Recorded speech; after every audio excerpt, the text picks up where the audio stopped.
Hi, once again. So, reintroducing myself. I'm building a startup named Invera. I'm the founder and CEO. So, the tagline of our startup is New Era of Inventory. So, this problem started when we were, it started last year during COVID. Many people didn't get vaccines, the second dose. But after 6 to 7 months, we found out that around 1.4 million vaccines got expired. So where were they when they needed it? And then we started doing research, and we found out that this problem only isn't in pharma, and we narrowed it down to 4 sectors: retail, manufacturing, apparel, and pharma. So we wanted to focus on the low-hanging fruit, and right now we are focusing on the retail chains. So obviously, what's the problem? There's overstocking. So there's dead capital and expired food when it comes to perishables. And due to understocking, there is no customer loyalty.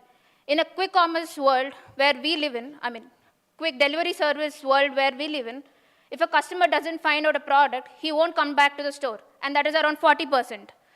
So that is where Invera comes in. So Invera is a B2B SaaS platform which helps businesses prevent overstocking and understocking. So it provides real-time inventory optimization, automated redistribution using blockchain, and minimizes procurement cost because we'll be knowing what inventory to procure before day itself, and then actionable store insights, and improves overall sell-through rate by moving inventory. So this is the overall pipeline. So a retailer need not have to do a lot of work. He just ingests the data. It can be Excel or any kind of format. And then Invera analyzes the demand, and it redistributes, and it recommends transfer, and customer always finds the right product. So this is like a 2 minutes demo.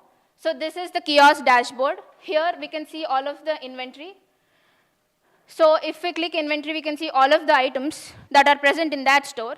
And then if we click redistribute, we give them suggestions: receive inventory or send inventory. And then they click the quantity, and then they send request. And this request, request is sent to the main dashboard. And in main dashboard, we can see all of the revenue, in the dashboard. And then we can see the notification which we just sent. So they'll have the option of review and approve or decline.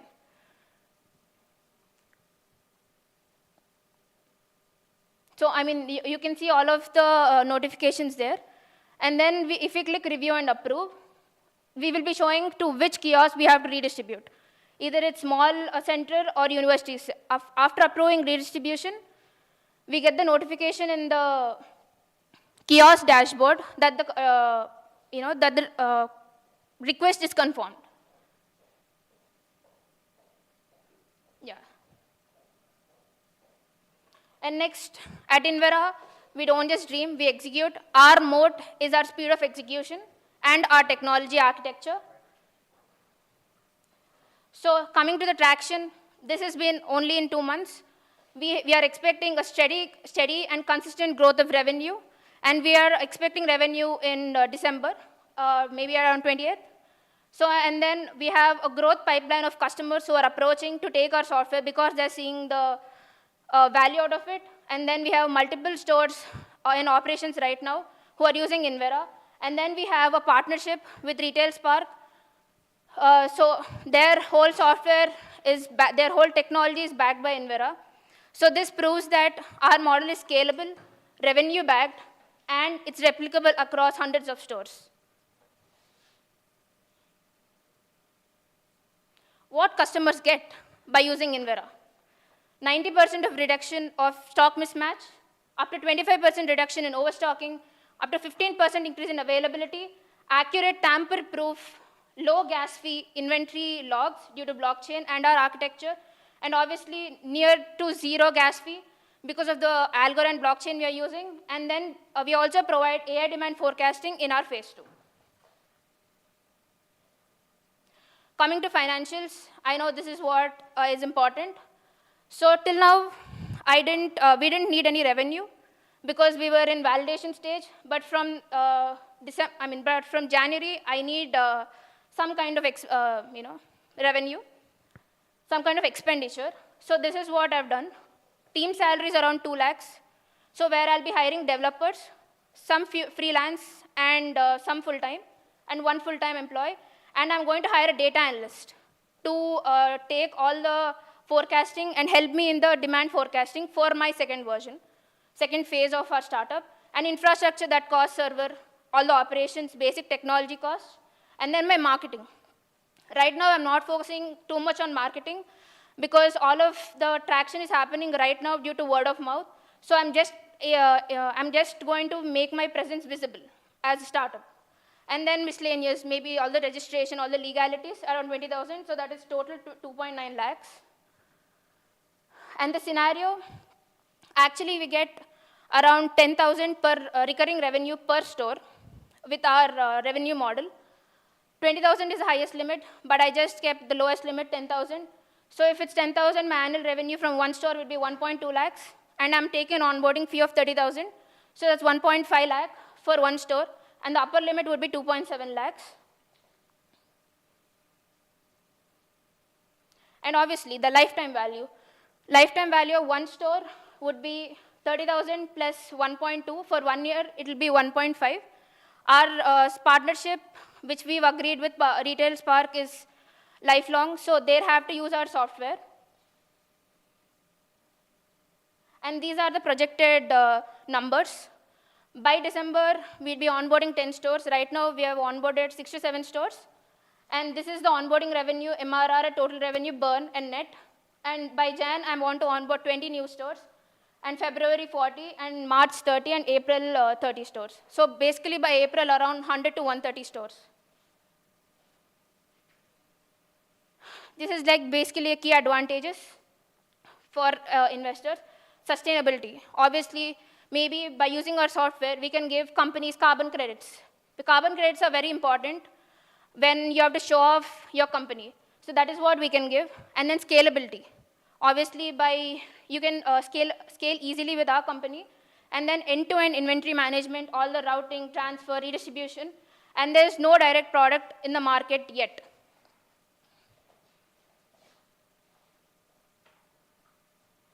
And our vision is 500 plus inventory efficient stores by Q3, that is August of 2026, by using Invera, a fully AI-powered engine for demand forecasting, make every store, small or large, predictable, profitable, and efficient, and mainly grow in other verticals, that is apparel, manufacturing, and pharma. And coming to fund us to scale Invera and unlock our next phase of growth, I'm here to ask around 35 lakhs of investment, basically who believe in our vision and impact and want to help accelerate our impact. I'm not only here to ask revenue, I need people with subject matter expert also, because we are scaling more aggressively, at least more than I've expected, so I need mentorship as well. And this is my division of 35 lakhs where I'm going to keep 25 lakhs, this is for the whole year of 2026. 25 lakhs to support the 130 stores we'll be onboarding, and data analyst, technical support. I need customer service as well, because if I have 130 stores, there are a lot of problems to solve. And then infrastructure, the server, the storage, maintenance, uptime, and all of that. And then marketing and partnerships. Right now, I have Retail Spark, but I want to get more partnerships and more verticals onboarded as soon as possible. And then miscellaneous.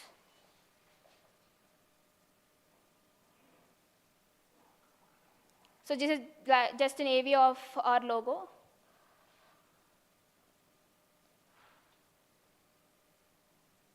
So come help us add the fourth R, redistribution towards a sustainable supply chain. Thank you.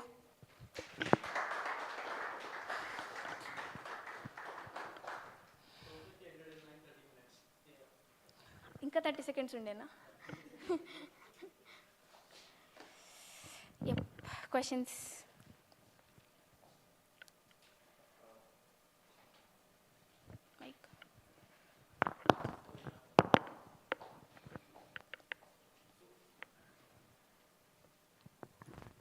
Just want to understand, so yours is a inventory management app, or is it kind of a supply chain where you track right from the dispatch from the warehouse to the shops? Right now it's inventory management, but later we want to become the whole supply chain from procurement to customer. So we can track the inflow and outflow very easily. Okay, and right now you're planning to have 20 stores more by December. 4 stores by December and 20 stores by January, yeah. Okay. And are you planning to have it as a service or as a product? Because you mentioned that you'll also have data analysts as a backend to do the analysis. So will it be a kind of a software product? It will be a SaaS product or it will be a service kind of thing? It'll be a SaaS product. A SaaS product. Yes. And how much kind of runway you have at this point? Or are you having your own funds into this right now? Right now, we don't have, we didn't have to spend any expenditure because we are doing, we are using a basic computer as our server. So, and we also have AWS credits, around 4 lakhs, which will be enough for the next 6 months. So that is the only runway we have. And coming to employees, I only have few interns who are like just helping me with the startup. Okay, and you mentioned that Retail Spark, right? Yes. They're fully deployed on your software. Yes, yes. So how are they paying you? Like, are they paying customers or are they just kind of doing a trial right now? November month was the trial, and I'm going to get revenue from Retail Spark from December. The one-time onboarding fee and the monthly recurring revenue.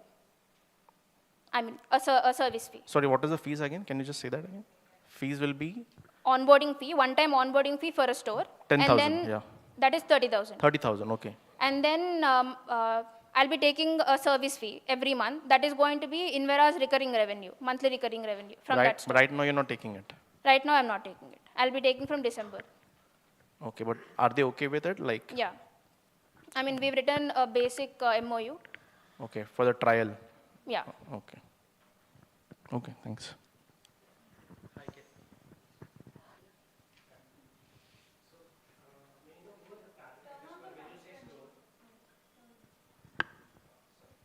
Yeah, sorry for that. So when you say store, can you elaborate it? Who are your targeted customer? Is it a DMart, Big Bazaar, or can you explain? Like when you say 130 Yes. or, yeah, can you elaborate that? So our target customers are retail stores, cafes, and restaurants. Retail chains do not have a lot of perishable items when compared to cafes and restaurants. So we have customized our product to retail chains for now, and I'm going to customize a solution for cafes and restaurants very soon I'll be testing it this January. Okay, when you say cafe, like let's take Starbucks as an example. Yes. But Starbucks, decision making doesn't happen here. Yes. How you are going to address that? So decision making happens by store manager. Okay. So every store has a store manager. So the decision is not being done by the store manager itself. Okay. It is being done by admin. So he just keeps a request.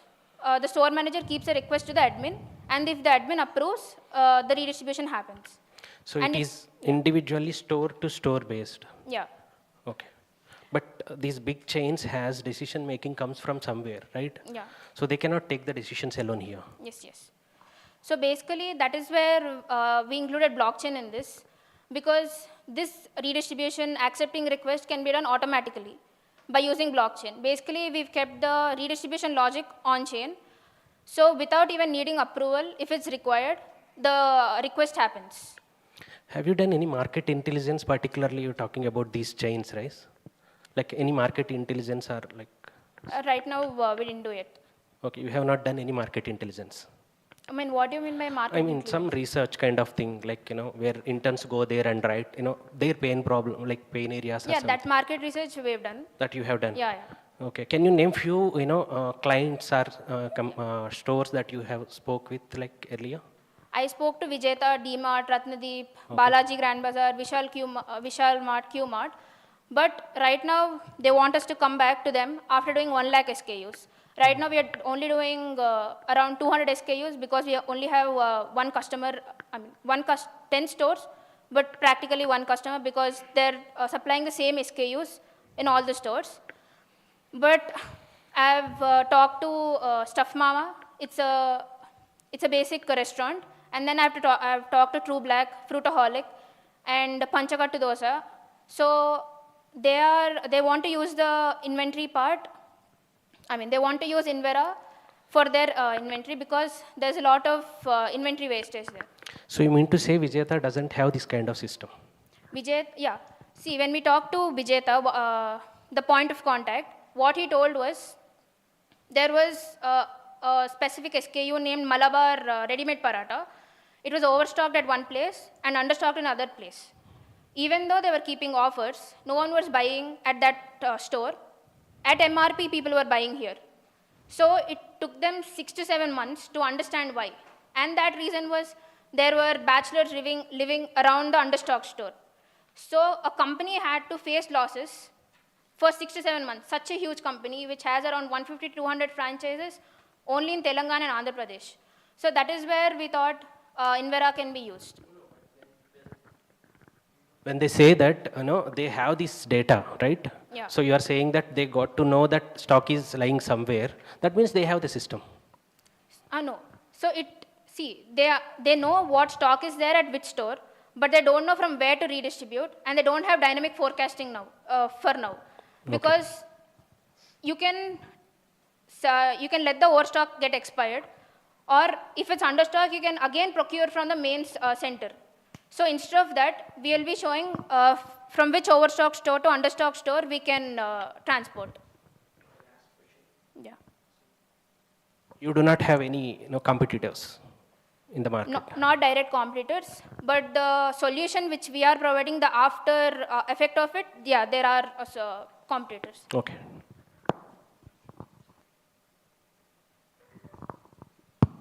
What is the market size and market share?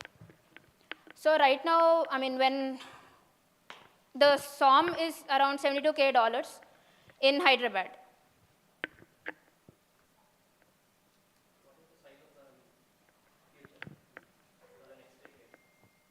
For the next decade, I haven't calculated that yet.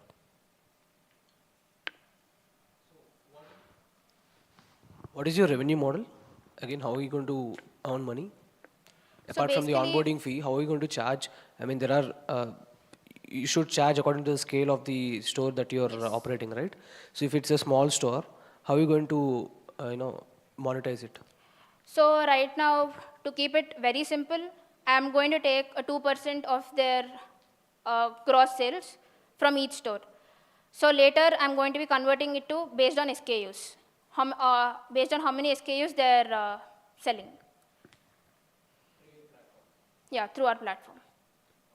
So basically, we're taking, if a store earns less, we are going to be, earns more or less, we are going to be taking 2% of the gross revenue from them. 2% of their own sales. Yeah, gross sales, gross revenue. Why do they give a percentage of their sales? Like, how do you expect them to give?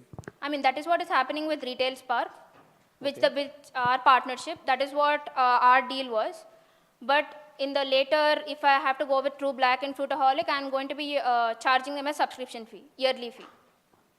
Okay, and how are you going to, make that subscription fee? Is that based, like, what are the unit economics that you're considering? So I'll be considering unit economics of the team and then server. These are the only two costs right now for us. So I'll be taking a yearly fee or a monthly fee based on their requirement. So basically, you're using your SKUs to tokenize the. Yeah. I think we need a more detailed description on your tokenization. How you going to charge it? So basically, right now, I'm going to be taking a basic subscription fee. I'm not going to focus on number of SKUs. But later, I'm going to be charging them based on SKUs because at least that's what I understood when I approach customers. If they have a lot of metrics if I give them a lot of metrics to think, there's a lot of friction being created. So right now, I've created a simple revenue model till I onboard few stores, and then I master whatever I'm doing, basically stabilize the product. After that, after I stabilize all of the new customers which are going to be coming, I'm going to be charge them based on SKUs. Because right now, as an early startup, for me to stabilize my product is very important. For me to give the confidence to the customer is very important. Irrespective of number of stores I onboard, because they are going to be staying with me for lifetime, and there are, so if they find a better software, they're going to switch. So I have to, I mean, right now we are focusing on stabilizing our product. Yes. You said about you are asking for 35 lakhs, right? Yes, So is it for a year? yes, for next 2026. So how many stores are you expecting by the year end, next year end? So by April itself, I'm expecting around 130 stores, and then by the year end, around 500 to 550 stores. Yeah.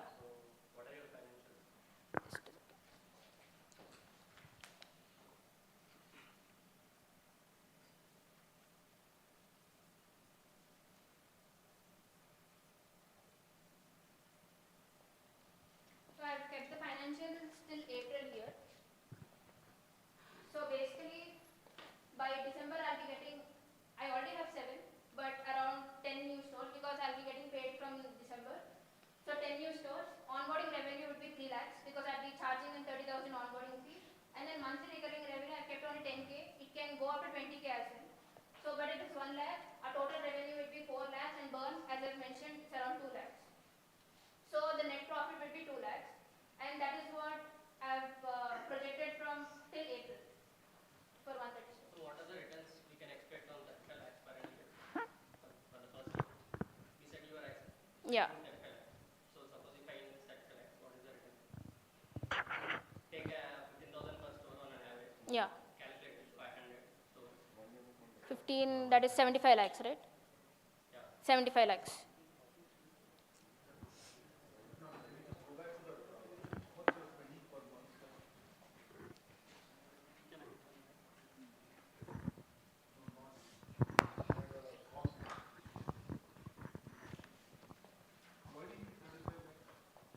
Sir, because team 2 lakhs into 12, that itself is 25 lakhs per month. Go to the?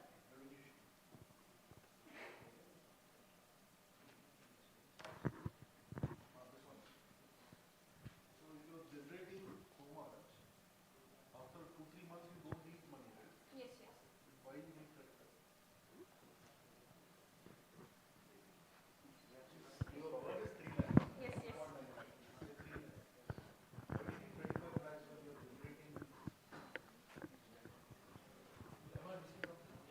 Yes, yes. She's profitable from second month itself. Maybe 2 months के लिए she needs money, 2 or 3 months. Yeah. Doesn't need 35 lakhs.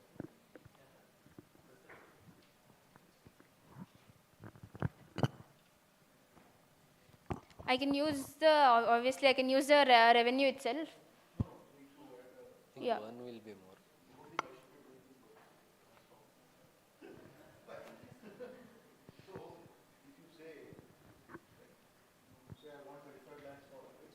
Yeah. It's fine to say I need more money, that's fine. But then if you're showing that after 2 months you don't need the money, Yeah. they're not giving you the money for you to put it in the bank and earn interest. Yeah. So if you say, okay, I can expand, I can add more salespeople, I can, do something more with the product or something. I then wanted to experiment in the other verticals also. I mean, but also, now- sir, but I. that you haven't put all Yeah, that. that I have to put there. I wanted basically. If I'm being realistic, the partnership, yeah, it is lifetime, but it can go south also. So as a founder, I have to take calculated risk.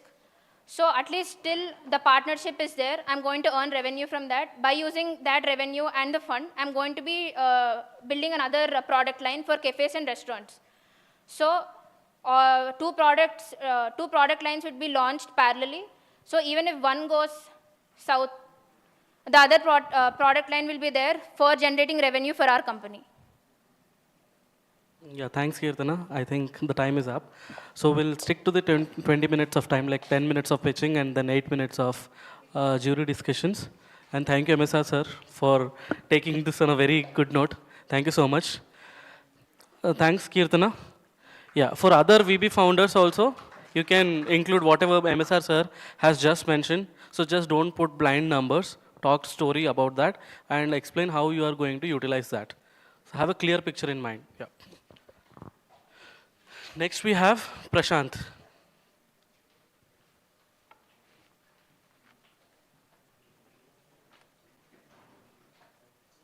You took your bag? You took your bag?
Okay, we thought of having audience round at the end, but we do have some requests. So we'll quickly take 2 questions, if any, after every interaction between the investor and the student.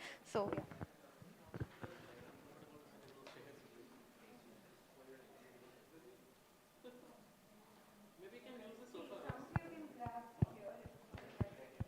Yeah, yeah. Who has a question? Excuse me, you have a question?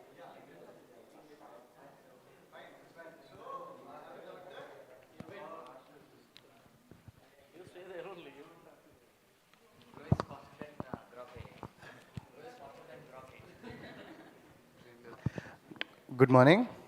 So, in Ante, you are telling that you are doing inventory management to prevent wastage or usage of extra cost like that. So, I want to know that how now everyone have their own websites or software systems to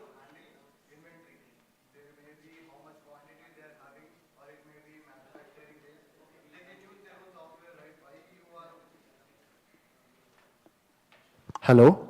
So why they could want to use your product only? There is similar things what they are using with their software and your software. Okay, I'll explain this with an example. Most of the cafes and restaurants now use paid push as a software. They do have an inventory component, but they do not show which is getting overstocked or understocked, and they do not do dynamic forecasting, and it's very complicated to use. So even though the feature is being provided by the software, many cafes are still not using it. That is where we are going to act as a plugin, or basically maybe take the daily report from their software and ingest it and then do the dynamic forecasting. So you are saying cafes, right? So I want to tell that it will for 1 month if you are if I as let's think I am the owner of the cafe. How I calculate inventory means how much customers daily basis.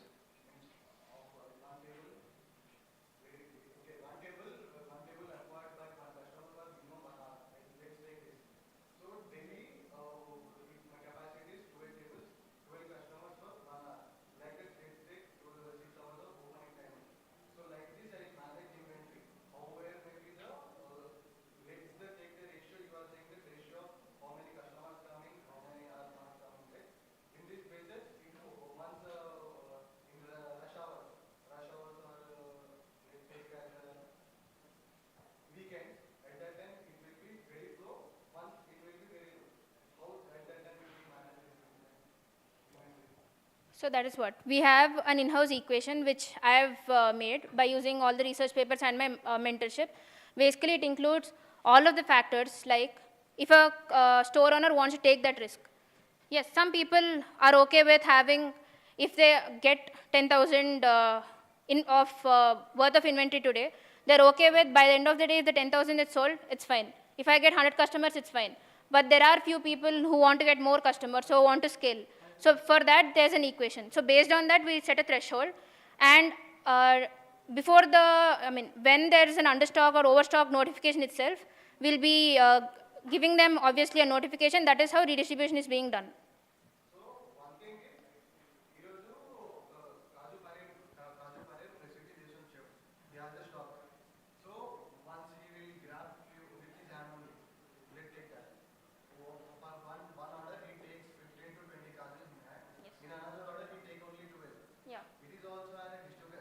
Yeah, obviously, we cannot get the exact number. See, every restaurant right now has SOPs.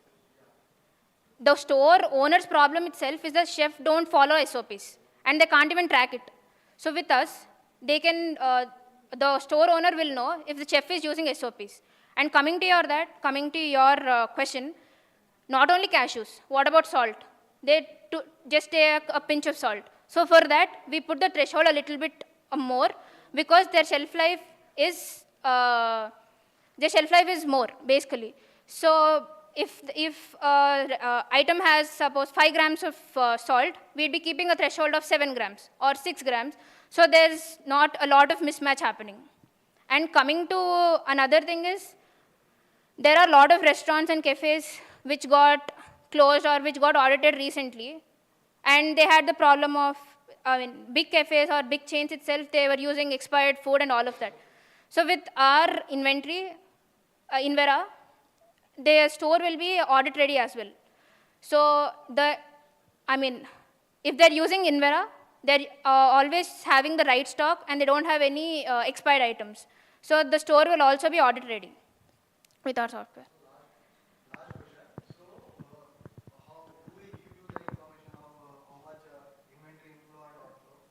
So basically, inflow we'd be taking.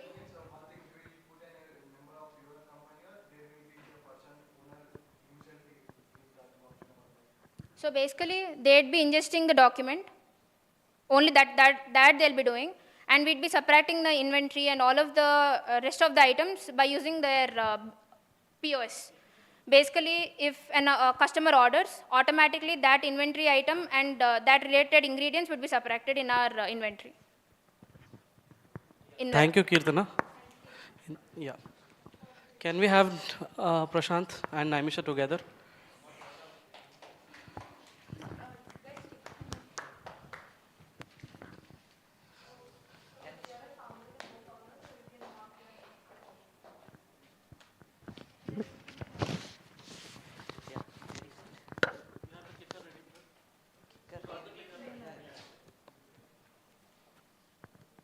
Hello, mic check. Yes. Hi guys, my name is Prashant. I'm founder of Positivity.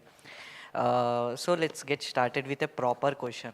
In a recent interview, Sam Altman, as we know, founder of OpenAI, the ChatGPT that we use daily, is so skeptical about colleges that he don't even know that his own kid will go. And like we can just wonder why the person who studied at top colleges like MIT is thinking that colleges are, no longer relevant for students. So what we can come upon, based on as what we are seeing daily, is that the world is changing a lot around us. The knowledge has become very disposable at our fingertips. We have PhD level knowledge chatbot sitting in our pockets. But do you think education is evolving? No. The same assignments are being given. And the same kind of, exams are being taken, which is again judging students on marks, not their skills. Widely, if we see the evolution of education, it's been very slow, obviously, but there is been an evolution where at the start they used to take everything as manual notes. Then the digital systems came where everything became digitalized. But now we are at a transitioning era from digital to AI, where we no longer want to think of what this full form means. We just search and we get the answer. So yeah, from things like my co-founder will be giving you guys. Hi, I'm Naimisha. So why we are best to solve this problem is we have actually lived this problem and seen many of our friends also did the same. So like every student has a different goal or career dream, but the education systems are in a way that out of the college they will be going into jobs itself. And why this is like for all the students, like it became a massive broken market. Here we can see like 43.3 million students are graduating every year, and there are 57% of unemployable graduates. And here comes like 92% of the employees can't find the job-ready talent yet. So the current solutions miss the mark. The ERPs, they are just admin-only tools where they can't focus on student outcomes. And coming to LMS, they are just content storage, but not so useful to the students. And placement cells, they are totally manual chaos. Like they are not using any digitized systems. Everything is based in Excels and like that. And coming to training providers, they do one curriculum and feel that it fits for every student, but it is not fitting for anyone.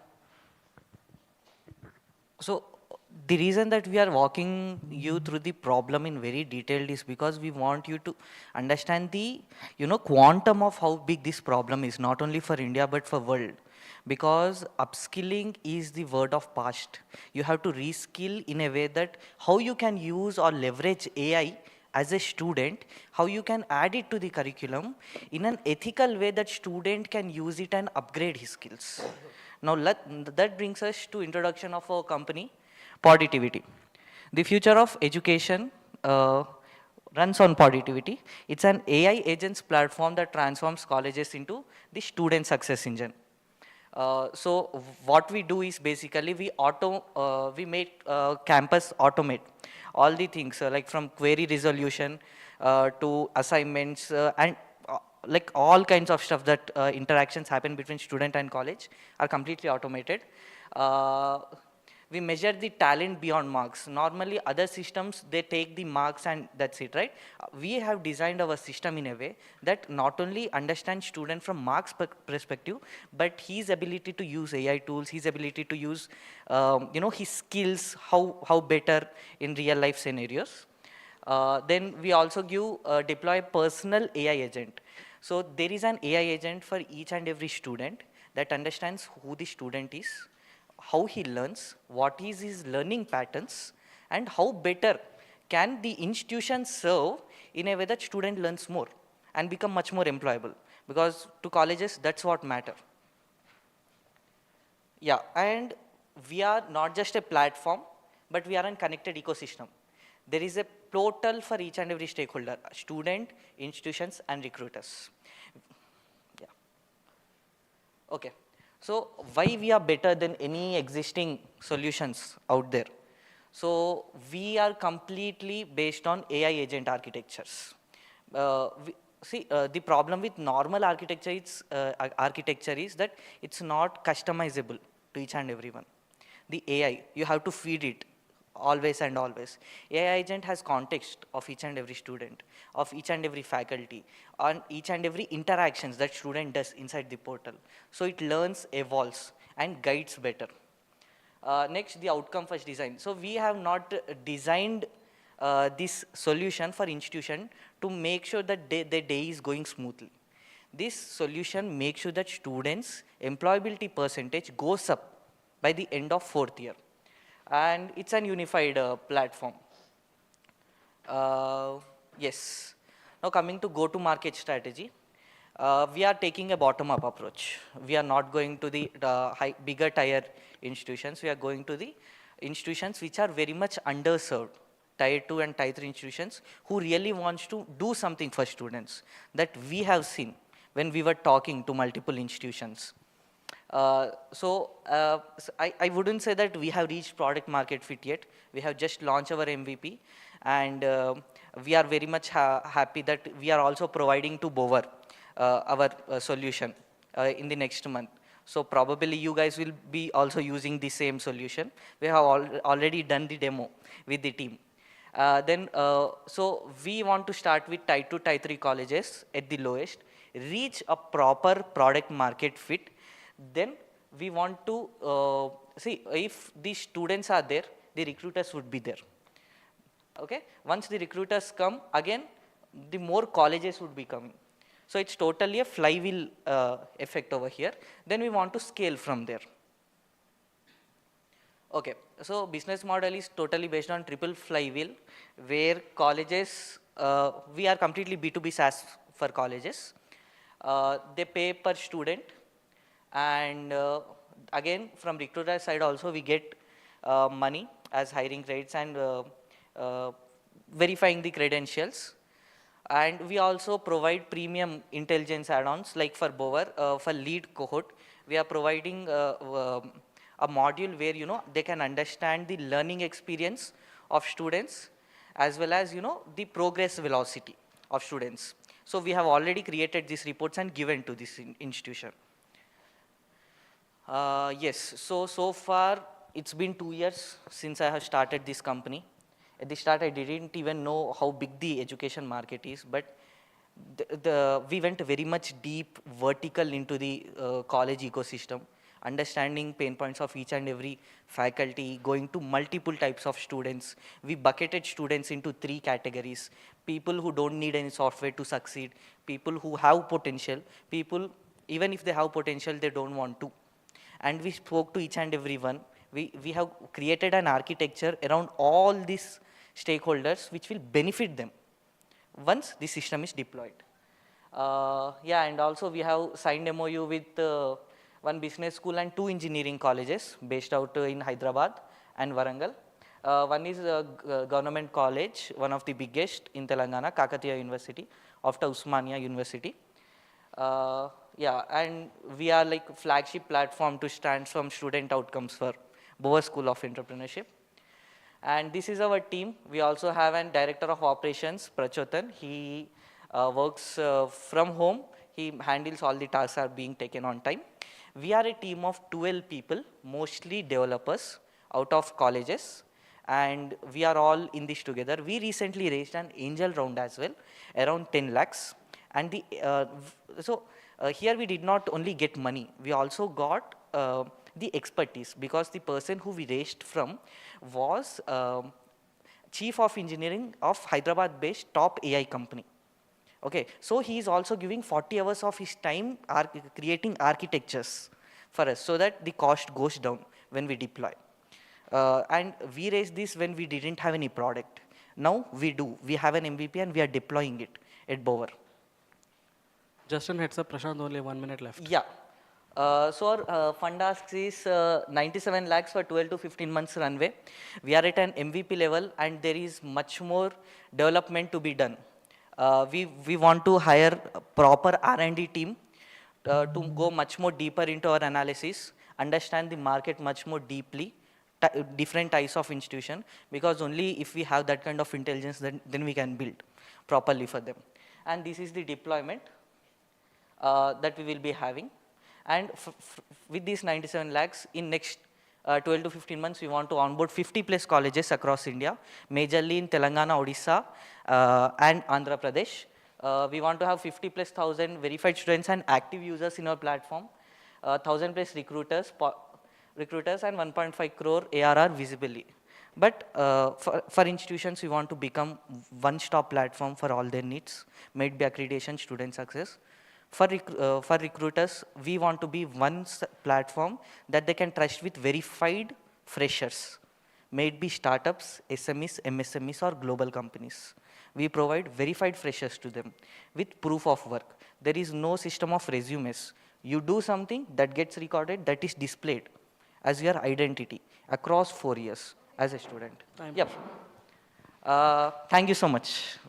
Floor is open for questions.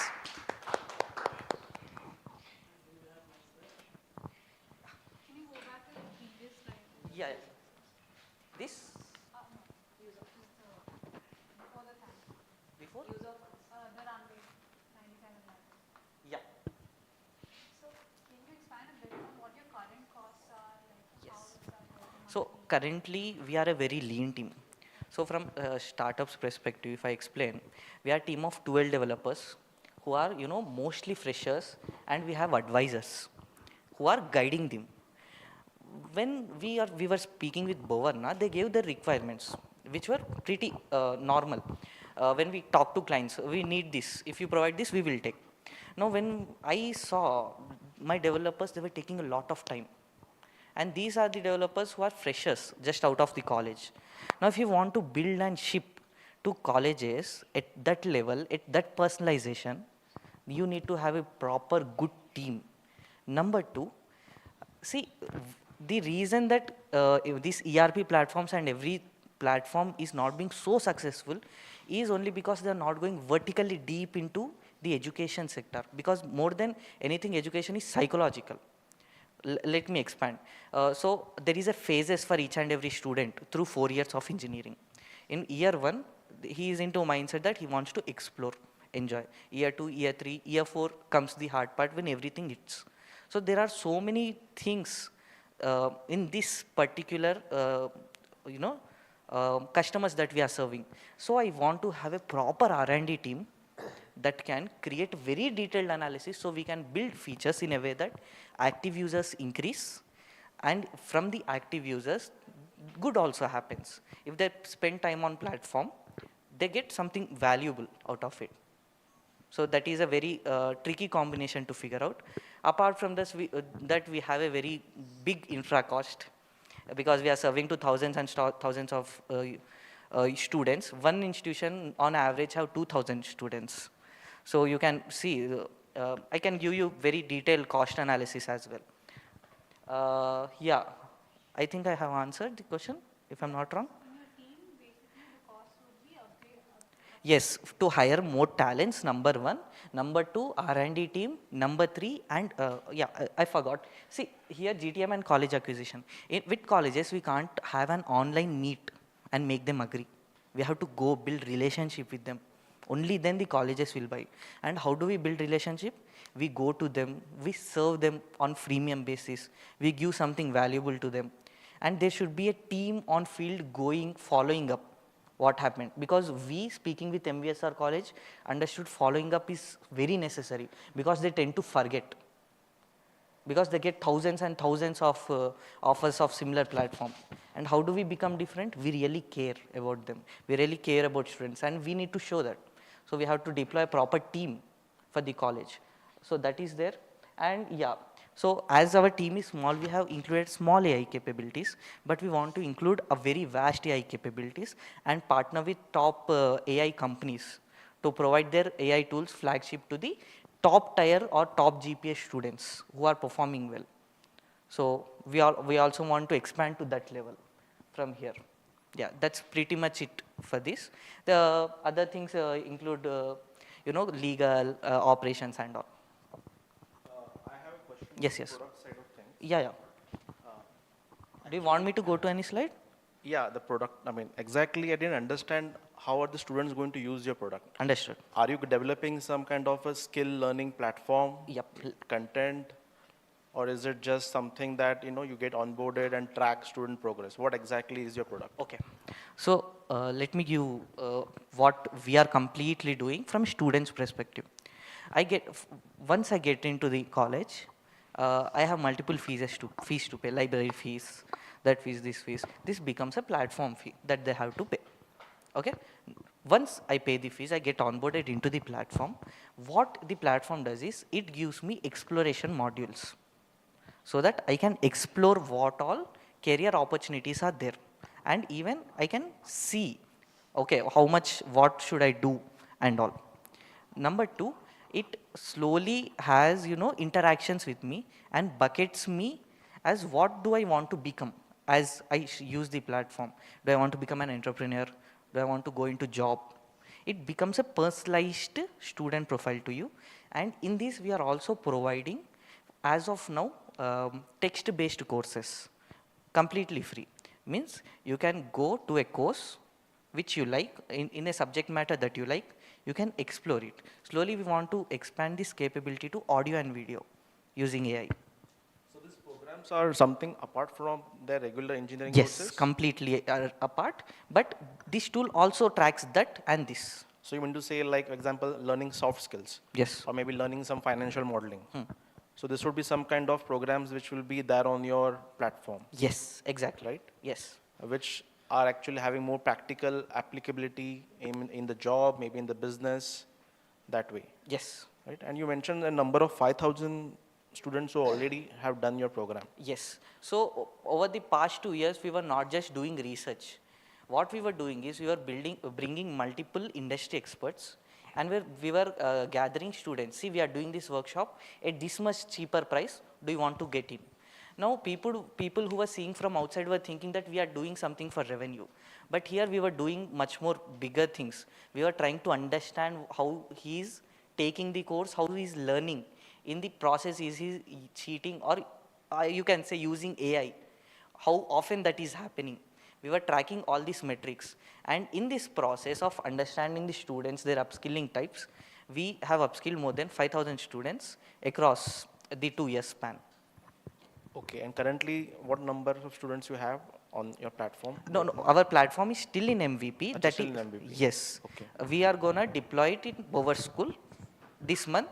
Next month, we will be deploying it at MVSR College. And AI basically helps in kind of suggesting how to upskill better way. Yes. Something that way, based on his preference for what he wants. Exactly. Completely personalized to his likings, and it can be a buddy, it can be a friend to talk. It's completely, kind of you have someone who can guide you throughout the process. Even you have exams for suppose semester, it has knowledge base of all the question papers. It can guide what are the repetitive questions. So it's kind of, that AI buddy that will help you, go up faster in the ladder. But that is how the world is, right? The colleges also should accept that AI is here to stay. And they should accept that, okay, how we can include AI into the tasks such that students' creative ability to think and students' ability to, create much more bigger solutions increase. Yeah. One last question. Yes. You mentioned about, the collaboration, the 3 MOUs. Yes. What exactly, can you give more details? Like Yes. what So are you these going to do? MOUs are for our pilot program. So one more thing I want to clarify here based on this topic is that colleges are the most hardest clients. They don't give you money.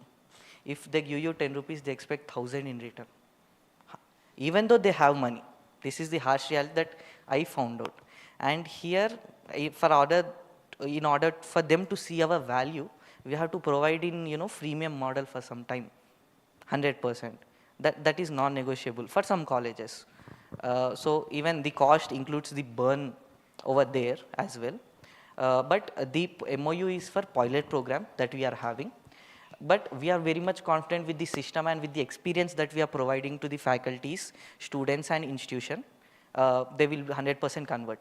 So just want to add, follow up with that. Like currently, I understand freemium would be the right approach. Yes. Because you don't have any paid customers. Yes. But do you think once you have a very good college onboarded, 100%. paying customers, will you still be working on the freemium model, or will you be putting directly on subscription from day one?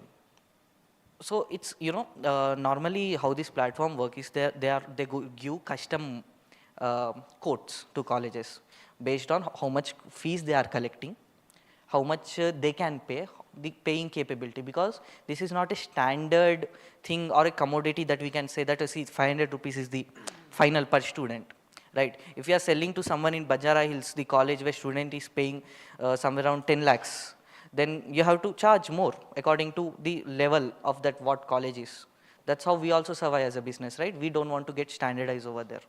So if we get very good colleges, very good reviews, and we also have in pipeline that we want to do white papers and research and proper PR.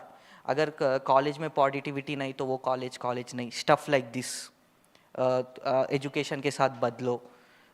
We want to do, bring that change into even parents, because colleges listen to parents. Yeah, thank you, Prashant. Yeah. I think we are out of time, like Yeah. more than 2 minutes. Yeah. Yep. Any last question? Yeah, we can Yes. take one question. Yeah. So, Prashant, there is a big challenge I found here, yes. okay? So who is going to pay? College. Yes. You said B2B, right? You go to college and you are going to convince, let's take Malla Reddy. You are going to, talk to Malla Reddy or placement officer. Who is going to? Sorry? You are talking? Whom you are going to talk and convince? Okay. So in colleges, normally what happens is different colleges have different admin powers. In one college, vice chancellor has the admin power to accept. In one college, chairman. In one college, may be the founding family, which is sitting somewhere in US, not also here. They have the authority. Now, for that purpose only, we are deploying a proper team. Proper team that will see who is the key decision maker, understand, build relationship from down up. So we start from TPO, then we go to principal, then we say, guys, we were doing all these things for you so far. This is a very, very better approach. So that is fine, Prashant. Like what anyway, you addressed it. It is very insanely hard to convince the colleges because Yes. there is no single decision maker there. Yes. Very, very tough. Yes. Like you are going to have even a team to identify who is going to the right person, right? So you need to identify. So to onboard one college, it would take you 3 to 6 months. Yes. As of now, you have not onboarded anything, right? Yes.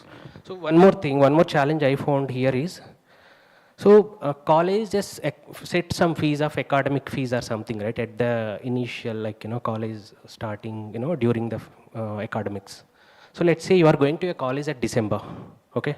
And tell some person, some principal or somebody who is the decision maker says that I'm going to charge this much. You have not mentioned about charges or something, okay? So let's say per student, let's take, or per onboarding, how it is charges? So for suppose in this year, I'm having an MOU with you. Right. Right? We are signing a contract that I will provide you these services. Then we will sign for 3 years. Or any number of years that we mutually decide on. The pricing will be same for those years. And if they like the product, they will renew with the updated pricing that we will be giving after that term. If they want the same pricing to be there, they can increase. No, that the I years. understood, but you Yeah. cannot enforce it at the mid of the year, right? Like We won't also. That's not the plan. So when I'm speaking with a college at the start only, I will say, see, this is the pricing model, and this pricing model will be same for the next 2 to 3 years that we will be signing an MOU with. Once the contract period has ended, only then I also have the authority, right? We have added these features if you want. okay, maybe I might have missed it. What is the charge that you are going to have, for per college? Yeah, it will be kind of custom, but you can say bottom line at a very tier 2, tier 3 place, it will be 500 rupees per student, kind of per year. Per year. Yes, so it will be for engineering 2000 rupees. Would you able to pay even for this AWS credits with that charge? Yes, we can. So that's where we are bringing in expertise, Evigans. So as I said, I'm charging 500, right? If I give you a proper breakdown per year per student, the pricing is at 10,000 users. The pricing is 150 rupees for us. That's happening. Okay. As this scale increases of the users, it can go to 60 rupees. Okay. Last one. So education or reskilling happens with only motivation and focus, self motivation. Yes. Not with subscription platform or AI or something. So I believe it is very insanely difficult to crack this market particularly because you are focusing on B2B, not on B2C. Something like Byju's or somebody. So I got your point. Stop me if I'm taking it wrong. But as you explained, it takes 3 to 6 months to convince a college, right? You also need to see the LTV and the ticket size that we are getting over here. Because how much time we are spending is also the matter that why are we spending that much of time? If you have 2,000 students, that's the effort that I'm putting to get 2,000 users. And the ticket size it's worth it. Even 6 months is worth it. And at the end, as a company, we want to change the lives of students. And if even I can see, this many students have taken this path and changed, that's a very big win for us. But they should also have that motivation, right? Yeah, so going along the way, because we will figure out. Anyway, like why I am talking these things is we had some interns in our office, like they have done some product called Catalyst. Okay. I'll show you, I'll give you that subscription as well. Understood. By like partnering with Microsoft. So even I was a part of that, college, what you called, initial pitch discussions and all. I found it very difficult. So With colleges. Yeah, we found it. Yeah, they went to some Mallareddy or some 3-4 colleges. Got it. So the difference is that we are not targeting the top institutions. We are targeting the institutions who don't even have a platform. They have an Excel. And we are going there with freemium and discounted free for the You start. can understand their mindset, right? If somebody is using Excel for 1,000 students, that I they think do I need not to have stop that it here. digitalization mind. Yeah, I think I need to stop because we're already Acha. 6 to 7 minutes Akash, past our time. one important question. Since you've raised angel round, Yes. can you tell me more about your cap table and how did you allocate it the 10 lakhs? Did you spend it or how the Yes. spending happens? So when I was raising this, this round of angel, the reason why I raised, let me explain. So we were at a place where the R&D was done. We had set of things that we wanted to build, the MVP and all. Okay. Now this required a little bit of costing because we also need to pay the developers a little bit of amount and all. So I had in mind that, okay, if I'm gonna raise, I'll raise with giving only small percentage because at a very early without product, I need to give a hefty amount, right? So when we raised at a valuation of 4 crores. We gave only 1.75 percentage to the angel and we gave little bit on, the advising side because that is more valuable to me because in long term, the costings will be drastically reduced by his efforts. And you asked for the cap table, right? So I can't directly disclose the cap table, but I can say 4% is with one advisor and 4% is with the angel. And the other things are holded between me and Naimisha. Okay, can you explain more about your team responsibilities? Okay, so I basically take care of business, vision, relationships and all. Once I have the vision and everything set up, Naimisha and me sits, how can we execute it well? Because with our team's capability, we also need to see how much we can build, how much we can serve. Then we find a way, we properly formulate a proper thing. She takes care of tech, I takes care of business in this. Okay. And others, there are founders, office developers and all. So what is the runway that you have now? As of now, we have 3 months of runway left with the pilots at MVSR, Bower. We are thinking of raising next round. This is the next round that we are raising. Yeah, we can, but as we only had 10 minutes, we were not allowed to. But I will be more than happy to show the product demo once you guys are interested and we can have next rounds. Yes, yes. So you 197 lakhs, right? So Yes. I understand there's a need for capital investment to upgrade your team and all of that. Yes. But soon later, how will your business become self-sustainable in terms of Okay. your pricing is per student per Yes, college, yes. right? Let me give you a proper breakdown, overview, not in detail. So if you think 50 colleges we are onboarding and per college we have 1,000 students, and you say we are only collecting 500 base. In first year we will be having 2.5 crores, and if we take 75 lakhs as the server cost and 1 crore as operational, marketing and everything, we'll be having 75 lakhs in account, sitting 30% profitable. So I'm expecting we will be profitable from year 1. But as we are raising more, we want to be much more, bullish onto the market, add more features, build the product, with so many capabilities. So that, when I go, I have so many things to offer in a modular way, not in a way that, see, this is fixed, take it. We can customize it according to the needs of college and give custom codes. Okay, and for the first round, so you said your 5,000 students are already using it, right? No. 5,000 students we have already tabbed, upskilled, are there in the community. So they have seen the end outcome of this as in Not exactly. They know the core vision. We recently had a demo day. Okay. At the demo day, students were so hyped about the product, they liked it so much, they themselves gave testimonial videos without even asking. They are still part of our team. They constantly message, how are you guys and all. So there is that, verbal market fit that we have with the students. Yes, we are. So with each and every interaction with college, faculty, TPO, we get so many insights where the tweaks can happen, and we are very much flexible in doing feedbacks, adding features, pivoting, because at the end the bigger goal is just getting the employability percentage index of India bigger. Yes.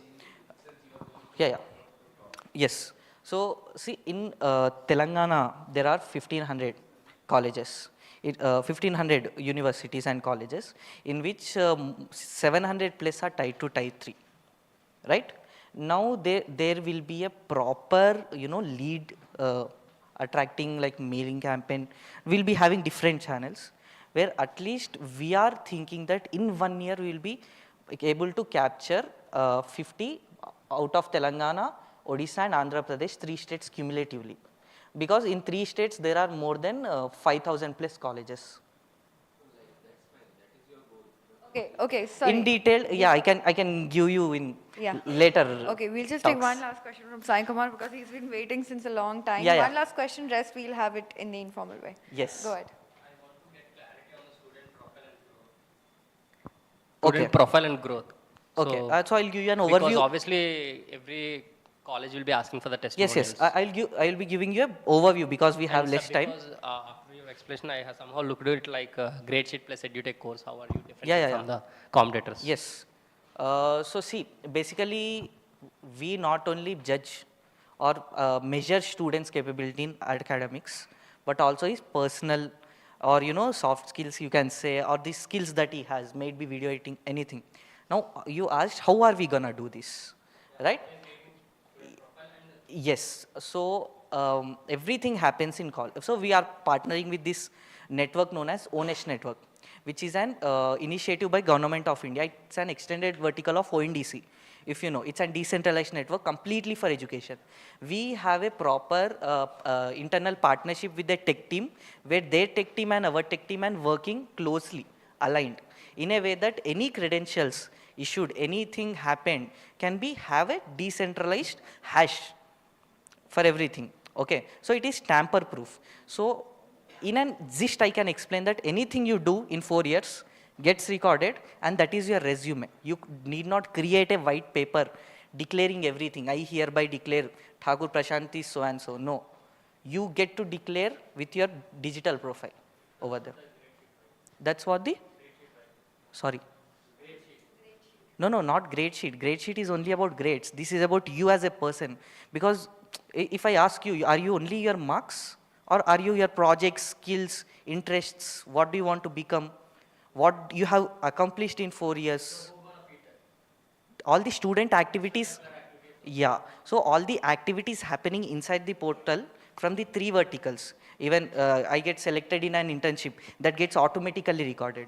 The reason we have end-to-end ecosystem of everyone is because we want to have records of everything decentralized, so student can show visible to the not only Indian companies but global. Okay. Right? Thank you so much. Yeah. Thank you so much, guys. Looking forward to hearing from you.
apps today.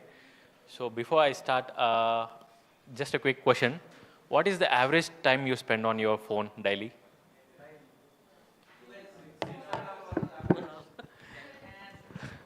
Okay. So QuitApps deals with that time limitations. So we'll be seeing how it's going to do. So it's a digital well-being application which is meant to send friendly reminders about your screen usage in daily life. So we all fall in that loop of using excess devices or excess applications which are not meaningful. Many times we think we are going to use it for 5-10 minutes, but we end up using minimum of 40 to 50 minutes. So that is the loop which we want to break using QuitApps. So, yep. So these are the distraction stats globally. On an average, everyone spends 4 to 6 hours a day on their devices. So most of them goes with Instagram and Facebook and YouTube Shorts. And 79% of the device users are already distracted. They are not doing the productive things or doing any meaningful things that they admitted. This is the numbers taken from a survey. And out of 38% of teens which are getting affected with this. And from 2020, there is a hike from some percentage to 32% increment. Okay. It all started with myself only. I faced the same problem a couple of years back, and I did a research and conducted few surveys, and I was really shocked to see the numbers. 89% of the people who participated in that survey admitted that they are also in the same loop.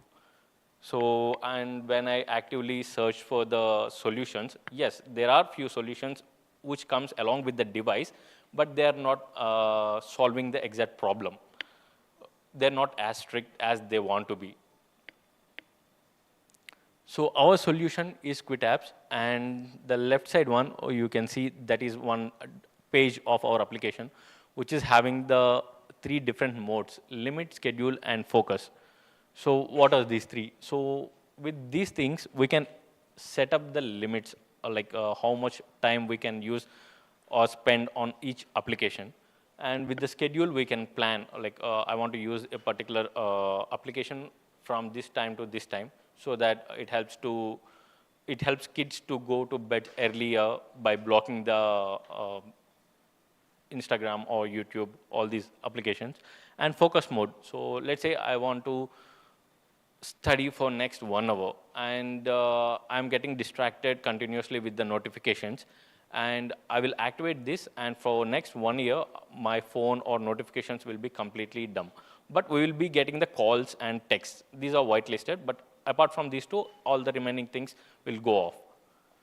So these are the 3 modes which we integrated as of now.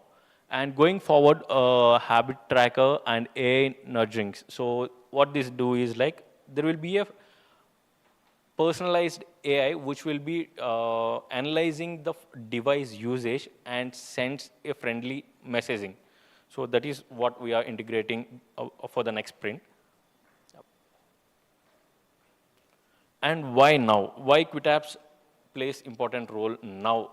Because of the device usage. We can see the trend globally and in India from 2010 to 2024. It's keep on increasing.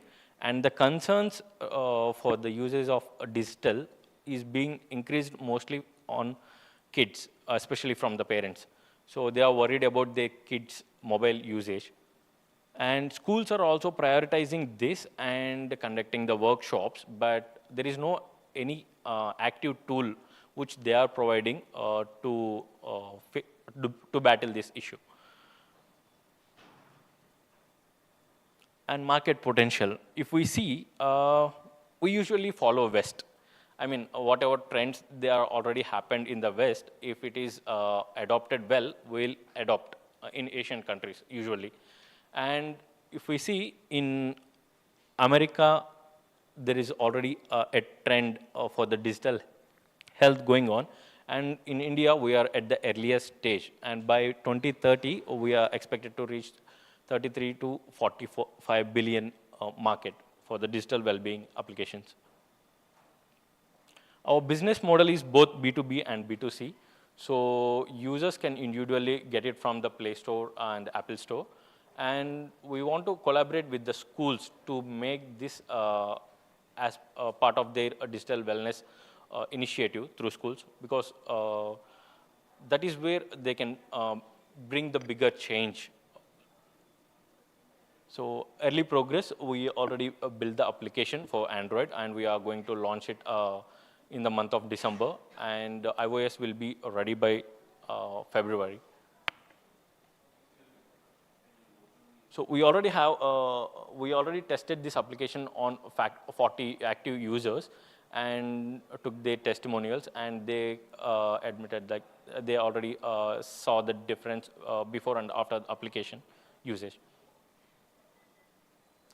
This is our roadmap. So we are launching our beta version by next month, as I told you, and we'll be piloting first quarter of next year, and our launch will be on the second quarter of next year with complete dashboards to schools and complete fully automated application from B2B and B2C. Yeah, these are the unit economics. So as we don't have the current active paid users, so these are the projected ones that the CAC and lifetime value. And currently we are having the runway of 4 months. And with this fundraise, we are planning for next 12 months, 12 to 16 months. Our team, so we are strong 4 people. So all are having the good experience in building these applications.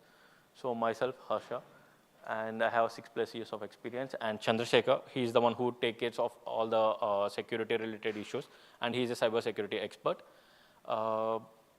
And Srinivas and Krishna, they are actively building applications from last years.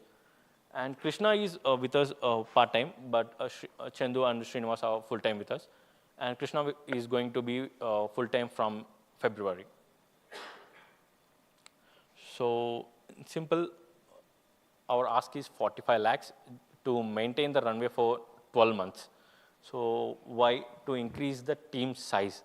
So we haven't stepped into the marketing side yet, and that is where we want to make a strong marketing team with 3 people and increase the technical team to 6 people, and integrate the AI personalized versions. So this is very much area where we are focusing on for the next quarter 2 and quarter 3. Yeah, please join us the digital well-being movement in India. So, any questions? Yeah, we are good to start.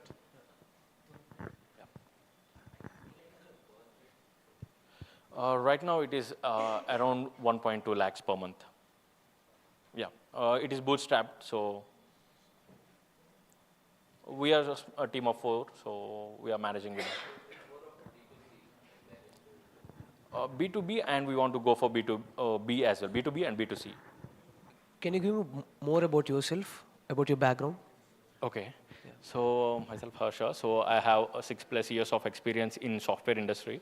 So I am specialized in AI with robotics. I did my master's from University of Hertfordshire, and worked for corporates for 6+ years and built 2 tools for AI. I mean, 2 AI tools when I was in corporate, and yeah, very much passionate in building. So right now you're fully onto it, or you're currently doing a job? No, I'm currently doing a job, but I'm on my papers, so they didn't release me as early as I asked. So yeah, Okay. I'm fighting. So you're both. planning to fully invest your time in this? Yeah, I already dropped my papers. So by Jan 9th is my last working day, so I'm completely on it from then. Because I don't really think you need VC money for this. Okay. Yeah, you can. I mean, you need money, but from a VC point of view, the exponentiality that we expect, or as a VC who expects, you don't really need that growth capital, and you can have your own like the cap table, you can own it, and you can actually invest your own money and maybe have the fruits that you should have. Correct, but for But why, scaling, yeah, let me ask the question. Why do you Yeah. think you need VC money?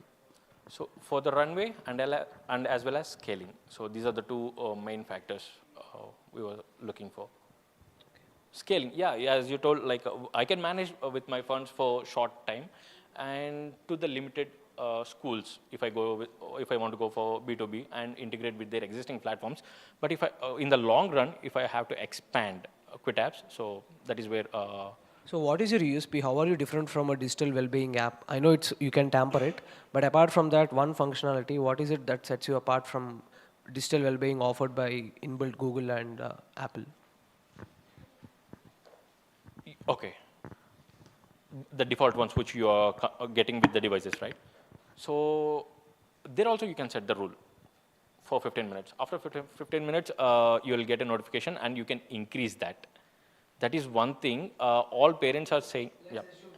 Yeah. Apple decides tomorrow morning that they'll introduce this one functionality. What is your USP? Do you think they want to introduce such thing to block their own phones?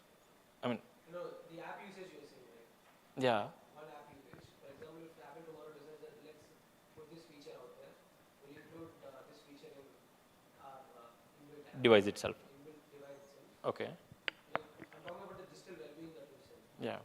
And so if Apple decides that, what is the USP? In that case, okay, if they want to keep it, there is already digital well-being slot available in Android and this thing.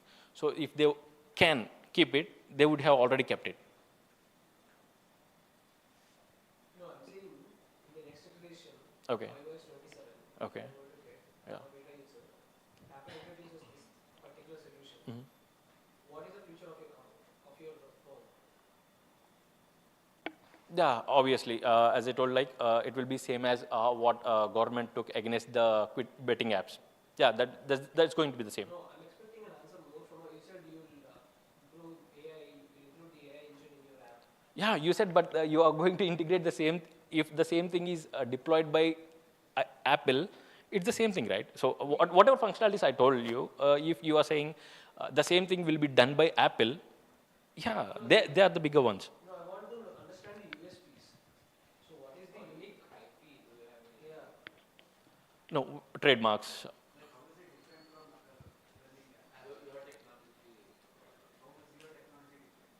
Okay. The personalized AI nurturing is one thing, and compared to other applications, it is far stricter than the existing solutions. These two are the things I can say.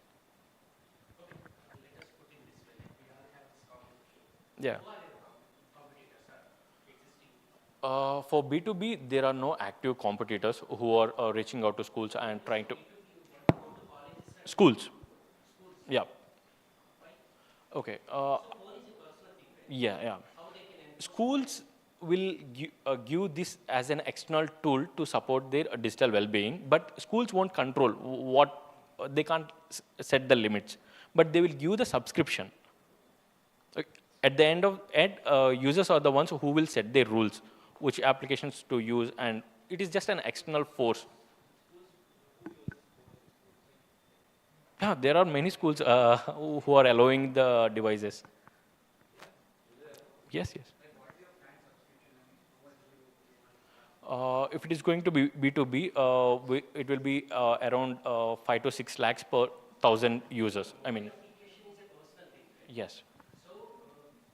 Let's say, like, you go to school, you ask somebody there, to encourage the students to, have this application in their mobile. That you are going to tell them, right?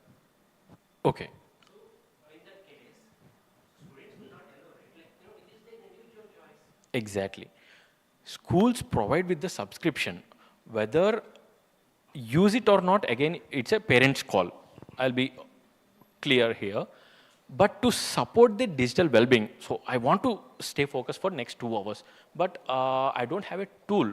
If that such situation comes, this is the tool which filling that gap, and that is being offered by schools. And this is like a modern solution for modern problem. Many parents are complaining about their children's phone usage. nowadays. And just imagine if schools are stepping in and, okay, this is the kind of solution we are adopting as a school. If you want, you can use it.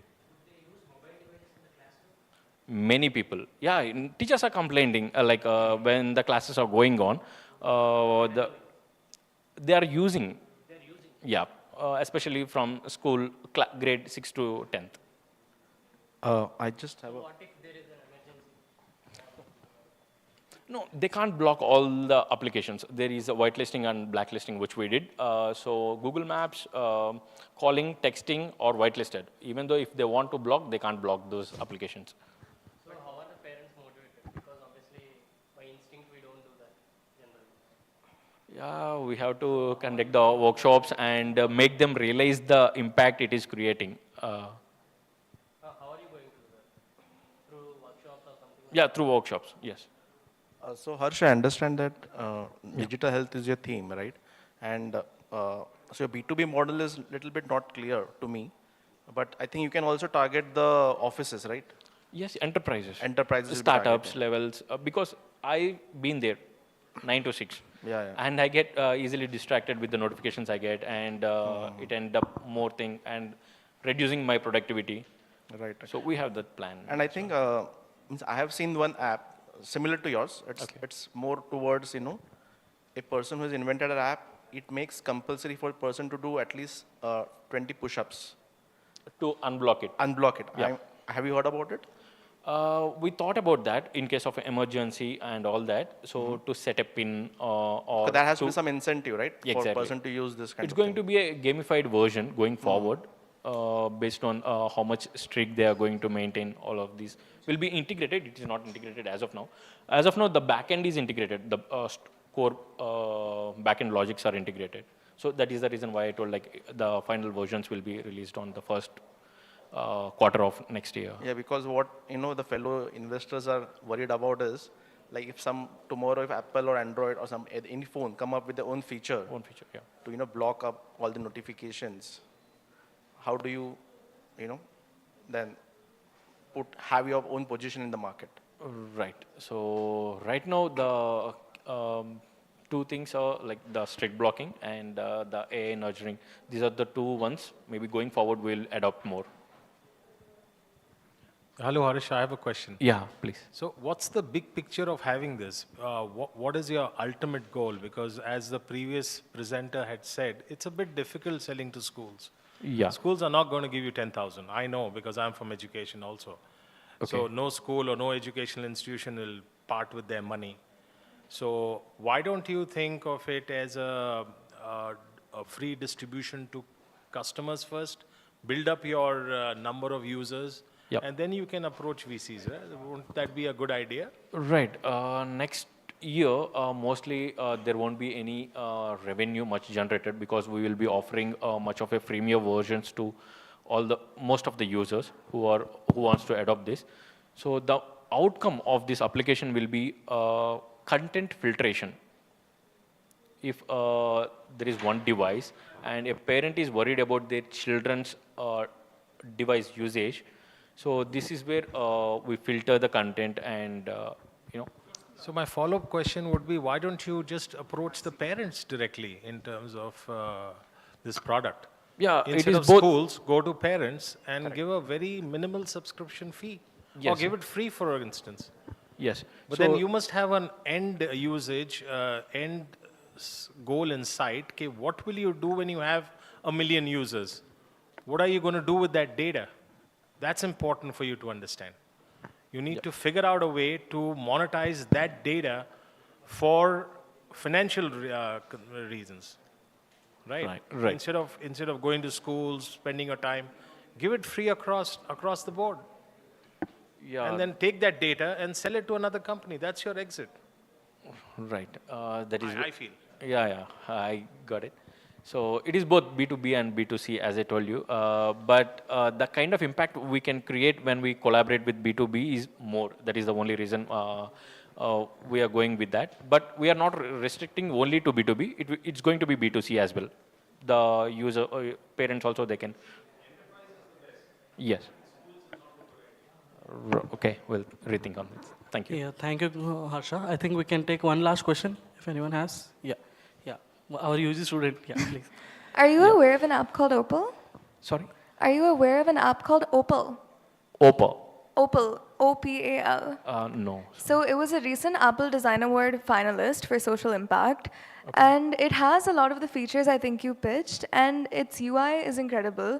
It has, recently its marketing has made it feel like their users are part of a larger community that's being more productive.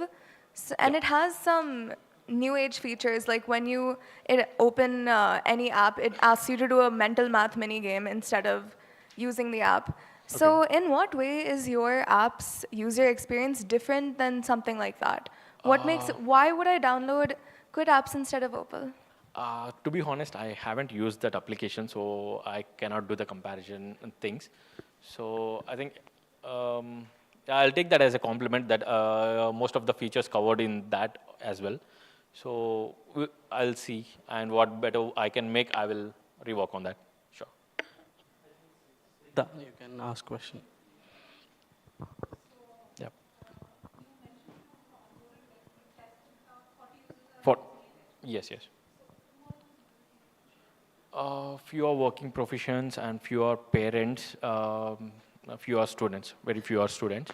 So it is randomly spread, but more than 1 week. So we conducted a survey after a week as well. Yes, I mean the final version they haven't tried yet. Maybe once we deploy in the Android, they will retry. So yeah. The use case is varies from each individual because they want to block it for 1 week. They will set the rules for once and that's it. For next 1 week, there is no need of them to come to Quit Apps again. If they want to block in another set of applications, then they will set a rule.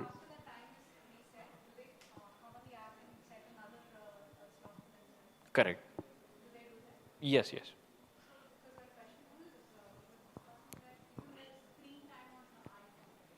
Yes. It's true. Right. Correct. Continue using. Yeah, that is the problem.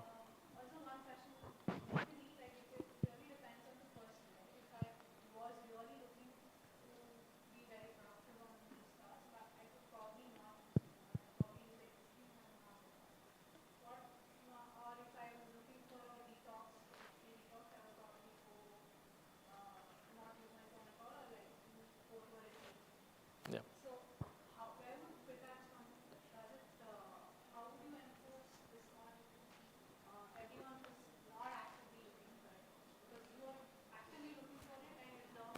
Yes.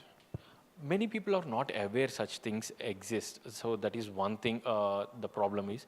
And many people realized that they are already in that loop of using the existing applications. But they need some external force to break that loop. So creating that awareness is very much key factor for Quit Apps, that we existed and this is what all things you can do using Quit Apps. So they can easily relate with what they are going and what Quit Apps is offering, and I think that is the key alignment which we have to do. Yeah.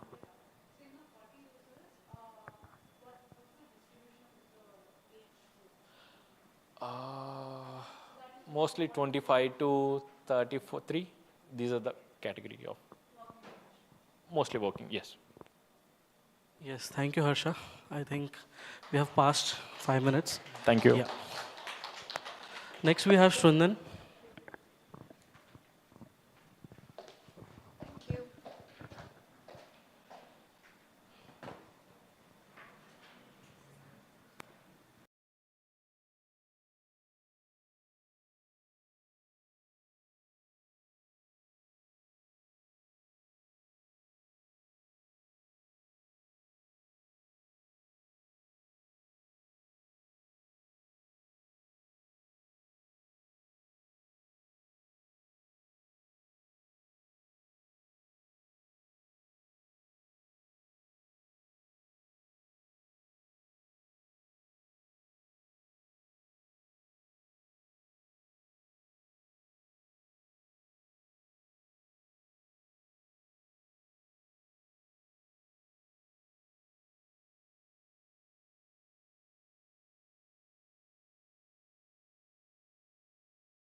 Okay. Good afternoon, the jury. So I'll be making it quick because we have lunch after this. I guess everyone's hungry. So as I said before, my name is Srindan Reddy. I'm the founder of Sintala Agri Ventures Private Limited. So it's the parent company which we are operating the agricultural activities in.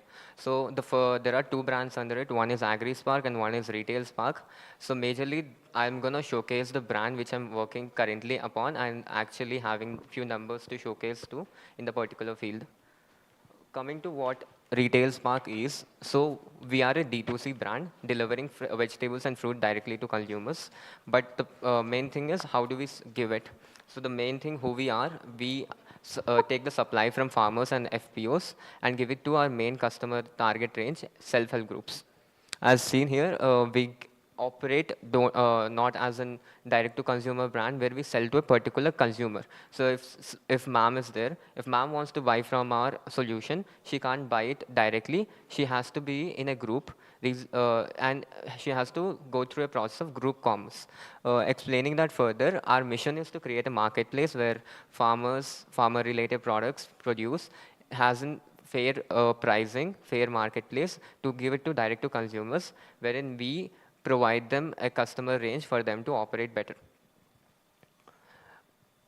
So the problem statement we look at is farmers right now don't get that edge on the pricing, which they can get better. Reason being there are a lot of middlemen involved in the entire process, wherein the customer range when it comes from the farm to retail price, it increases above 50%. If something is for 15 rupees, when it comes to retail, it's 25 to 35 rupees. So another thing is self-help groups, our main target audience. Self-help groups are majorly created by the government for providing credit to women in urban and rural areas. These are initiative taken by government to provide a livelihood for the particular self-help groups for them to produce something after taking the credit.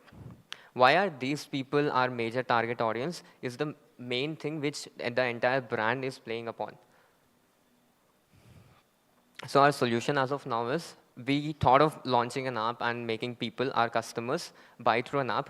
But what we understood is rather than having an app and making people convert to another app for buying fruits and vegetables, we thought of going through WhatsApp as a channel wherein people go scan our QR or WhatsApp QR and they directly buy from the sales bot, wherein it gives all the catalog of all the products of what we sell and daily prices are upgraded through WhatsApp mass marketing. So this is the main slide I want to focus upon for next 2 minutes. So why did we choose SHG groups and not every customer in the entire ecosystem? Because everyone needs fruits and vegetables, everyone needs it, everyone gets run out of their produce every week. But why did we choose a particular target range rather than occupying everyone? Reason being, the current landscape of D2C brands operating in organic, inorganic, direct to consumers, less price, better price, fast delivery, have one thing in common, that they don't have a loyal customer range. The whole reason for them to burn money month after month, MRR after MRR, is because the lifetime value of the particular customer group range they have shifts from one place to another place according to the discounts they get, regardless of the quality or the price of the particular produce. So how are we trying to solve it? So as a major target audience, self-help groups, there are in total of 4.2 lakhs self-help groups across Telangana. In numbers, it's 42 lakhs or 45 lakhs customers which we can acquire to. How are we channelizing and getting leads of these particular self-help groups rather than going through digital marketing, going through offline marketing, is majorly through the government basis of approach. Reason being, if we want to start a brand and if we want everyone in the Telangana to know about the particular, we sell vegetables and fruit at a better price, we want the particular thing not to go through social media. Majorly reason being, it's ineffective and it's a time-taking process wherein you need actual brand emphasis and differentiation. But the major thing, this is our first pilot project. We've been running from 2 months. We did this in Uppal. with the municipal commissioner giving us the access to the SHG groups over there. So right now, as of now, we have 160 self-help groups or customer groups under us who operate and directly purchase from us. So this access we got, and the number of customers we have is 1600 to 1700 in a span of 1 month. We will revenue generational operational from this particular month, wherein we generated, one second, wherein we generated 15,000 per day revenue. As of now, it's increasing as the customer visibility and the customer repeatability is increasing day by day. Reason being why we are focusing upon making such type of approach to our customers is because the entire CAC of acquiring a customer to the lifetime value of the particular customer in ratio with their average order value per week is very incremental and very sustainable for our particular brand. Reason being, these groups, they have the benefit of incentive from our company and other external benefits, such as providing them with better other services such as hospitals, etc. Reason being, those other brands in the businesses also want such customer range which are loyal. So they want to showcase. The first particular example was Orchids International School in the particular Upper region approached us, as we have a lot of customer range in the particular, which are mainly moms and women. So they just wanted a side promotion from us. So the entire customer range we have to acquire them is just an 250 rupees per group, and the average order value from what we get from them after the onboarding is 500 rupees to 1000 rupees, because that's the minimum bucket size of vegetables and fruits in middle class families across Telangana. So why are we coming to the question again? Next slide. Why are we choosing to go through this approach?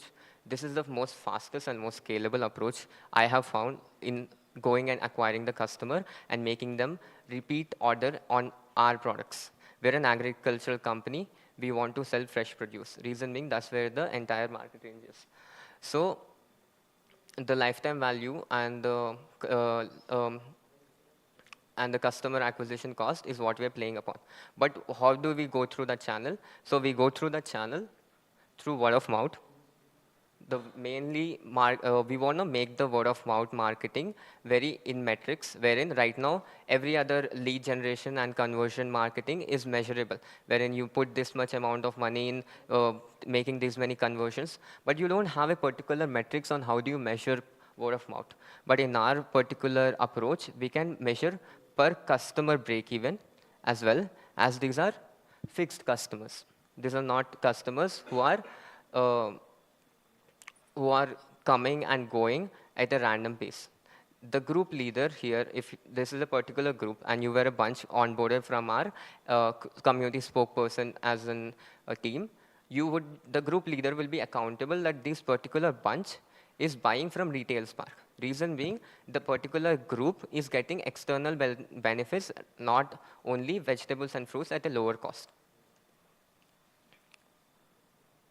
So as of now, we have partnered with two major implementation and technical partner. Why did we partner with them? Basically, we have Right to Rakshana Rural Development Limited. They have a wide variety of farmer connects wherein our supply never dies. And we have implementation partner Invera Solutions. So they provide us blockchain on every transaction happening. So we have the credibility to show it to the government bodies that every single transaction happening is legitimate and none of the numbers are being masked upon. So this is the approach I want to take in. I want to propose this particular model to the MECMA and SURF the RDA departments along with NABARD, as we are supporting these particular SHG groups across Telangana, along with helping farmers get a better price. And coming to the next slide. So what next? So as of now, we're operational in Uppal. We want to move our second operational area in Karimnagar. We are recruiting 30 people as a spokesperson who will go and onboard this particular group. So if a particular spokesperson, for suppose sir, is onboarding 2 groups per day, which approximately takes half an hour per group to onboard.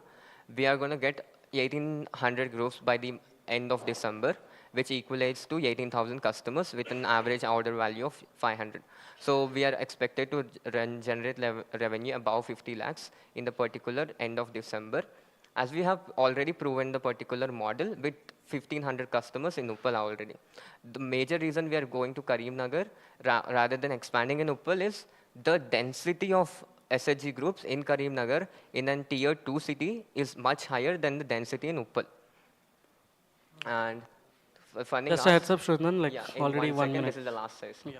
So the funding us, this is the funding us just for the next month working capital, as we have salaries of 7 lakhs, rent of 50,000 in Karimnagar, and 6 lakhs for the customer acquisition cost and 2 lakhs for the offline marketing, which totally equates to 15 lakhs 50,000. So lastly, our tagline majorly goes as digitizing local markets, which is farmers and SSG groups across Telangana. So that's Yes, our thing. thank you, Shraddhan. That was a very detailed pitch. Yeah. Over to you. Any questions? Which one? Sure.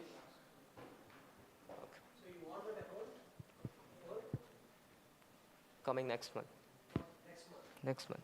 This we already spent across 7 to 8 lakhs in Uppal as a whole, and we have a working capital higher rather than fixed capital. Reason being, the customer acquisition cost majorly does not come from the brand, the incentives we give. The customer acquisition comes majorly from the employees we take in.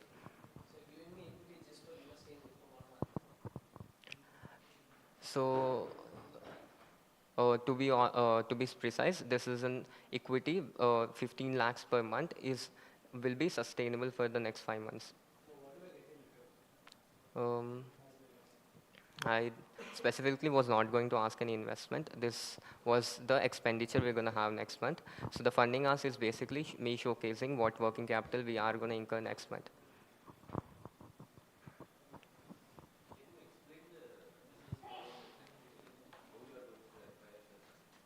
So 1 second, sir.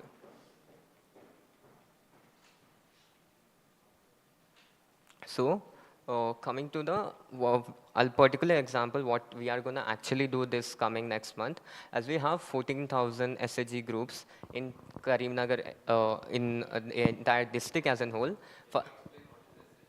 SHG groups is basically a group of women, 10 to 11 women, coming together for taking credit from the government.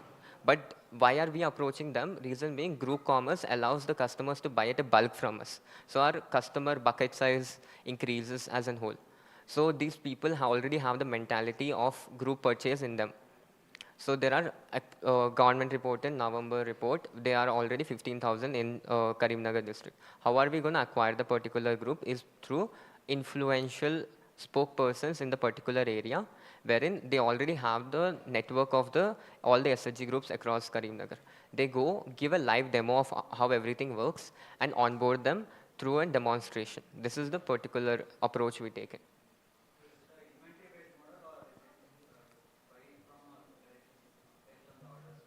So we take 1 day pre-order. So if you as a consumer order today, we're going to deliver it tomorrow according to the demand, rather than keeping a larger inventory. We want to go to a zero inventory model, wherein the customers are okay with us delivering the next day morning. Yep.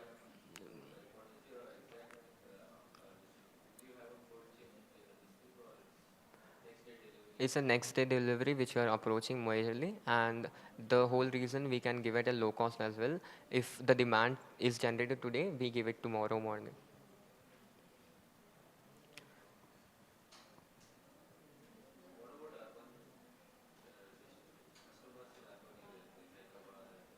So to be answering that question, those are not our customer target range. Reason being, those people will not go in a mindset of group purchase.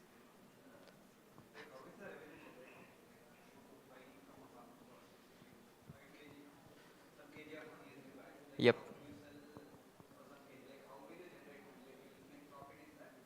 Yeah, there is a 20 to 25% margin in vegetables and fruits. As it's a perishable thing, the margins in retail are really high. So when we have a pre-demanded orders, we capture that 25 to 25% margin. We sell it at 15% margin and get the revenue. So if we're selling 15,000, we get approximate 1,500 to 2,000 per lot of 1,500. So when we generate an revenue of 50 lakhs, we get approx 10 lakhs to approx 10 lakhs as a revenue, gross revenue. So this is a mass product. Yeah, bit theoretic.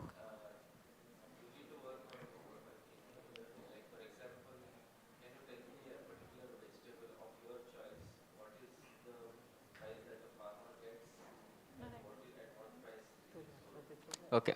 To specifically answer that, why did I say 15% rather than a particular SKU? Because the vegetable market as a whole is volatile. Sometimes it's 5 rupees, sometimes it's 50 rupees, sometimes it's 100 rupees. Okay. So if you are a customer, why would you buy from us? Is because we get it from farmer at 15 rupees per kilo, which is 50 rupees in general market per kilo. We sell it at 25 to 30 rupees. Why? This is the major benefit. Why do we have repeat customer order? Reason being, we delay the particular purchase order to tomorrow, but the price we give is 30 to 40% lower than the market, guaranteed. This is our. Mm.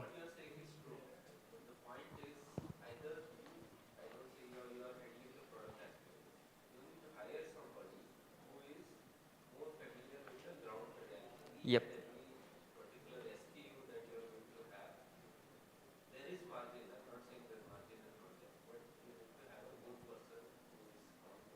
So we have a team of 10 agricultural students. We recruited them from past 2 months as well. So they handle procurement, supply chain, along with how much price to be decided.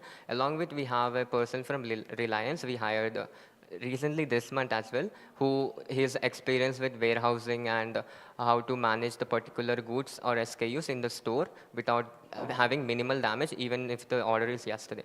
So we are hiring everyone related to the particular operations in the uh, domain expertise as well.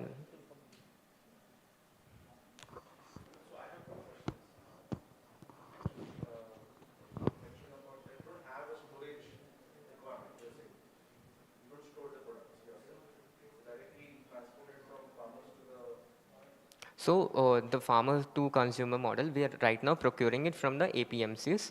APMCs doesn't have a minimal cart value, but it has supply every single day coming from farmers. So what happens if you as a consumer order 20,000 worth of vegetables today, I can procure it from APMCs without doubt, as the APMCs would be catering to 1,000 farmers every single day with different kinds of vegetables.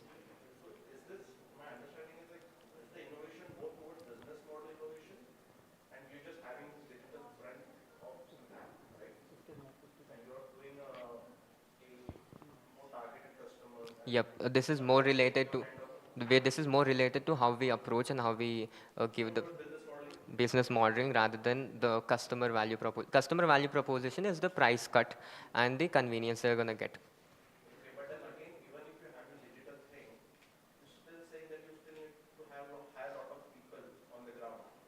Yep, sir. Yes, sir.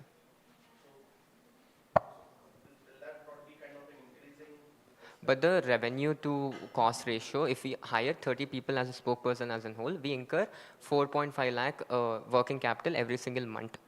But the revenue we're going to generate from them, 18,000 customer into 500 rupees bucket size, which is minimal as of now, is approximately about 70 to 80 lakhs.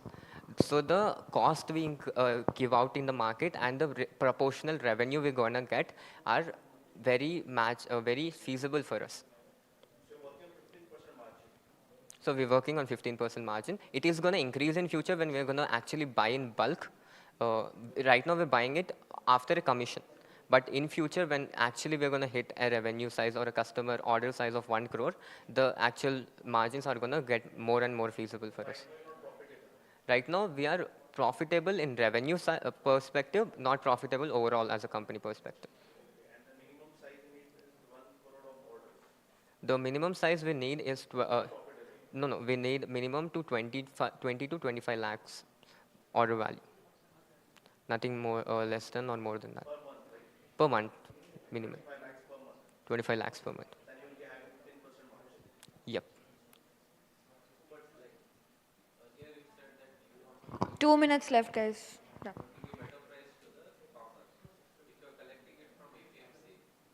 So that the reason is because the number of customer range we have is limited. Or else if the customer range is across 18,000 which we are going to acquire, the amount we can purchase from the farmer is feasible for us. Right now if we go and ask the farmer, we procure 1,500 to 2,000 kgs of tomatoes every day for the existing customer. But the farmer wants to sell 15,000 to 20,000 kilos of tomatoes. So it is just that us as a brand getting more customer range.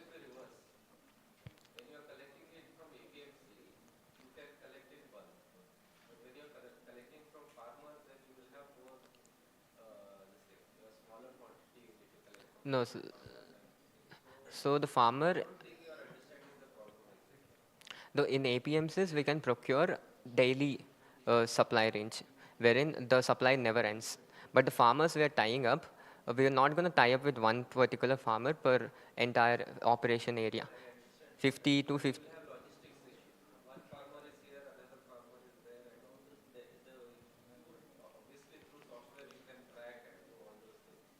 But this is not majorly helping farmers as an initiative. This is a brand to sell vegetables and fruit directly. Helping farmer initiative is an impact channel from us, wherein if it is feasible,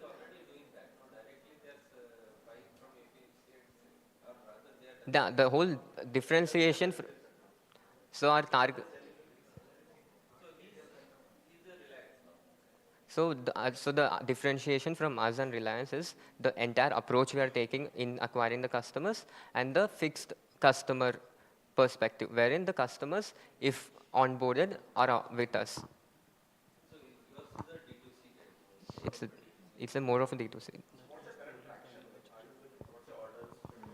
So we are getting 150 to 200 orders every single day from customers, which has a minimal cart value of 200 rupees. That's how we're generating. The numbers in the dashboard were also real. That's from our admin dashboard, wherein we are generating 10 to 11,000 in online orders and 6 to 7,000 in counter sale. Okay. Last question, please. Online orders every day. Offline orders. It's all rupees. Daily requirements. Yeah, we are already operational. We have delivery partners. Karimnagar is the next operational area. This Opal is already operational.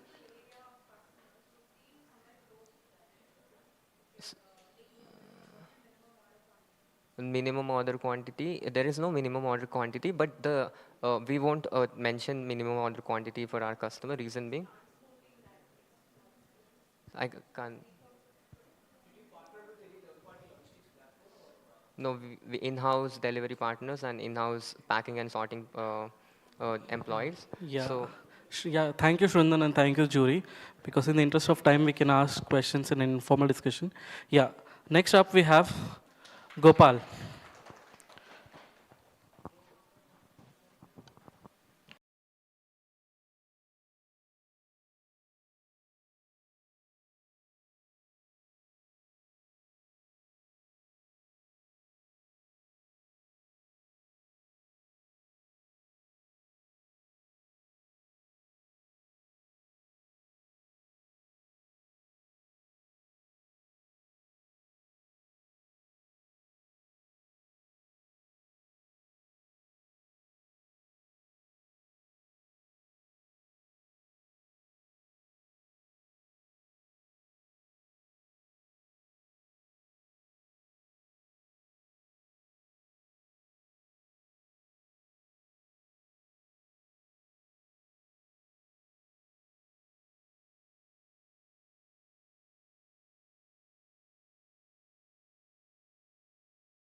My name is Gopal Krishnamurthy. I am currently working on my startup called the True Touch, which focuses on sustainable clothing. There are samples on the table in front of you, if at all you want to look. And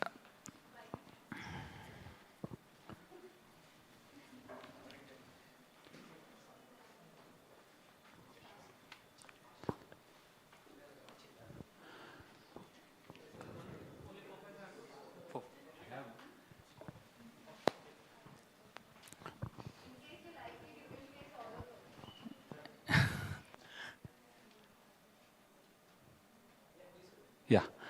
So currently major of Indian clothing system depends on cotton, which is being widely used across the places. And the kind of carbon footprints and wastage that is coming out of these cotton and other materials is like this. Around 10% of the global carbon emissions are coming from the fast fashion industry. And 141 billion cubic meters of water is used annually for production of cotton. And the textile waste is around close to 92 million tons. And 35% of the ocean microplastics are coming from cotton.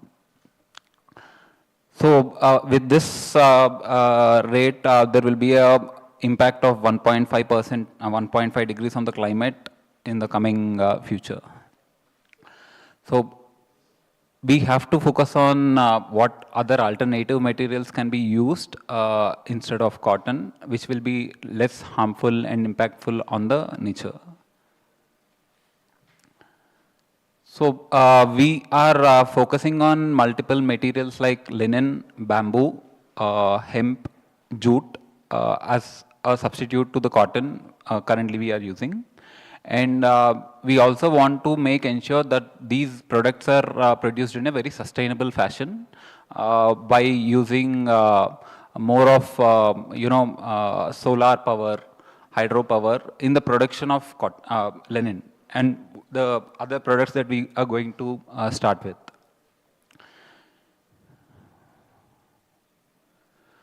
So we don't call this as a fast fashion industry, but it will be a slow fashion because people take time to adapt to a change. And this is not a trending attire that we can be readily usable because it will be more of subtle and calm outfits that can be produced in this kind of fabrics.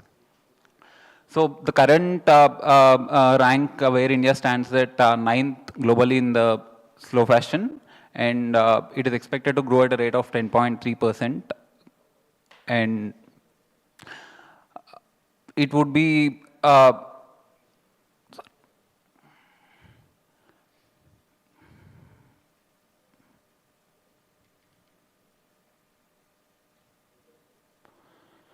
global sustainable fashion is at a CAGR of 22.9%, and the projected global market value is going to be 33.1 billion. And it would be at a 23% potential at the complete fashion market share by 2030. And there is a 9.7% of customers who are willing to pay a premium to sustainable material. So we want to start the multiple categories with men's, women's and kids. And our USPs would be products which are designed for longevity, and we want to be ethical in the product that we are making.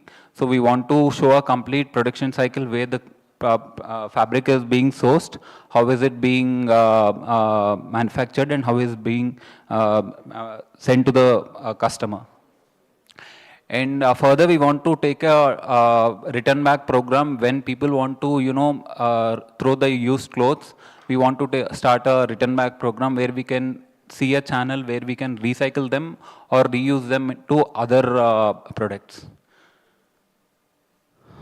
So with this particular process, we can reduce the carbon footprint by 60% than conventional material. And there is an 80% reduction in water. So in general, cotton shirt will take at least 900 to 1500 liters of water for production, wherein linen shirt at the current way that we are producing is taking somewhere close to 200 liters for the production. And the cotton products will have a more chemical induced process and it will have an impact on your body. Last time one of the persons from the jury has asked for what would be a impact on the body if we are using cotton and if we are using linen. So there is a frequency that is there for cotton with your body and there is a frequency that is there for linen on your body. So there is a positive frequency with linen is what science is saying. So want to make this possible by two channels. One is D2C, an online website, and other is with partnerships by going to stores. Currently, we are in the process of developing a website, and mostly by end of this month, probably in the first week of December, we will be live with our website. And currently, we have sold close to 15 pairs of shirts, and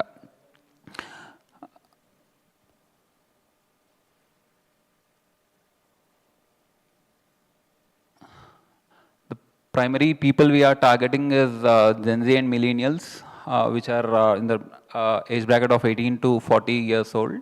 And this is catering to 34% of India's population. And people who are more concerned about sustainability are our target audience. Urban professionals who have higher disposable income and who are willing to pay premium for the product.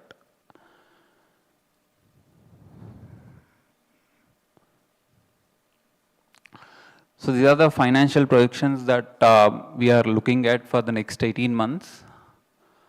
So currently I have put in close to 7.5 lakhs on creating the product, and I hold a stock of 4.5 lakhs. And as I said, I have an initial sale of 60,000 currently. So the average order value we are looking at is 5,500 is the average order value. And we have a gross margin of close to 45 to 60% based upon the price we are selling.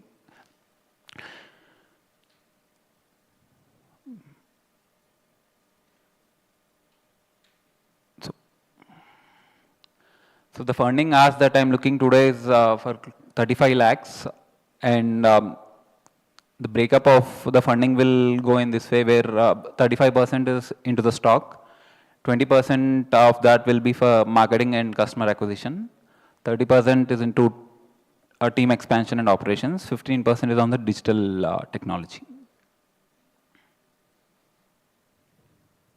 Yeah, thank you.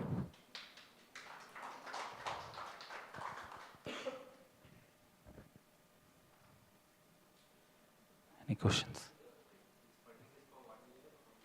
This is for next 18 months. 18 months.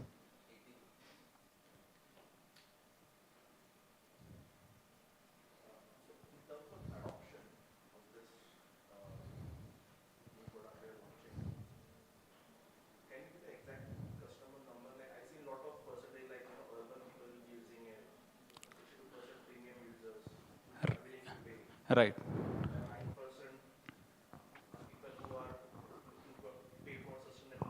Correct. Yeah. So,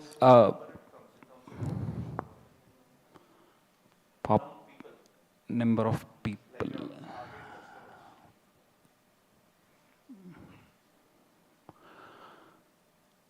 Number I have to work on. Sorry, I didn't work on that, but yeah.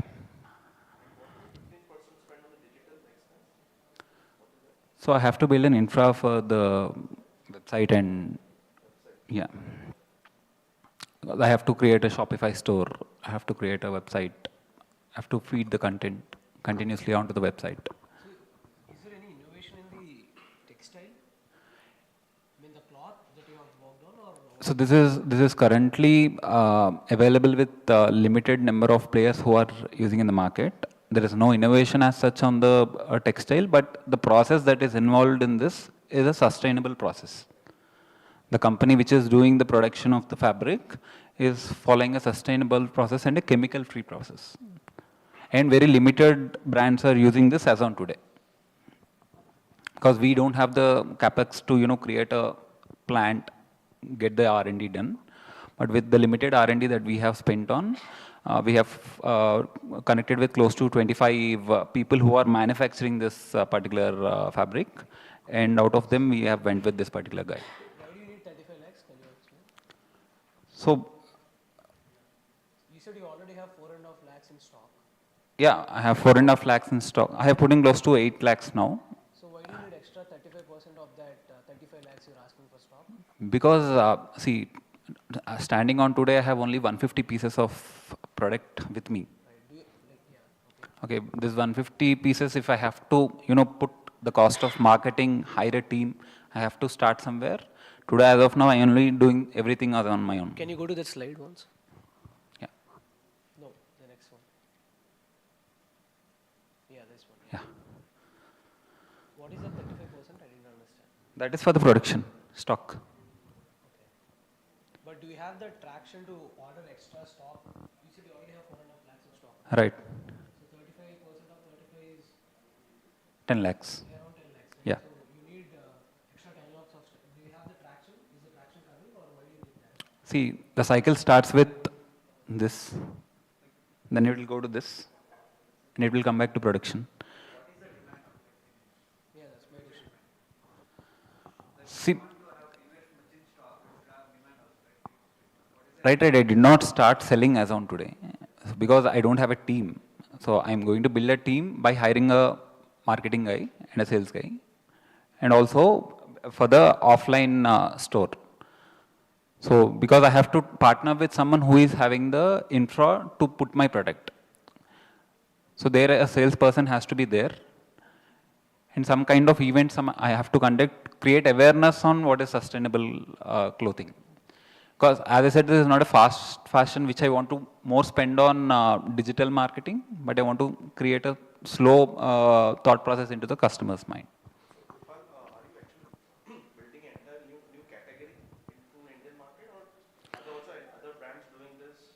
It is not about the category, it is about positioning what I'm selling. Other brands are definitely not into sustainable clothing. They are not positioning as sustainable clothing. And then what is your plan for go-to-market strategy? Are you planning to go into the stores or online? So currently we are talking with one of stores in Hyderabad. They are into articrafts and we want to put a counter over there where we can position our product and we can sell. Khadi is basically a mix of cotton. It has a tinge of cotton. This is 100% linen. 100% linen.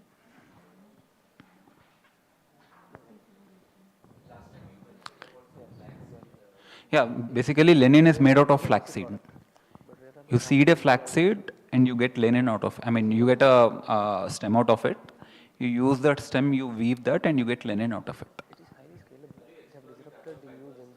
Yeah, we are working on bamboo, and we are also working on a recycling technology where we can take used clothes from people and can we put it into the system and recycle and make a product out of it. Banana fiber is also one of the products that can be explored. Yeah.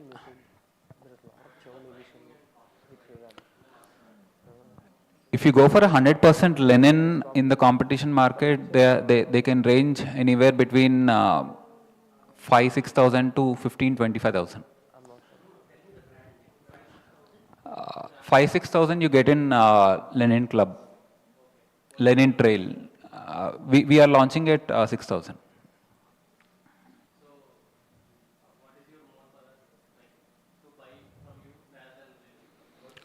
So this is one thing that, as I said, Linen Club doesn't focus on sustainability because we are doing this complete in a eco-friendly process. The buttons that are being used are from pearl. They are not plastic. The product is made out of 100% green energy. It is not being made from normal regular energy. That is one of the differentiating factors as a brand at a brand level. Because Lenin Club is not focusing on sustainability as a solution. They are presenting themselves as a Lenin brand. We are not a Lenin brand. We are a sustainable brand.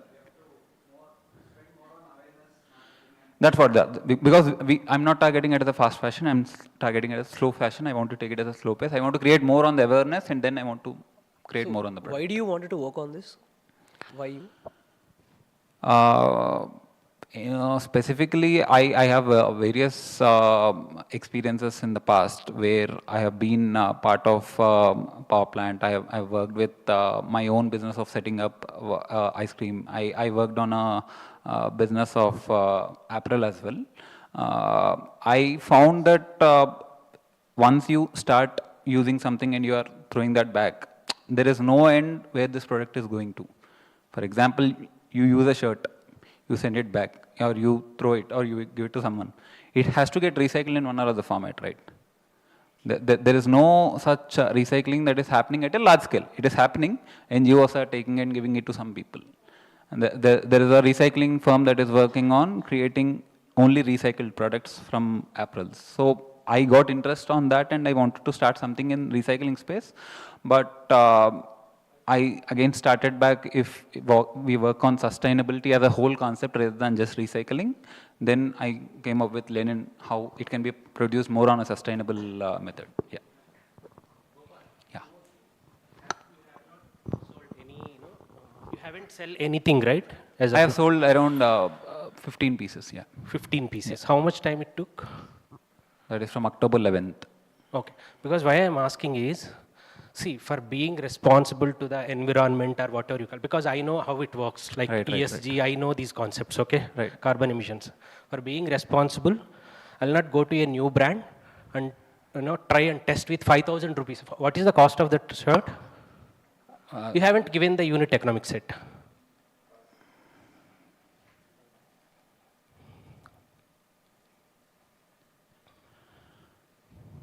Okay, 5,000 rupees per shirt. Okay. 5,500 is the selling price. Cost of goods is 2,200. Okay, your margin is 40%. Yeah. Okay. So the reason is you haven't, done any business as of now. As of now, no. Okay, but have you got the feedback from these 15 people who has taken, by investing 5,000, taken the shirts? Yes. You have taken. Yeah. What is the feedback? So it's a feedback with comparison to linen, okay? Because selling it to the right people is also a challenge. Because people who understand this is a eco-friendly product or a sustainable product will have more knowledge on this rather than selling it to people who are not more aware of the product.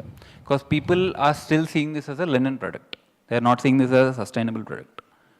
Because if I say that plastic is harmful, still people use a shirt which has plastic buttons. But if somebody who's looking for a non-plastic button as a shirt, if I can go and sell to them is a different story. But reaching out to the customers and making aware them that this is the product this is made up of will have a better feedback is what I have felt. Yeah. See, because the 40% is as on today. Because at a scale that you are selling for like 2 to 3 pieces per day or something. But you are opting for contractual manufacturing, right? Correct. So you have third-party person where they do for this. Right. But what about that contribution margin or whatever you call, okay, percentage? When you want to scale, when you want to scale, you cannot go to contract manufacturing. Right. Because it would kill your percentage. Correct. So what about that? So unless and until we have a big enough plan to make our own production of linen, that is not possible.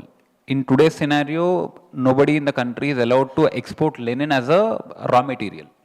That is being primarily held with very limited brands like Linen Club, and Burgoyne is one of the other brand, which has a production to import linen from outside, the raw material I'm talking about. And they sell it to the customers beneath the normal people who sell it in the stores as a fabric to them. Because if I can be a person who can import linen, then I can take a control on the cost of material. But there is no such process today where I can go and take linen directly from outside. See, but is the, like in India, market like India, that is the biggest problem, right? You have to come up with a lower price. You cannot charge a premium. 5,000 is premium as per my knowledge. But that's what I'm saying. 100% linen is costly. Okay. And how many people are selling ethical and correct value of 100% linen can be justified with the product. That is my research that I have done, because people say this is 100% linen and they have a mix of cotton. If you can see some of the websites that are selling, there is a mix of cotton in that. Very limited products are getting sold as 100% linen. See, but you need to educate them, right? Right, that's what I'm saying. This is not fast fashion, this is slow fashion. The time that will require to create awareness about the segment we are talking will take Yeah, last one from my side, from Jashwant, like asked you some question, right? 35% you are going to increase the stock. Right. Before that, what we suggest is first if you can like sell these 4 lakhs of stock, what you have. No.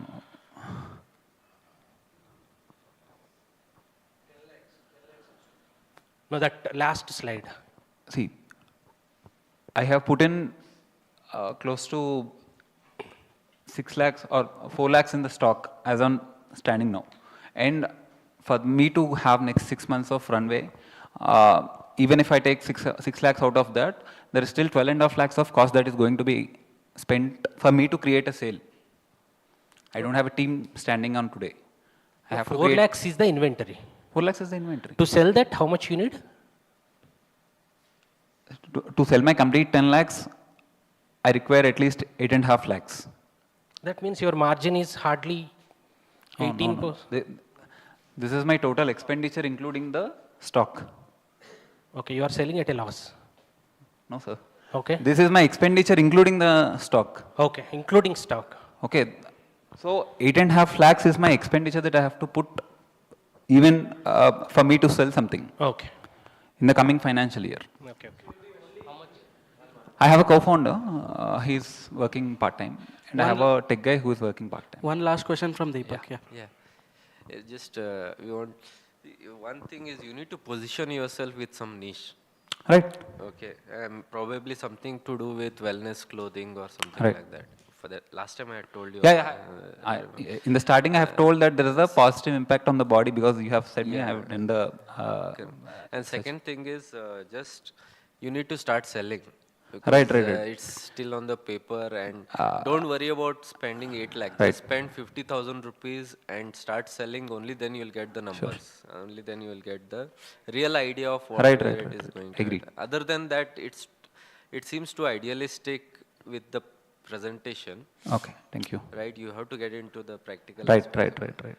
Thanks. Thank you so much, the Gopal and also the jury. Yeah, I think we have to move now with the next set of and the last pitch for the day. Yeah, Sandeep.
Because I can communicate better maybe in the slow run. So in the beginning, maybe I'm a little nervous. So first, I just want to ask you some question. What India's investment, like India's youngest investment is time, energy, and money. TikTok. Okay. So where do you think you guys are spending most of your time, energies, and money in? May I know, please? Phone. So you are spending most of your money in phone? Time in the phone. How many hours you're spending on phone? Huh? 6 hours, right? 7 hours. Rest of the time, where you're spending? Working. And daily work. So most of our time we spend, see, this is a niche, like what is a cliche? People say we are spending most of the time on phone. That's not. On phone, what you're doing. And then it's 6 hours hardly you spend, but rest of time you sleep. It's your house, it's your food, your money invest in, your workplace, and then your education. That's where you put in. So just to start this business, why do I want to start what I'm doing is because see, as a business, first you have to address the biggest problem that you can solve. So that's where I've came in what is the biggest problem of India as of now? Time, energy, and money. So I refer them into live, work, and connect. So these are three elements where most of the people spends their money, time, and energies. So, but it's very fragmented, it's very unorganized sector in India or globally, I can say. See now people live in PGs, hostels and houses, and then work like co-working spaces, and then also commercial spaces, but not an ecosystem. And then we connect at cafes and events and then there. So, but if you see, this is the major problem, but none of them was addressed in a futuristic way. So that's where I am in, addressing this problem. And then before you address the problem, you should know the history of how it has evolved. So the story, I did my research on, from the Stone Age, how people were living, connecting, and working. If you see, during the Stone Age, it's more of living in the caves, and then working for hunt, and then connecting at fire, and then tribes, and then all these campfires. Slowly, eventually, there's a progress. You can see the method of evolving these three activities. Recently, maybe industrial age. Now it has become you can see people live in urban housings, and then people connect at very local community halls, and then works, specifically the working hours are got it is very, very much fragmented by the time of industrial era. Before that, it was mostly connected between each other. And then what is future? What is future of where people how people live, work, and connect?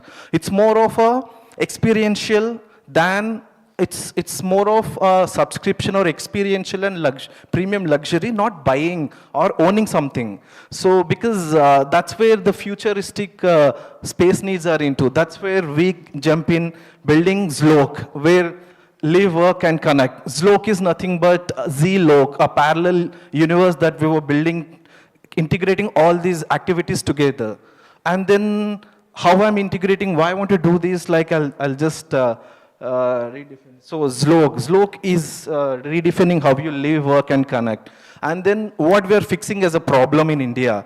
See, Zlok, why did I say I'm building Silicon Valley of India is because what Silicon Valley does, what it did, it created the ecosystem. What is ecosystem? Ecosystem will tune your mind, brain, activities, and culture. It creates a culture so that your brain is tuned. So that's what I felt and then the main three things work, live we are creating, you can live with very vibrant communities, and work, you can work and connect productively. That's what we are building. And then this is not a real estate, this is not a hospitality. We are building an infrastructure for innovators and innovation futurism. And see, and if you see the last line here, please read it. So, it was Silicon Valley pioneered, but Bangalore struggling to center, and then Hyderabad, we have to build this ecosystem, connecting all these three. That way we can nurture the future startups and then culture here. So that's about the Zlok. And then how we are differentiators than a co-working space like WeWork or a stanza living or whatever, because we are integrating a ecosystem, not separate entities. That's where we are a differentiator. We are not a co-working space, we are not a co-living space, or we are not just a cafe or event space. You'll get to know further because I can show you better what we are building. And then this is what shift from the ownership to access model. You're not owning the house or space, you are accessing the premium and luxury needs. So, and this is about me. So I thought, what should I write about me? Then I asked Google, who is Sandeep? Then it gave me, this is me. Sandeep, like Google said, he's a pioneer architect. I'm an architect by profession, and and then entrepreneur. I'm founder of Vivify Design Studios, Twin Habitat. Twin Habitat is about Cliff Cafe and Square Up. This I built already.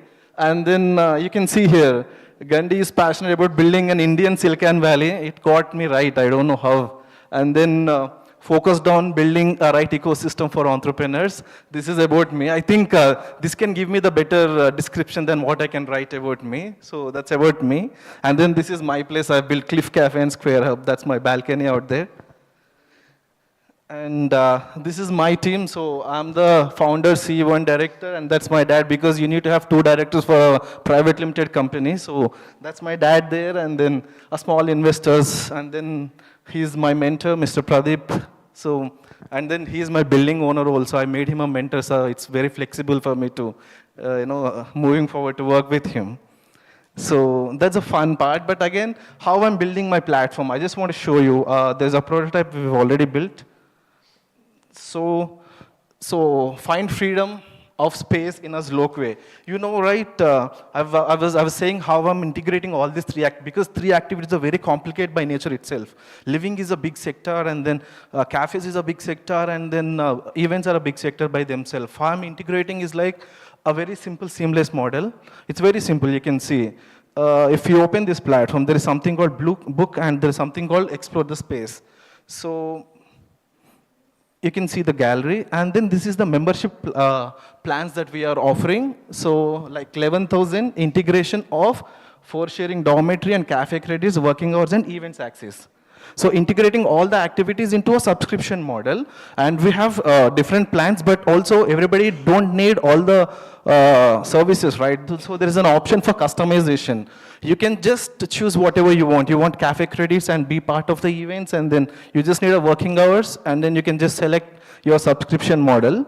And this subscription you can use all over India. It's like, having a cult membership and using all over India. So if, for example, you have a subscription in Hyderabad, and then you can just travel Bangalore and go and use, you can stay there and then be a part of events. You don't have to pay for your accommodations. So that's why we are creating very flexible model. People has to work for their potential, and then he should just travel all over India and the network connect and work for his passion, rather paying all the time for the rest of the needs. So that's why we are unique in that part. And then moving forward, events, all the startup events and all these events can be listed there, and then if somebody wants to host event, they can directly go to the events host and they can host their events here. And then you can see there is a subscription model. You can see there is also, we wanted to integrate EMI option, so that way it's more budget friendly for the people who wanted to stay for the long accommodation. That's how we can have a bigger ticket size costs also. That's what we wanted to build. And then if you see, if somebody, why somebody wants this? If for 11,000, what do you get in Hyderabad? Just a living space, but also not very well designed. As an architect, I know all the buildings were meant for something, but the activity is something, what they're doing in the buildings. So this is not meant for living or a hostels as such. So that's where the problem is also coming in. So we have to design, and that's where we can optimize a good number of space, and then we can monetize it better with good revenue. So that's what I felt. And then moving forward,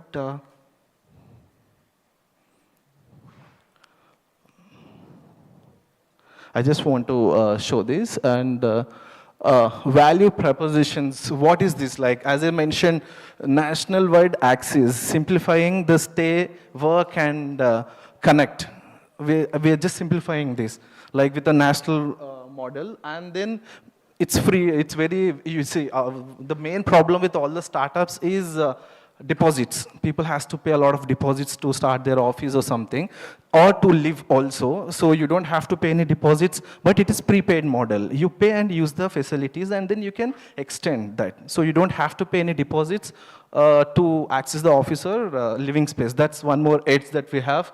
And then unmatchable flexibility. As I said, it's very flexible. You can use all over India, and then it's very dynamic in its nature, because I'll show you why it is very dynamic and vibrant. And then I hope most of the people also have been to my space sometimes for some events. I've seen a couple of faces here. So, and then also this is like all in one. So all the space needs are addressed in one platform with or one entity. So that's Lok. Next, we have got, sorry? Oh, last 1 minute only. Last 1 minute, must time. Just let me be free, no, Akash. So this slide, it's all about the segmentations. We have a couple of like B2B. See, during this process, see, I'm building this since a year. Then I figured out there's a lot of B2B collaborations because like Bauer wanted to collaborate with us, and I can see a lot of brands wanted to collaborate. And then when I figured out, like, for example, companies like Tata, TCS, or any other IT solution companies, they does not have any, they hire people. They want to train them, but they don't, so they send people to Hyderabad or Bangalore somewhere for training. They look for private hotels for the accommodation. And then they don't have right infrastructure for the events to host, all that. So we can be a lot of B2B collaboration for all the businesses out there in India. So that's why they don't have to book a hotel in Marriott for presentations or book a hotel in Oyo or somewhere. It's not that. You just take a subscription. That's why we can sell our annual subscription with all the businesses. It's like an insurance policy you're selling. It's a mandatory policy. The people will keep it for B2B deals. And then D2C, that's what we are doing, direct to customer. And also, in future, we wanted to build this platform and getting into aggregator model. That's why it can scale big. Next, proven traction. So as I mentioned, there's a Cliff Cafe that I've already built. And then there is a co-working space called Square Hub. So we hosted 100 plus events till now in this 11-month run. So I opened this in January, so this is my 11th month. And also we host stand-up comedies, we host AI workshops, we host founder meetups, we've hosted art workshops, and then whatever out there in the market, we hosted them. And then also, you can see we've built a strong footfall, and then our Square Hub, like the co-working space of the building that I've owned or leased, has 300 plus footfall every day, like entrepreneurs, startups, and then cafe, and then all that. So that's where I can create this good traction, and then we're incubating 10 plus startups out there. Shrundan Agrotech, he is also part of our community, and then there's a lot of peoples out there. And then that's what, so I can see there's a lot of people still incubating at the startup. And so these are our brand collaborations, and then these are the events who hosted with us. GrowthX also hosted a AI workshop at Cafe, and then Durian is part of our rental ecosystem, and then all the startups are incubated by us. And then Silly South is a stand-up comedy brand, and then there is also, I missed this, there is somebody called Spam Comedy. They do all Hindi stand-up comedies every Tuesday at our cafe. And then we host Telugu stand-up comedies, yoga workshops, and Opera Club is one of Bangalore startup. So they are associated with us. And then Small World, there is one more event organizers. Like all of them organize events. So all of them were associated with us, and then we are doing all the events out there. And then this is the gallery, you can see. This is a yoga. So the cafe turns into multiple spaces, like this is a yoga, and then when there is a founder meetup, there is a founder events happens, and there's live singing, there's a board games, and then there is some. And then also, I started doing podcast, as everybody mentioned here when I jumped in. So I did podcast with Mr. MSR and then a couple of other founders.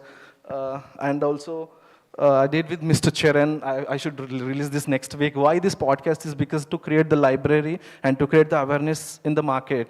So how do I take it forward by content? So because my aspirations are possible only with the content and all this. So this is what we're doing. So we are at 8.5 to 9 lakhs revenue per month as of now. And then we can, I'm sorry. So we can go up to 15 max, so that's the capacity that I can make out of that first building that I signed up. And then we are profitable, operationally profitable in 6 to 8 months. So this is about our traction, and so that's what, so it's 13,000 square feet we've leased, and then currently we are at 8.4 to 9. So maximum we can go to 14 from the current building that I'm signed up and the business that I'm doing. And then that's what ARR, and then gross margins, as of now, we are at 20 percentage, but if we go our number from 9.5 to 14, we have 40 percentage of margin because our expenditure is same, the income grows high. So that's where we can have more edge out there. And then, so key financials, as I said, like, this is what our range, and then, yeah.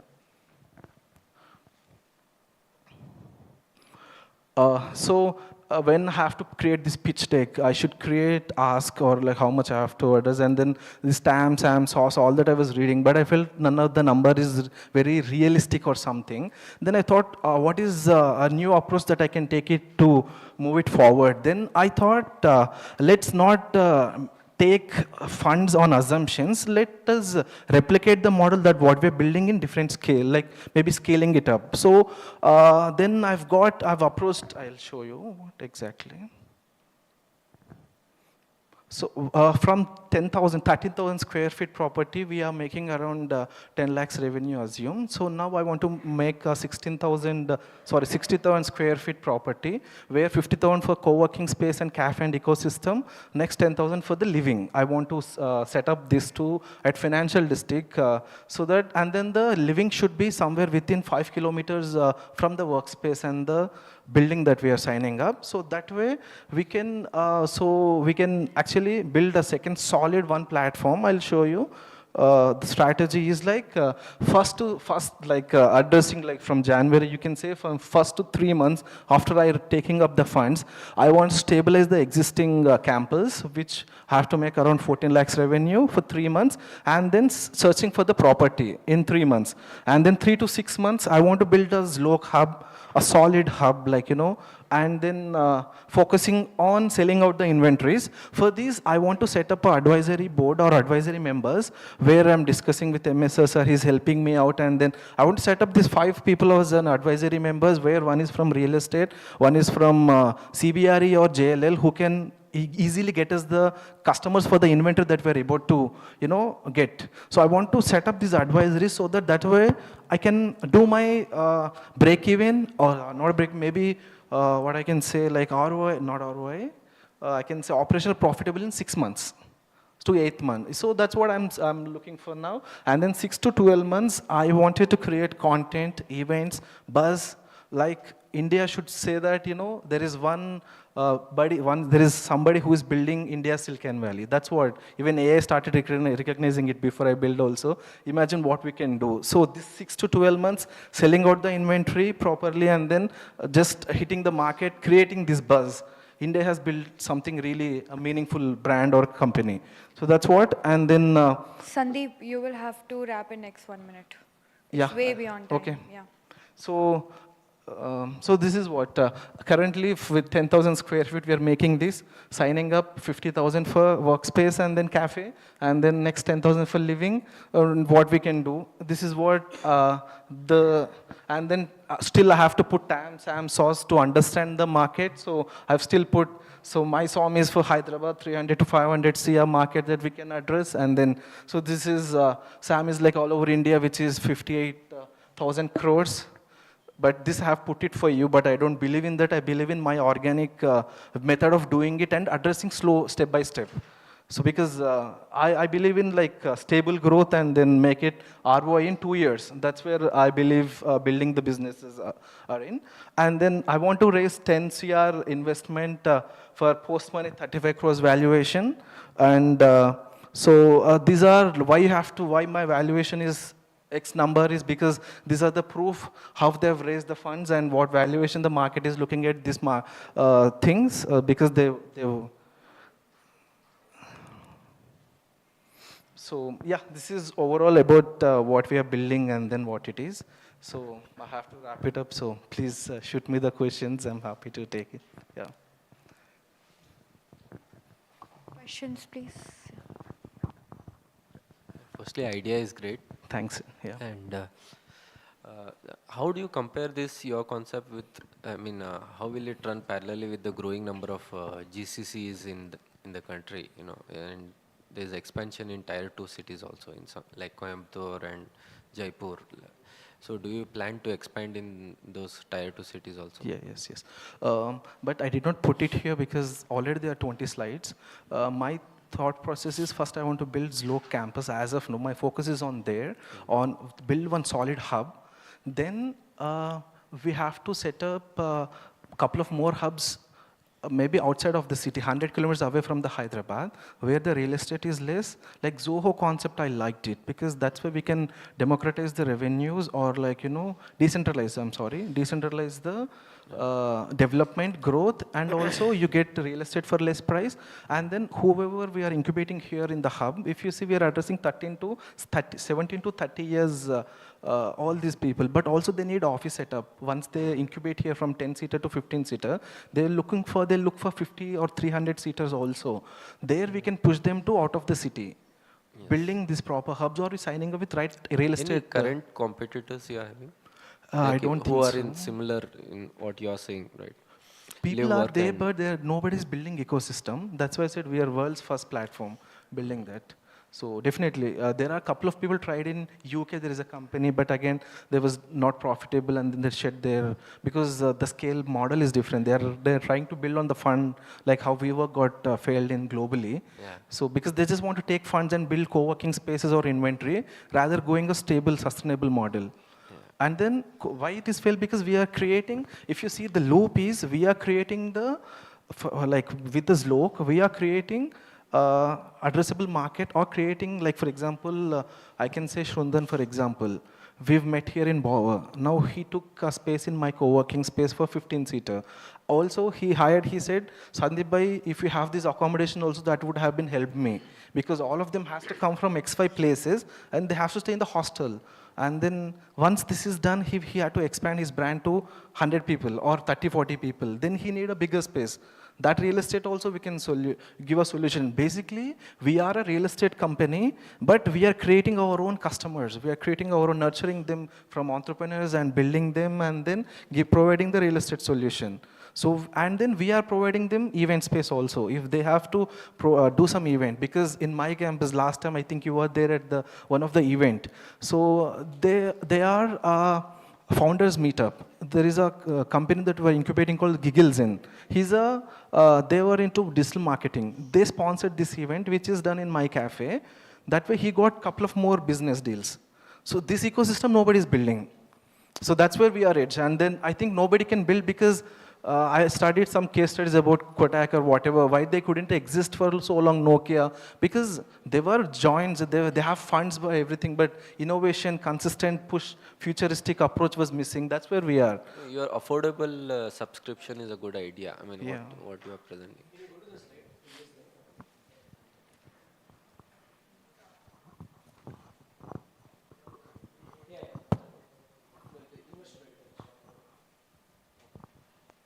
So simple, we are raising 10 crores for 35 pre-money valuation because simple 13,000 square feet, whatever we've built and we are operationally profitable and then XYZ our number. We did 100 mistakes there, I can say, because this is my first business. I mean to say, I just started it.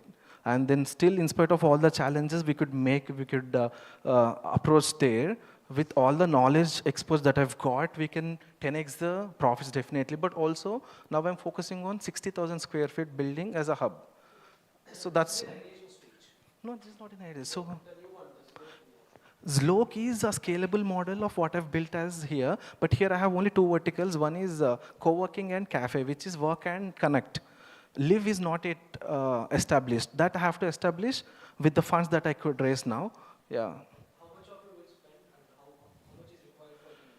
So I'm dividing this way. So for the infrastructure and then building all that, we need 3 to 4 CR to build infrastructure and then all that. And then to build the tech and then to make 18 months runway we need. And then I want to be in little positive where I want to operate with right bank balance because all this first project, 90% is investment was done by me. I've seen a lot of pain points to build all these and then that's where my efficiency was coming down. Daily I'm lost in operations. I cannot hire right people to make it as efficient that I can be. So now with all that experience, I want to make this in such a way that I should be in ideating and marketing and then taking this into 10x, not in focusing on the operations. So that's where I wanted to be in right fund and right surplus. So that's what I'm looking at. Exactly for infrastructure, we would take hardly 4 CR, and then rest of 1 CR can be for tech and then all this. Sandeep, Yeah, please tell.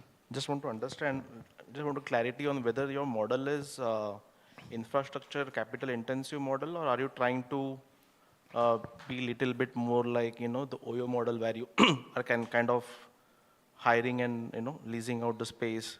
So we wanted to do Are you investing into the capital or leasing? I think it's a leasing model, right? You lease a space. As of now, till this first loc hub, we are in leasing model. Then we wanted to expand in franchises and then explore more options as an aggregator. If you see, in the beginning, I said we will be an aggregator also, but not right now, because I want to create that buzz where, like for example, Zlok, this is one place where it's a solid place. Then franchisee model is easy, or associations are easy. I want to build, then definitely we have to expand. That's very capital light model. That's how we wanted to. Okay, so first you want to build an actual model. Yeah. Of how you want to be. Yeah.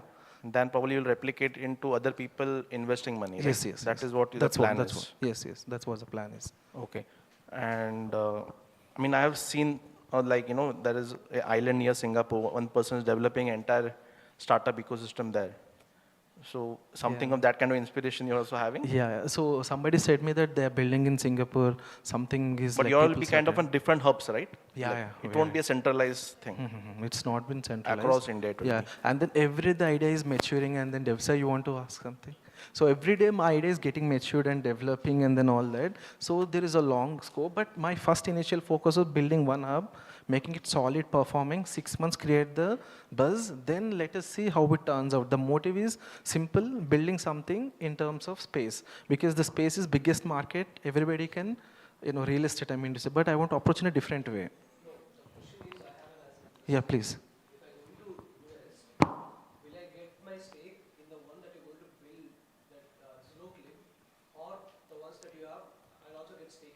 Overall in a company, we are giving it for equity, like the Zlok is like. So those two are also incorporated in? Yeah. Already in. Because that's where I get my valuation. No, I am showing those two businesses as my, proven traction. So if somebody wants to invest, so whatever traction I'm showing them, that should be also part of the ecosystem, if not, because those numbers that I'm showing as traction. So. Thank you, Sandeep. And now we can wrap this. Yeah.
So let's maintain that we have the conversation later, not during the pitches, to respect the time what these VC partners are carrying.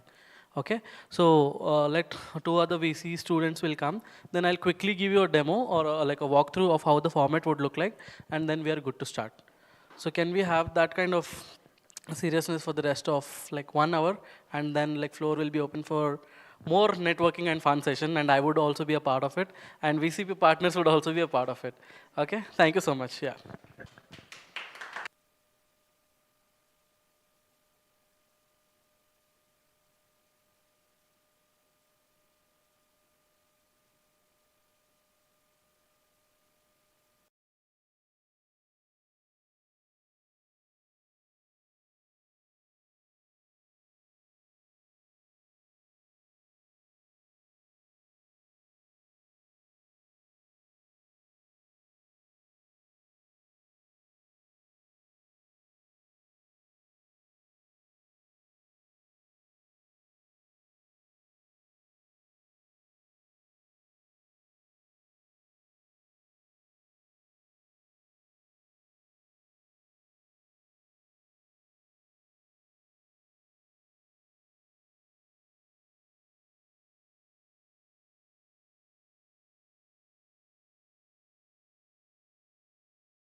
think is coming, yeah. All the VCP students are here. Sai Kumar, where is Sai? Okay, you are there. Adi? Yeah, I just mentioned twice, but I'll just recheck. Yeah. Yeah. Is Adi here? Okay. Okay.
So finally, it's a time to have like our VC partners here. So we have like three topmost VCs here in Hyderabad today. So first we have like Siddhant Gupta from Six Ventures. Can we have a big round of applause for him? Yeah. Also we have like Kiran Chandra sir from Dallas Ventures, who happens to be my favorite. Yeah. And like we have Ashish Gupta.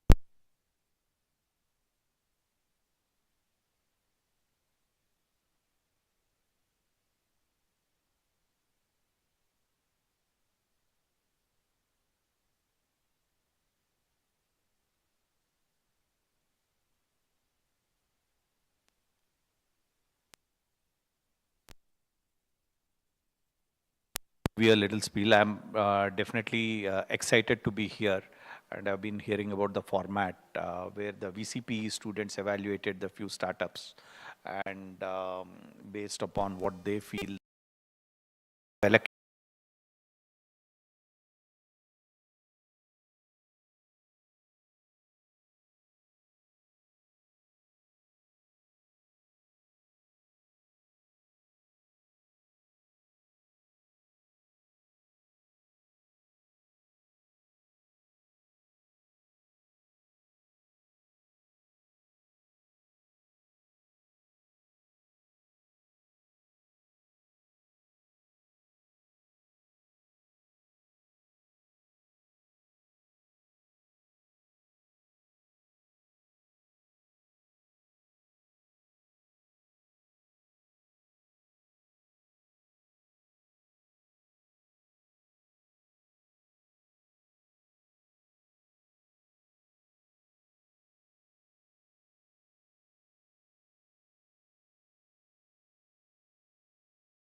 last week, so that's why I was a bit doubtful. It was not intentionally, but yeah, I think I recovered mid of the week. So, but yeah, very great to see you all in person.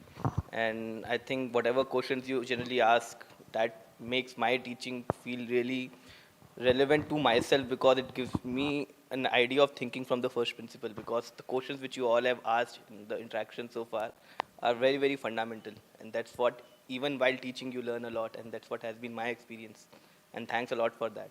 And obviously, I didn't interact with the rest of the batch, and I just got to know about how it's structured at above. So yeah, I'm looking forward to interact with all of you and know about what all exciting stuff you are building. And I hope these guys would have grilled you quite a bit, and I hope they would have given you some good rationale for funding or not funding. So I'm looking forward to it. Yeah. Thank you so much, Ashish. Let's have a big round of applause for all our faculties here. Over to you, Muskan. Thanks, Akash, and thank you so much, faculties. Now, moving forward, before we start the grilling of VCP students, there is the fund allocation that has to happen. So I am going to play a short video. So we just tried to do something around Canvas, so don't mind the editing part here. But what we did, we tried to divide how 1 CR is being allocated by the future investors to the startup founders. So whoever is getting funding, hypothetical fund, sorry, whoever is getting it, congratulations. I cannot promise what amount, but whoever is not getting it for now, please remember it's just hypothetical. That's the only thing. Okay, but I want claps, I want cheers as soon as each startup comes up. So that's a video you have to make sure. I will not use my mic again to say it. Are we all set? Yes. Huh, I know. Okay. Just miss 1-0, yeah? But that's okay.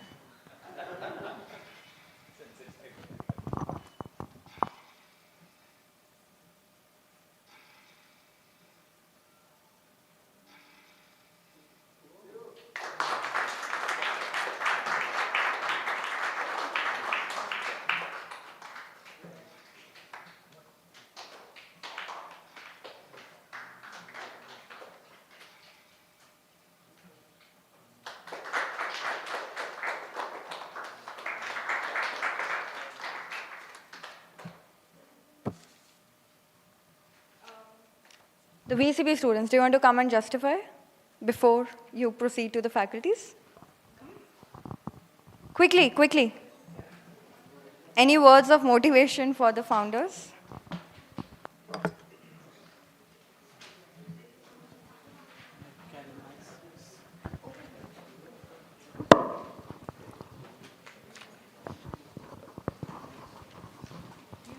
So right now, since it's a hypothetical 1 crore, in that we divided into 60 and 40. I am just beginning. What's the majority? But yes, they have discussed, they have brainstormed individually, they have put their points, which they will be So they are all part of the fund and they are part of the fund management. Correct. So that's the So it's a single fund session. Yeah, single fund Yes. is the IC. So good. So we have to, argue within ourselves like with this goal, this goes. Then let's go one by one on each of the companies. Yes. So to give an introduction. Regards to the fund, Yeah. it's 1 crore. No, just I'm telling that. Yes, so what we Yes. are going to do, just step on the stage, we go startup by startup, and they will put on questions, so each of you has to make sure your point is crisp and clear, why your individual decision came there. So the deployed capital is 50 lakhs. We left the other 50 lakhs for the follow-on rounds. So with the 50 lakhs, we have decided this. Yeah. So the main reason for that was that for many startups, we couldn't see the proper market fit. So for where we could see a good market fit, we thought that it's worth investing at this point. Right now, a lot of them are in POC stage. So that's the main reason. Actually, some of the companies that we didn't invest, they had idea and need was definitely there. Only thing is product was not quite ready. So you got the answer. Whoever is not invested is not because idea is not good or this thing. The sheet is who is having? Yes. Seven. Yeah. Six are present today. So I think each one of you can explain what they do, and then each one of you can share. One of you can explain what they do. Okay. Yeah, I'll start with Zlock because it relates with real estate. So Zlock, I think it's into, they combine concept of WeWork, the workspaces, plus they have a living OYO, and they combine with something like a coffee shop or something like that. Yeah. Zlock. It's So a they're unique building an concept. ecosystem. Zlock is a unique concept. They have combined 3 ecosystems, and we found it very interesting. But only thing is, it's a very capital intensive. What they're asking is 10 CR for the For a equity. post money valuation of 35 crores. 35 CR. So, from.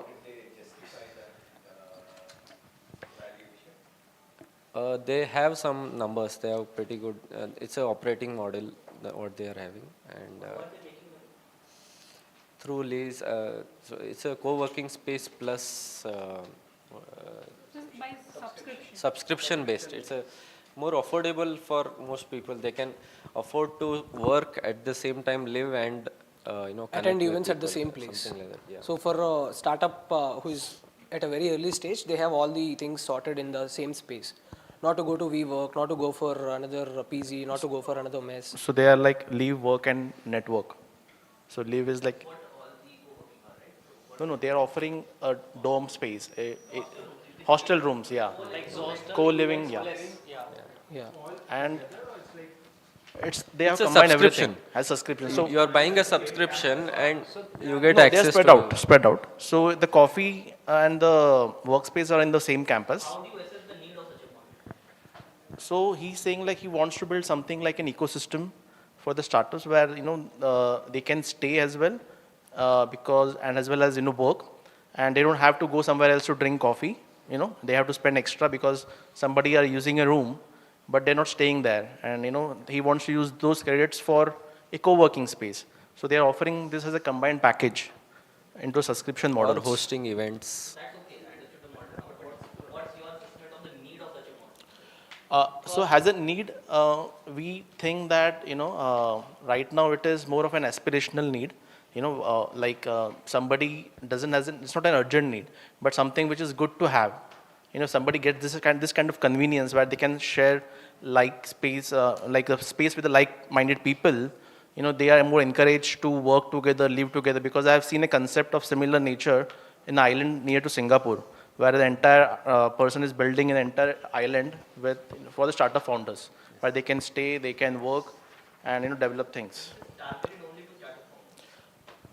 No, not necessarily. Not for Any any working business, professional any who is co-worker. moving from city to city and he wants place to work at the same time. So with the same subscription, he can go to Jaipur and live in the same ecosystem in the future. At a very 15,000, 20,000 per month subscription, you can have access to all these things. And Somebody who's traveling. And the founder. Anybody can work out of it, but the target customer is more of startup founders, right? Because No, they no. want to stay and work. The main Yeah, idea yeah. was like most of the young professionals who work keep their time, work and energy. So he wanted to keep the three together.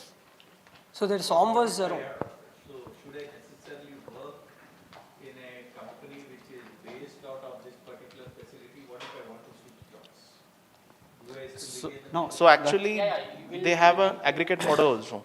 So we spoke with the founder. We asked him, like, currently he's putting a lot of his own capital into by leasing out the space. So we asked him that this is going to be a very capital intensive business and how we're going to scale up in the future. So he mentioned that in the future he's planning to be more kind of an aggregate model, where like an Airbnb, where he kind of just coordinate with the places across India, do tie-ups for stay, for workspace, instead of directly leasing out.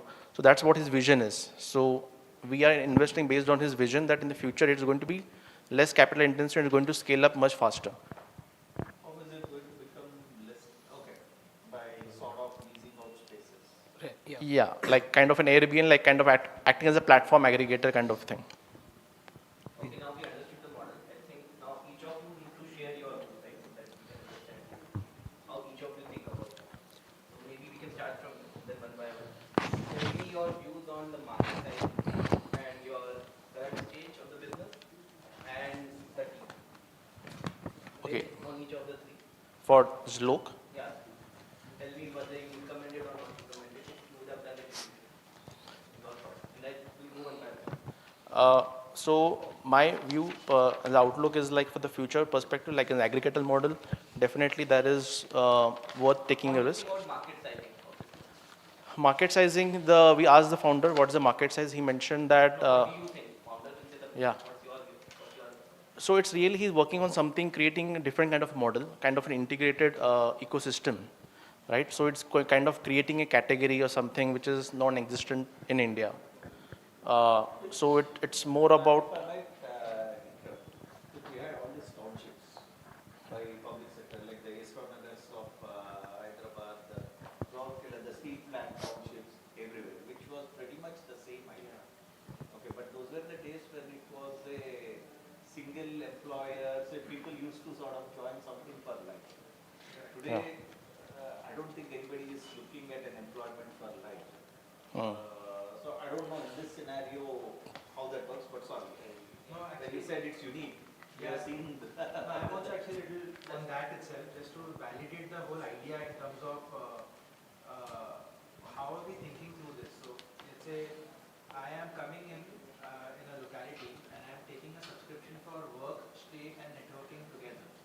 Now there could be various permutation combinations around this. Right? I might just want a place to, let's say, work and stay. I have figured out on my own.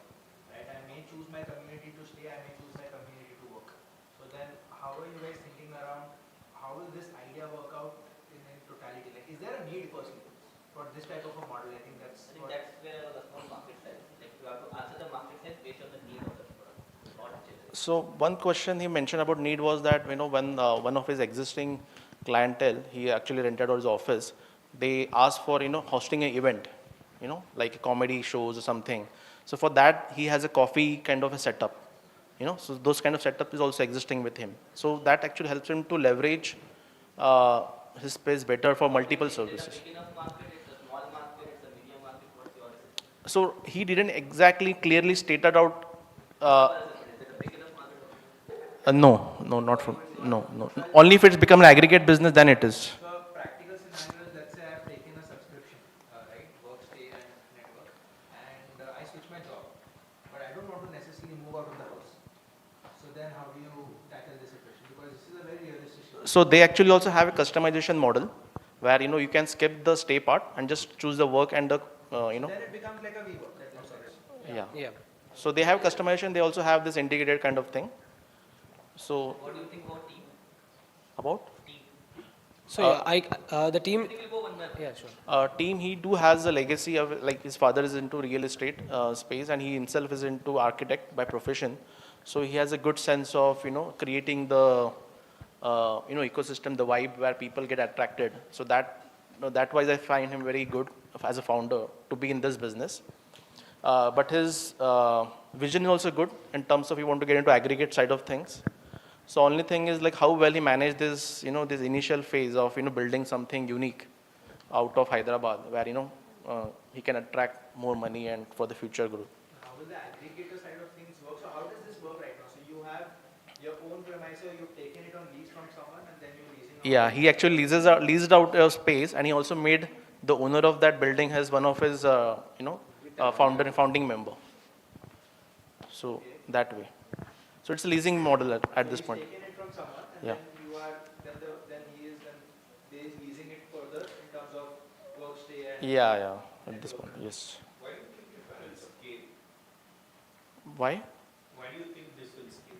And how do you think this will scale? No, I don't think it will scale if it continues with the current investment model. It can scale if there is something on the terms of, you know, Airbnb, OYO, where, you know, you can actually leverage the existing properties and kind of work kind of partnership model. Recommended investment, right? Sorry? How much have you?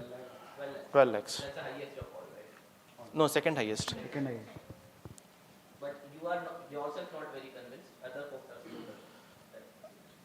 I'm convinced in terms of future vision. So that's the reason we have invested. So company looks good from the future perspective. They're trying to build, but current model of leasing out is not that scalable. So what are you investing? Are you investing in the idea or are you investing in the team?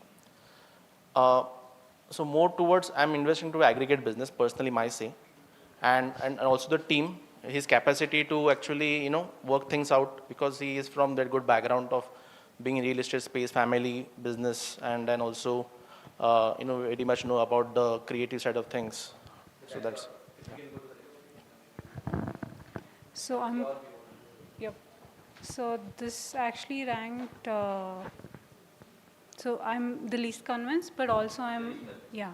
But the pros about this that I see is it can replicate WeWork's model, and in terms of the add-on that this has is community building, which I feel you can build upon and get more revenue on it. Why are you less convinced? Because it is very real estate heavy, capital intensive, and leasing, you know. There are a lot of challenges around. Unless you tackle all of that, it takes a lot. What do you think about market and team? Market is comparable to WeWork, I believe. But this uniqueness does not hold any water. I believe I've seen communities being built, and there's actually a community in Hyderabad called Community Hyderabad. I feel if WeWork also collaborates with that. There are these even Quorum is a club that has these one-off events, and then. Clubs are different. What they are saying is co-living with co-working, right? Yes, but these. People are staying there full day. Yep. So these. Different when you talk about it as compared Correct. to example. Like the company's own events. Quorum is very different. Yeah. Quorum is like people come, network, and then you go back to their. Yep, they don't stay. But everybody lives at one place and travels to Quorum for these events, right? So if they're held here, I feel that was a kind of little bit more value add. It ranks a little bit higher. Team, I'm confident about his expertise in real estate matters. That's what I'm confident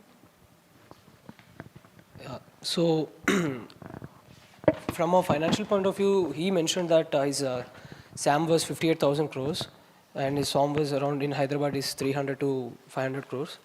So it was not a big exponential market that, so I'm least convinced about that part. And it's also, like everyone said, it's a capital intensive market initially according to the business model that he has suggested. And my only preference to invest in this company is because looking at the founder, his way of looking at the sector and his practicality thinking interested me. So that's why, and from an exit point of view also, I found some good exit opportunities for this particular firm.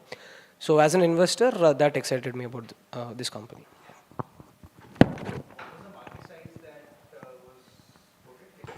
He actually told a very top-down approach. So his total TAM, he told 1 trillion, and his SAM was 58,000, and his SOM was 300 to 500 crores in Hyderabad. So from 1 trillion TAM, you're saying our song is 300 to 400 crores in Hyderabad. Yes. How do we get to that 1 trillion TAM? Like, how do we look at TAM? How do we measure TAM for this? Did you calculate your own TAM?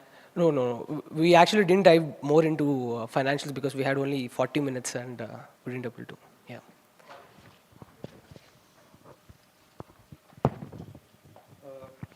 The model being more, it's more of like the vision being more community building and the ecosystem building. I see this model as, a bit futuristic also, because the goal was of both community building and ecosystem building. Also, being about the founder, since he has already experiences in successfully running 2 of his businesses and having experience in real estate fields, so I see this sector as good in investing. Market sizing, like it's like it'll grow in future. Like the concept is of community and ecosystem building where people come together, work. In that thing. What are the risks that you discuss? What could be the risks for this? So the main risk is it's in terms of cost. It's more of capital intensive, and the leasing thing, the leasing regulations, it's quite changing now because of some new rent act and all. So that may be a risks, the future is. Do you think it's a pain point in a city like Hyderabad? Yes. Maybe tier 2 and tier 3 cities are, What is the pain point? So if I were to describe the pain point, what is the pain point that you're solving? They're just trying to get to, again, with all this information, trying to just get to the root of even the 300, 400 crore market that we're looking at, right, broadly that was quoted at. So what is the pain point? Since many of you guys are from Hyderabad, I'm not from Hyderabad, so I'm asking it more from a curiosity standpoint, that is this really a pain, like is this a pain point that you guys feel that, okay, you've seen your friends, peers look at saying that, hey, we would have loved a community feel, we would have loved to stay at a safe place or in a locality, the sense of township, right? Because given that even Hyderabad is now very well developed, right? There are communities, there are organizations, there's a tea hub which is facilitating people at the workplace, and a lot of networking and fostering community can happen also at the workplace, right? So then, do we see this pain point here in Hyderabad? Yeah, can I answer that? Hyderabad point of view, I don't know much of the locality thing. Yeah, anyone I think is. Yeah, so a lot of bootstrapped startups are coming in Hyderabad, and a lot of them are facing this problem because they don't have a proper workplace, and especially the buildings like WeWork, they are very expensive for them. So if they can get at a price point of 15,000, where you get normal PG, if they get that ecosystem of cafes and attending the startup events, that will be very useful for anyone who's starting out for a bootstrap. So the market is there, but there has to be much more segmentation from the founder side. We need to see. Like any other manufacturing or capital intensive field, if the more they become efficient, the price will come down for them, right? So that's why we feel it.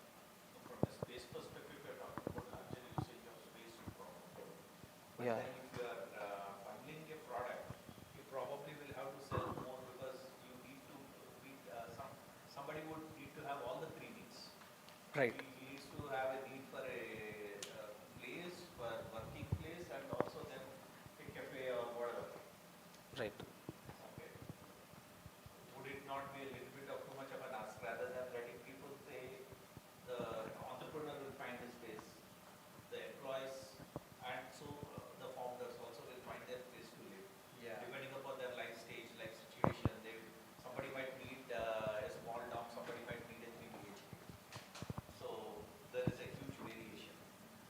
So this guy has to take area. So I think it is the target customers make a little bit more fixed here in terms of the startup founders, maybe coming from tier 2, tier 3 cities who want a space to stay in Hyderabad, who want to network with like-minded people, So you'll have to be very focused and, find out the specific market value.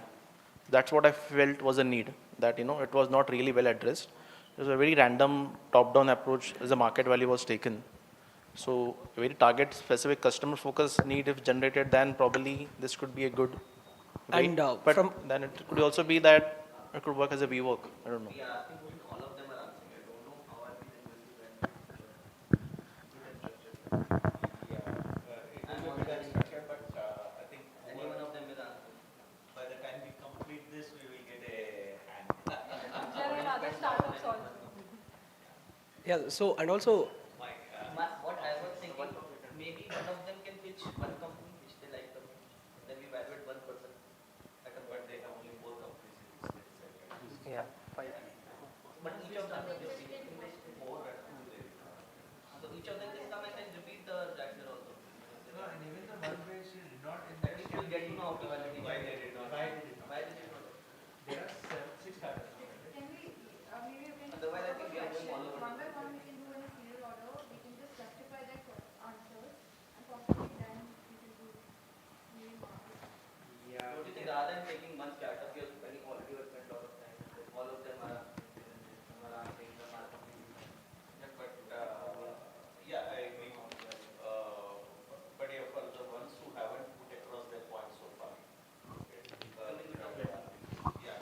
So Let's go one by one. Let them come and pitch the strategy they like.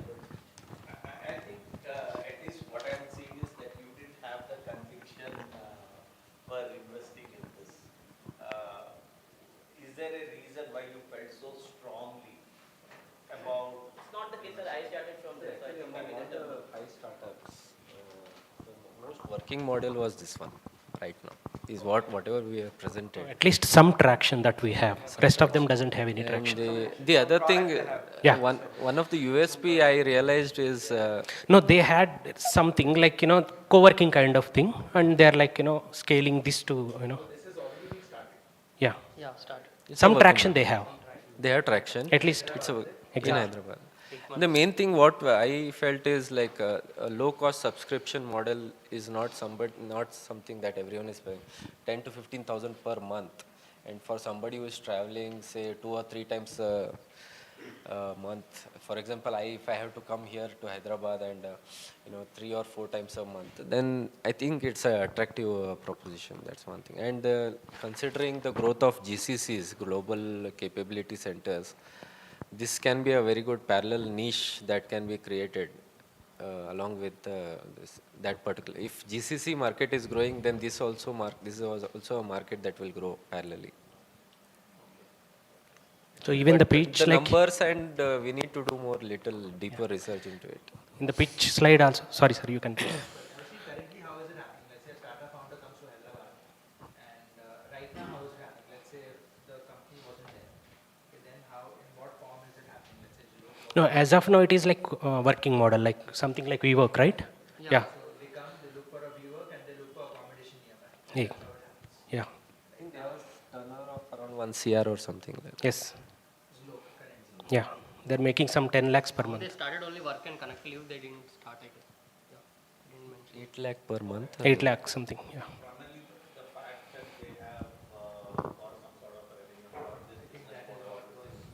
And also, one more important point was the pain point. There's a lot of traffic problems that are even in Bangalore, Mumbai, whichever metro city we take. There are a lot of these traffic problems are increasing, and it's become a huge pain point for a lot of employees. So that's where we thought, in a futuristic sense of, it can be a very good alternative. Anything side? Yes, sir. Yeah, It was futuristic and idea, but capital intensive.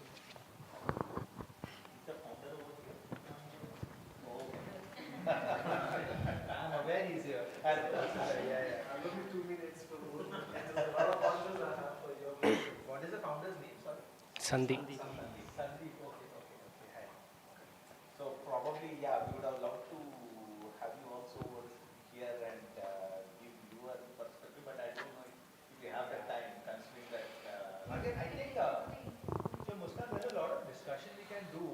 Just not sure about the marking style yet, because what do you think? I mean, we can ask a lot of questions. We can can reason it out. Yeah, we'll reason it out and probably we'll give you individual feedback.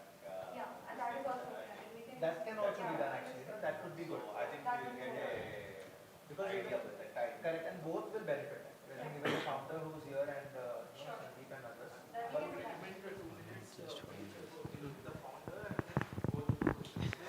For the person, they're also listening to the idea.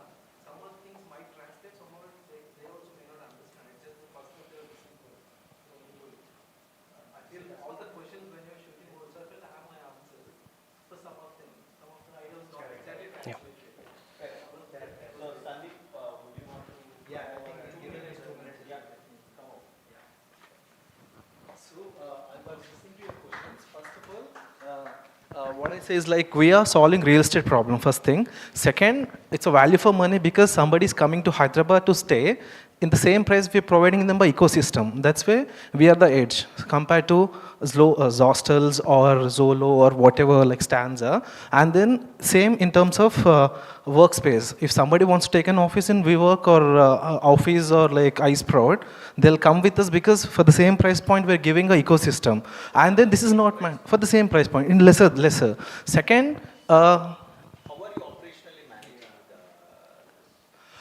this is about the right real estate, finding out right real estate. And then you know why the cost is so much, because I'm an architect. I have an edge of designing and then getting it for the better infrastructure price point and all that. And I found it's very easy. It's not that difficult as we look into things. It has to be executed properly. That's what I felt. Second, now we are playing a street game for Zlok. This is not the only business model. This is we are creating the category or customer.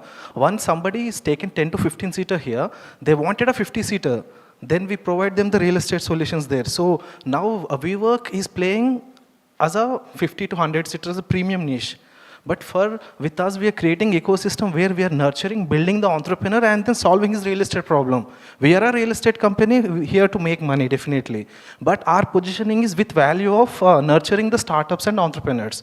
That's where we hook our customer from a single seat to 100 seat. So that's what exactly the business model is. And then it's not mandatory you have to take all the services. There is a customization option where you can go for cafe credits, and then you can also go for only stay, or you can also go for this. This is like integrated platform. So you can also use your own customization options. Also, there is no specific brand for B2B needs for corporates like companies like TCS or any other software company. So they want to do events. There is no specific brand for that for startup or corporate events. That where we also get into B2B. And they also need accommodations. All the MNCs needs accommodations, so they don't have a proper solution. Sometimes they stay in Marriott, not specifically for the startups. And then one more edge is, this is like you take subscription in Hyderabad, use all over India. There is no deposit that you have to pay, or there is no deposit amount or like 3-4 months, you don't have to pay here. And then you have Zlok subscription in Hyderabad. And you're traveling now, you came from Bombay or Delhi, you come here, you can stay in Zlok again. You don't have to pay in Hyderabad and then again in Bombay. It's like a cult subscription model, I can say you for understanding. So that's where like, now for example, you have a hostel stay in Hyderabad in Zlok. You have to go to Bangalore to pitch an investor. Put your stuff in clock room, go there, stay in Bangalore campus and work there. And you can also network, come back. You don't have to pay there again separately for your stays and accommodation. So this is like building ecosystem and creating the first customer. From there, he's very loyal to you. He'll pay later on for his 50-seater, for his 100-seater. That's the idea, I just want to say. And then capital, so everybody said it's capital intensive, but it is also, and it is also not, because first Zlok model, whatever we have to build, that's a capital intensive. Then we'll go for a franchisee or subscription model. That's where we are cutting down. And second thing, our capital is visible where we are putting the money. It's not the hidden tech or not somewhere else. It's visible on the infrastructure, and you get ROI in 2 years. So whatever investment you are putting in, your ROI is in 2 years, then you are profitable. So it's clearly visible, the model, though it is capital intensive in the beginning, but you get ROI in 2 years. That's what we worked on. That's what as a prototype we built. How it is also segmenting in proper way. That's what, thank you.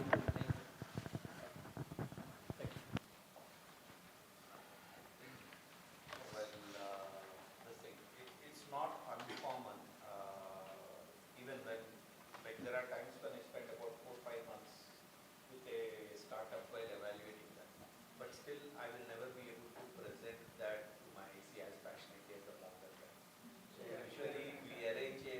pre-IC meeting. That's, I think my voice is slightly louder than this. So we do arrange a pre-IC meeting where the founder comes and pitches to the IC, and then we follow it up, and then the final IC meeting is where we go on pitch. Okay, but it's usually the founder who does that first job. So even we do that. We actually get the founder in the IC meeting itself. Of course, after giving some context to the IC that this is the idea, these are our thoughts, and then also get the founder that, we've grilled the founder enough, now let the IC grill the founder firsthand, basically, right? So that's the whole idea. But no, having said that, again, to Sandeep also, the passion with which you have presented your idea and the way you've analyzed, obviously both of them speak. Now, today we've got limited time to look at an idea. There could be multiple questions. You will have multiple answers to it. But I think maybe whenever we get the idea, we can look at it more deeply. But just continue building on, what you believe that is worth building on. And for all of you guys also, I think also get very calculative about numbers, when it's looking at 1 trillion, 400, 500 crores, is there a need, where is it? So like in my perspective, you're looking at two businesses here, like there's a Hauser type of a business plus a WeWork, right? Both have their own different operational execution requirements, challenges that you have, right? One point you mentioned that if you buy something in Hyderabad and you go and stay in Bangalore, right? While that may sound good, but operationally it might become challenging because you need to ensure 100% occupancy in both. If you have 100% occupancy there, and here also you're operating on 100% occupancy, then someone who travels there, there should be a vacant room there, right? So all of these things, I'm not really expecting answers right now, but I'm just saying that these are nitty-gritties which we'll have to probably think when you're managing a real estate business, because even WeWork is not really it's not having a smooth ride, honestly, even with commercial real estate. So if anyone wants. Yeah, the other way of looking at is, for example, in Tamil Nadu, people get their employees from multiple villages. There's a lot of manufacturing industry, and the manpower for the manufacturing industry comes from rural Tamil Nadu. So they actually build hostels and house people over there, almost like the China model. Okay, and that's an area if you can provide branded services, where you build, operate their entire residential plus workspace, then probably that's a bigger market. People want to look at that. I think we have covered I think. So to conclude it on behalf of entire VC, so we have so first is founder, since his domain expertise. The other is pricing model, what we have discussed, and the other is ecosystem, what he is building. So these are the three major factors, right? Thank you. Going forward, I think, again, like in a VC Cohort, even though the partner is member of IC, a lot of times there will be one lead partner for each of the deals. So identify for each of these deals who's a lead partner, and they can pitch and others can sort of add on. So whichever is next. So I can take up productivity. Actually, first discuss between yourself, which each of you wants to pitch. No, each one of you has to pitch ideas. Right? Otherwise, how will we evaluate? Talk about productivity.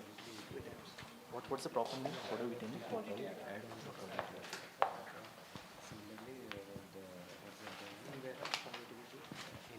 Who's going to talk? You talk about this thing now. The Invera.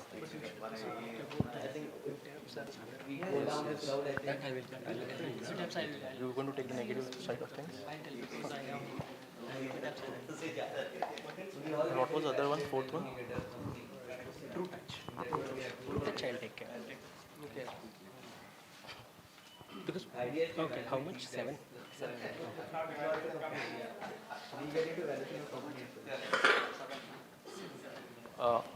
So tell me who is evaluating which company? So I'll be taking a productivity,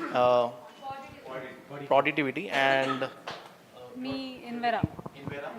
and Rajesh is taking. Ranjit True is touch. taking True touch. True Touch and True Touch. All of you has to present one company. Either strongly believe or you strongly disbelieve. Okay. Yeah, either Anyone can add on. Yeah. Or if you have a co-lead, a co-sponsor for that. Yeah, so what happened when we were discussing, some people were very strongly open for some specific companies, some were for the other companies. So whoever has a very strong opinion about any of it, they can have a strong opinion for or against. Yeah. Pitching a company. Correct. So I'll start with productivity and. But Okay. remember, your evaluation will majorly depend on this company and how you pitch it. Sure, yeah. And let's keep a time box actually. 15 minutes. How many more companies do we have now? Five. So it's not about company, it's about each of them evaluation, right? Each of them. Yeah, so there are like 7 folks right now, right? Each of them has to at least give 10 minutes, right? We have to give.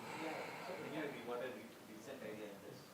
So let's have 15 minutes per company. Within that company itself, I think they will come out. Somebody can join. So that way, then I will not be able to judge each of them. I think that should be a problem. Because Five of them they will cover. Five of it will cover. Then there are 2 or 3 will be people there. who will join in that. We'll then specifically ask them why did they not like. ठीक है, let's go. Yeah. ठीक. 10 minutes ago, you will be the top. So I'll start with productivity, and the company is basically into B2B SaaS, and it is developing a education platform where it's kind of education platform where it is actually onboarding students for upgrading their skills. Should we go after brief also 2 minutes at the end? Yeah, sure. Then you want to speak. Yeah, maybe. 2 minutes brief. That's better. Yeah, We'll ask sure. you questions and then. Makes sense, makes sense. Prashant or How about that? But again, I think. 1 minute. Maybe 1 minute. Because again, I could. I'll just do elevator pitch here. Yeah, just not one. They actually did it in the morning, so they are prepared with that. Okay, cool, done. Hi everyone. My name is Prashant. I'm founder of Positivity.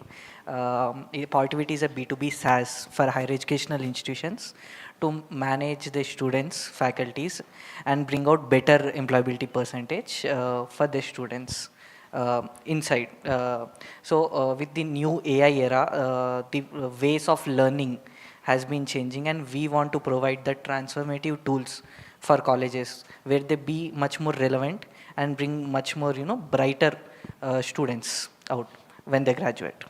That's pretty much the overview.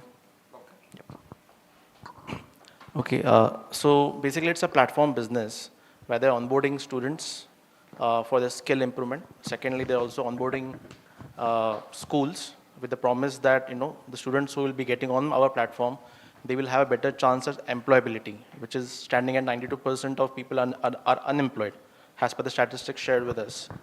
And then they're also targeting the corporates for the recruitment side of things, that you will be getting people, rather freshers, who are having the right skills at the right time and with putting minimal efforts on the recruitment side of things. So these are the 3 problem areas that they're solving with one single platform. And they're kind of leveraging AI for kind of doing more holistic mapping of the students based on their skills, based on their likings, based on the final goal, whether the students want to become, acquire some specific soft skills, whether he wants to acquire some financial modeling skills or any other kind of skills, then probably he can map it as per their career journey and develop themselves professionally in that order. So they become readily employable at the end of their degree. First teaching them the skills and then helping them with placements, right? Yeah. So it will be kind of holistically mapped how the student develops skills, and it will be kind of visible. For teaching the skills, are they providing teachers also? They are basically developing their own platform in kind of a content kind of a manner. So Experience and learning. Self-learning. So they are not typical LMS where it is very static kind of thing. It is more of a dynamic kind of an based on the student feedback, what he wants to do, what he wants to learn. Based on that, the skills what he wants to learn will be mapped to him. Okay. So that's my understanding at this point. These are students who have already studied at schools. So they are currently studying in the colleges. So this is for the college students.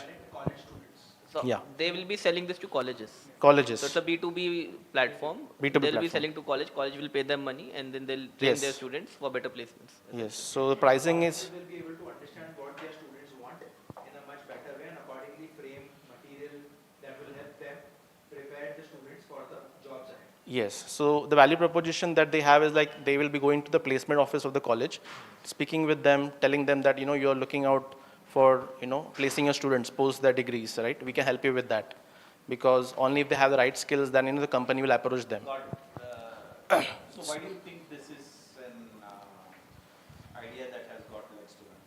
So right now, I think there is a lot of fragmented market at this point. Like, there are some institutions which is offering skill developments, computer skills, soft skills, those kind of skills. Then there is separate recruitment agencies which are helping you to map to the right jobs. And there are a lot of money that companies are spending on the HR to find the right candidates or the freshers, going to the colleges to find the right students. If you have a kind of unified platform where, you can merge the student capabilities, the college expertise as well Lot as. of LMS are there, right? Huh. So what's so different about this?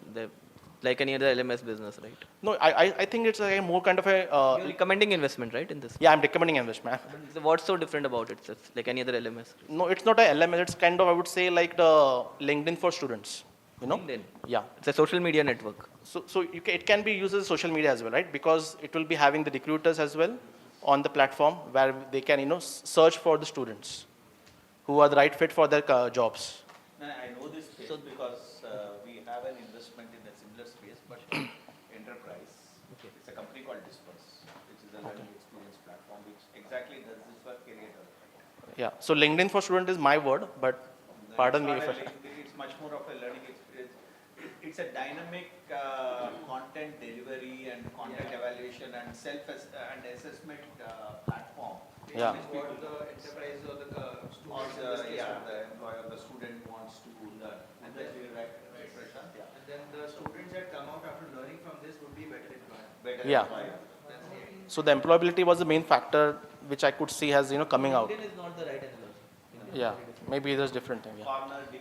But nowadays even LinkedIn also have started their own learning centers and right. So I think everything getting unified. I think. LMS might not be the right word. I'm not sure, but it would It's essentially called learning experience products. LXP is the More personalized experience. Grade card plus edutech platform.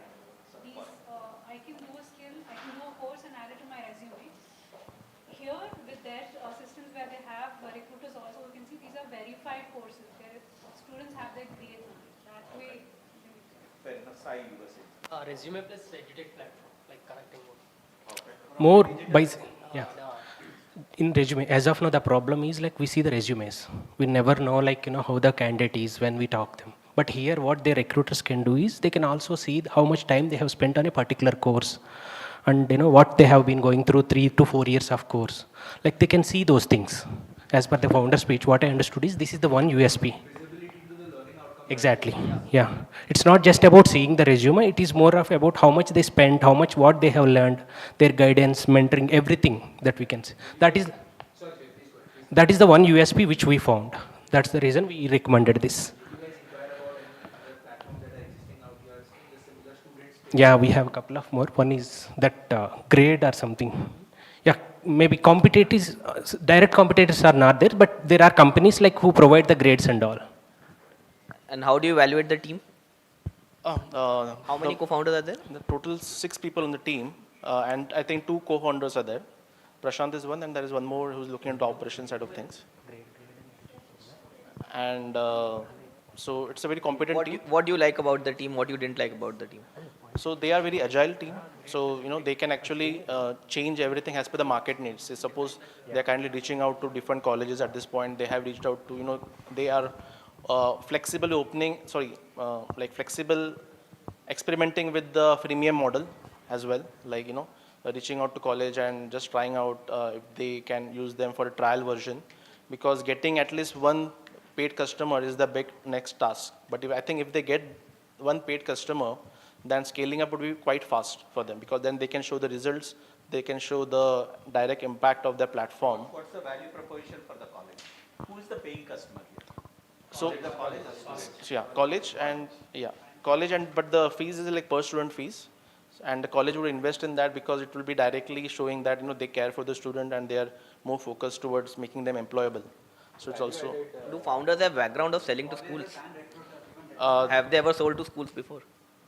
Because selling to school is not easy. It's the most difficult thing. Yeah, so they don't have a background as such, but we can see kind of a traction because they already are into talks with, they already have signed 3 MOUs with MOU signing is very easy. Schools will sign MOUs. Converting them is very difficult. Yeah. No, we have considered that points are true. Yeah, so we had considered that. That's the reason, they have asked for 97 lakhs. So when in our assessment, we found that, unless they convert one customer and we see traction in terms of sales and revenue, we won't be able to give extra money. So that's the reason we have cut down on the, fund that we want to give to them. No, but you're still putting some money, right? So you're expecting some returns out of it. So what Because kind we of like the exit? product as such. And So, but what kind of exit you imagine in this company? In Exit. what time period, what kind of exit, what kind of valuation will it command in future? Where will it go? What's your projections essentially of the business? See, it really depends. I mean, if you look into some, like example, Baiju, so he started with a kind of a similar Tell me in knowledge. terms of numbers, right? You're putting some money. So what valuation you're putting in, what kind of exit you will get, how much? No, actually, we have not got through that. Not done that kind of assessment. There are four things that we look at it, just to make it easy. This thing, it's team, TAM, traction, and technology. Okay. So one is, you talked about traction, that they are free revenue and all that. Team, we briefly discussed what's their skill set. But any strong reason why you think that this team can actually make it succeed in this market? I think the direction is right. I mean, I have seen success happening with platform and marketplace businesses because they are very easy to scale up. What gives you conviction that direction is right? No, I think that I have seen traction with the platform business. They have good angels. I'm not talking about their traction per se, but when you look at any marketplace business, maybe Amazon or Alibaba or any kind of marketplace, kind of specific platform, it doesn't has a very cost-intensive factor to it. To develop a very robust platform, and it's very easier to get the client based on just the value that you can deliver. So if they can show that they're delivering value to at least one small school, it will be easy for them to replicate the success. Anybody who feels strongly about this, any points that you think House to missed and you would like to cover? Yeah, and anything against also? Yeah, they have recently raised an angel round and they said. So you're convinced because someone else put the money? Not only that, but the angels who have invested has already worked in the tech space, so I felt the mentorship and this part would be and that give a good signal for me. Okay, fair enough. As a pro, I mean, there are thousands of students graduating every year. So if they are starting at the first year of BTech, so it would help them, like, there is a good growth potential because many thousands of students coming To answer your, personally, I believe that if somebody else is investing, you should not even consider that in the valuation. That's my opinion. That's the biggest pitfall of investing. That's what I believe. Not a FOMO, but if they're strategic investors and you think they can bring value and they can sort of get you to the market, help you in your GTM, then probably yes, that's a strength that we have added. If they can help in GTM, yeah, then I. Not only demand, they are helping in the product itself. They are basically transitioning into agentic AI infrastructure. So that angel was well. So why can't somebody replicate this? I haven't heard anything about the competition, to be honest. Why is it differentiated from competition? To be very honest.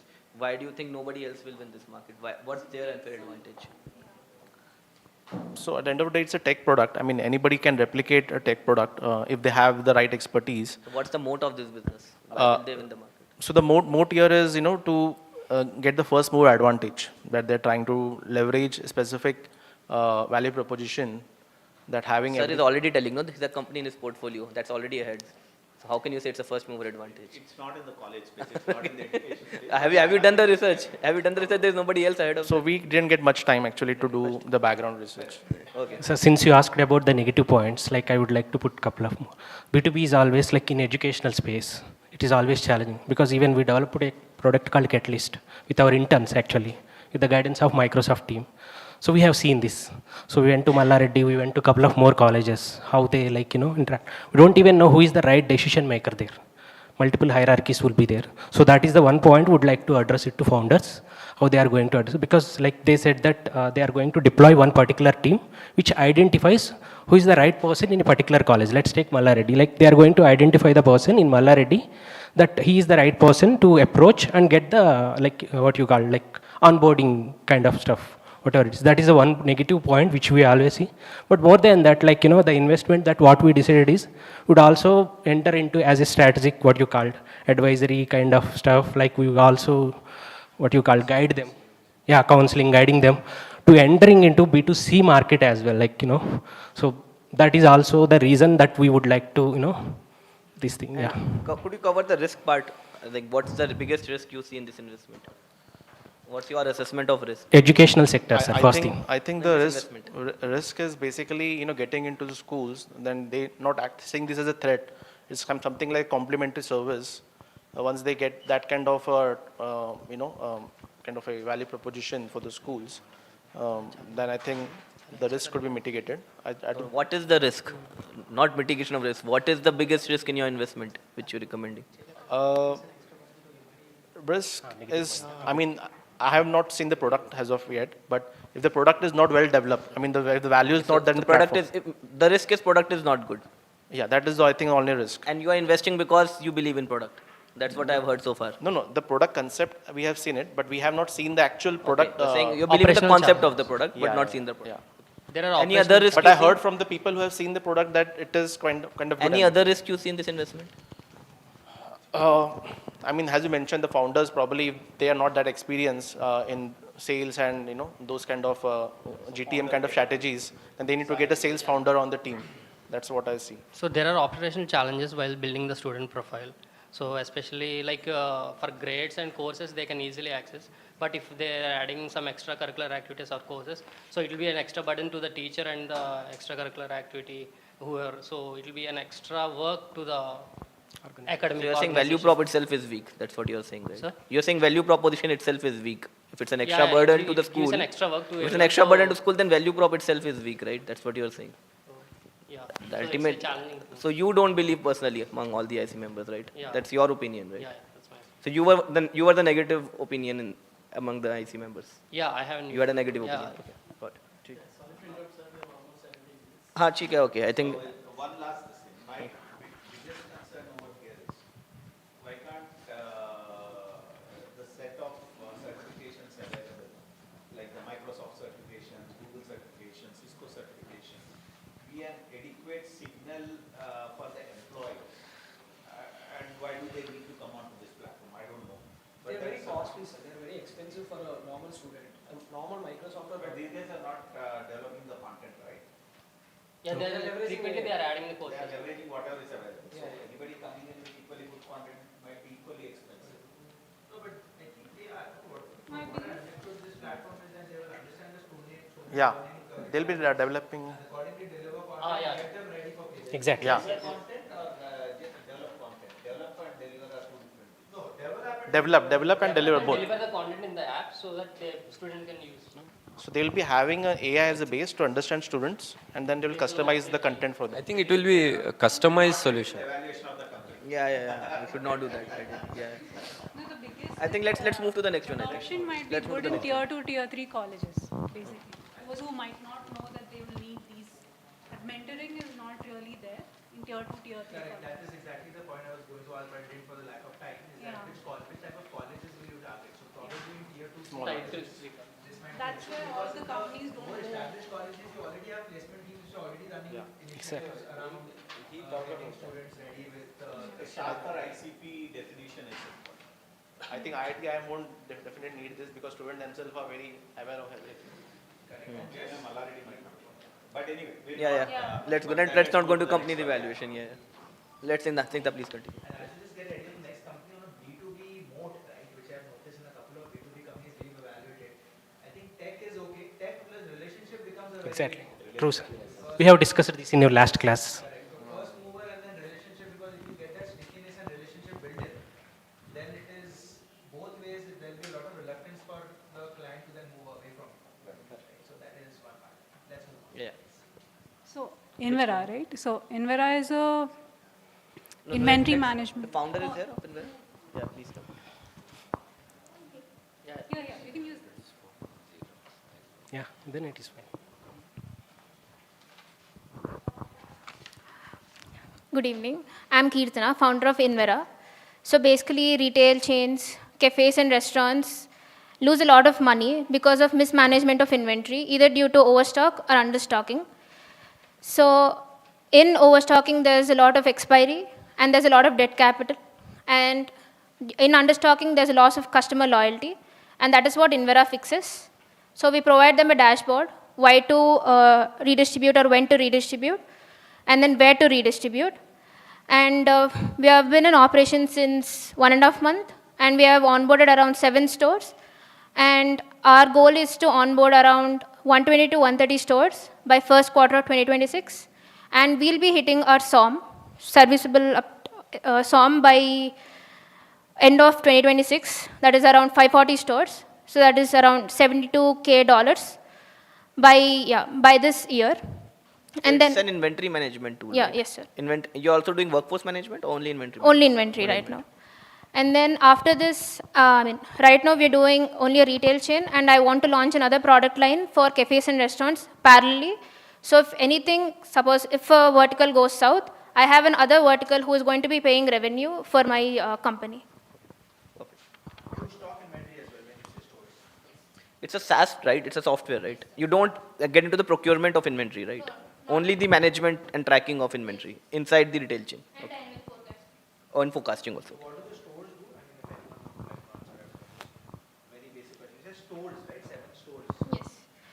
So basically, what happens is they ingest their procurement data. So that is how all of the inventory will be stored in our database.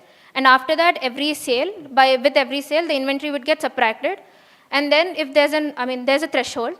So if the inventory is above the threshold, it's overstock, and under that threshold, it's understock. And we'll be telling from which overstock store to transport it to understock. Yes, yes, yes. Yeah, it's And these are all stores of the same chain. Yes, yes. I mean, once I think people see the value of this, I can do interchain as well. It's majorly prediction and demand forecasting and then right time reordering of inventory.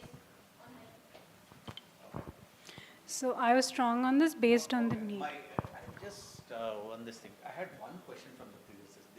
They asked 97 lakhs and you decided to give them 18 lakhs. 18 also, right? 18. On what basis did you say? Hypothetically, we have 1 crore of fund, And so they we kept need to 50 allocate. lakhs. They kept 50 lakhs for follow-ons. So they're saying 50 lakhs only invested. So whatever they liked, they allocated more. True. Then point to note, they knew that we had our size was 1 crore collective. And How much are you invested? they asked for 35 and we invested 10 lakhs. 10 lakhs. Okay. Any basis, any rationale for why 10 lakhs? It's based on the majority that we were able to allocate. We were down to 4 companies, right? So it's based on the majority that we allocated higher or lower. Okay. So And did you broadly think about, anybody can talk about the thesis of the fund as to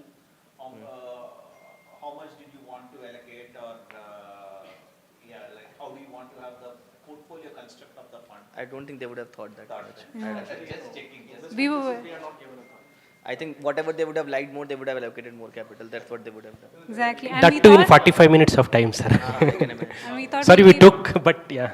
And did you guys think about valuations also? What valuations they were talking about? No, no. You don't understand valuations that much. We right? actually had lunch and then we had like 10. Sir, majority of these doesn't have much traction, so yeah. But the Invera had traction.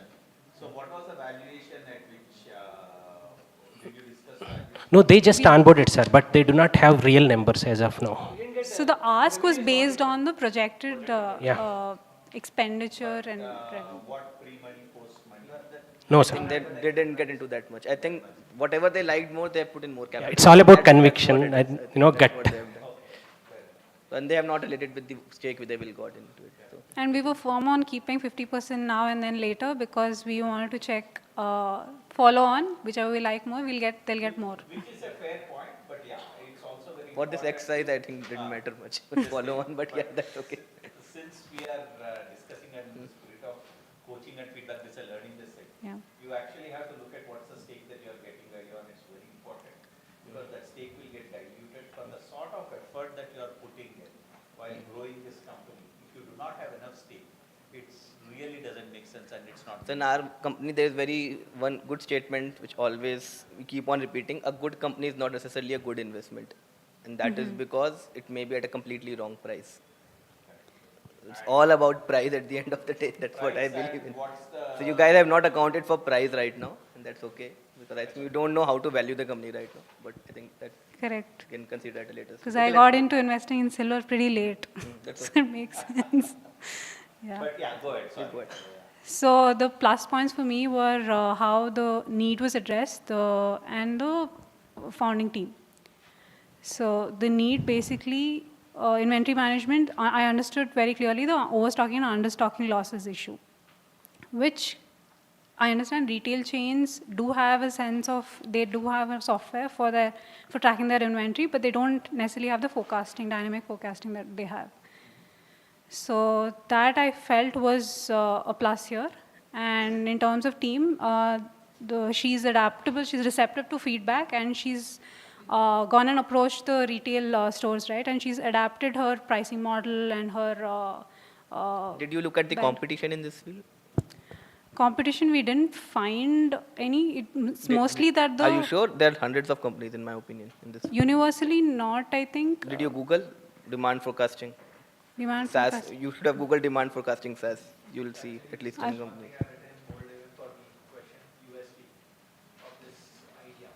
It's a real problem, like one of the most important problem, but I think solutions are there. So that is why I will think, what's the USP of this? Right, so founders, of course, would be absolutely great. Would have the capability. So let's say the internal SAP modules that they have or accounting systems, they all are aligned in such a way that, let's say I walk into a Decathlon store, for example, today. Yeah. And say that I want this jacket, this color is not available. They immediately check it if it's available at any other store and tell me. Right, so, and that is available at, like, even a lot of localized companies also implementing that software at multiple levels. Yeah, ERP is available for all sizes and scales. All sizes and scales. Right? So, what is the USP of this in essentially? That's the fundamental. Sir. It's forecasting in sense, it's not just when you check it. So whenever you look at any company, just simply Google first, right? It's a software demand forecasting. Just Google, and you will see what all companies are providing solutions. Takes 1 minute, that's it. You can even give the prompt in any of the... Yeah, Perplexity, I think. That's even better. Yeah. So most of the companies, sir, they didn't tell USP, moat, and their competitors and how are they doing and what is their market share. They didn't present anything. They didn't tell the moat. That's what you're saying. Ah, yes, so they didn't present So properly. that's your job to ask, no? What's the moat? So- You are putting money, right? So that's the thing. So You are putting your own money, even they didn't give the right? Why will competitors' they tell names what's the also. moat? You have to ask what's the moat. So we got to the company names morning, so we didn't get time. If founder wants, they will take money for free, right? Without answering any question. That's your job, right? To ask questions. That is the point, sir. True. They are all young builders. So. One thing I would like to put, we are all not convinced to put one startup, like that is also the point, like not all of them. So somehow we are also convinced that, okay, fine, they're all young, so we should also like. Okay, but what else? My focus was first on understanding why would the larger companies, so smaller companies, they do not have they have a different sense of manual inventory tracking of sorts. But in larger companies, for the sense of data privacy and all, they would have their own systems in place. So I was proposing that why, instead of offering both your inventory management and then the forecasting, why don't you split these two and offer demand forecasting, and that's when they would accept it as well, something like that. What's your view on team? Just when I said this, she was open to looking at it from that perspective also. So for that reason, I believe that she's not rigid on her idea as to how things would work. She's adaptable, basically. What else on the team? Team size is... Not team size, I mean founder's profile, their experience, their education. She's fresh out of college. Anything around which their motivation, their aspiration, their vision, how big they want to build it. Anything you asked around those So what I liked was she was able to go deeper into the numbers on what was happening in different industries and why is it a need of the hour now. Why would I look at restocking and solving for those losses, basically? Why do you think she will be able to win in this market? With her conviction and then working around feedback from what the retail chains have to say. All founders have conviction that startup, that's the reason they start. Yeah. But then to win and get customers, it requires a little more than conviction. That's one. Second is, I was wondering about, did you check about what's the sort of data that they will have access to? Because to build a forecasting engine,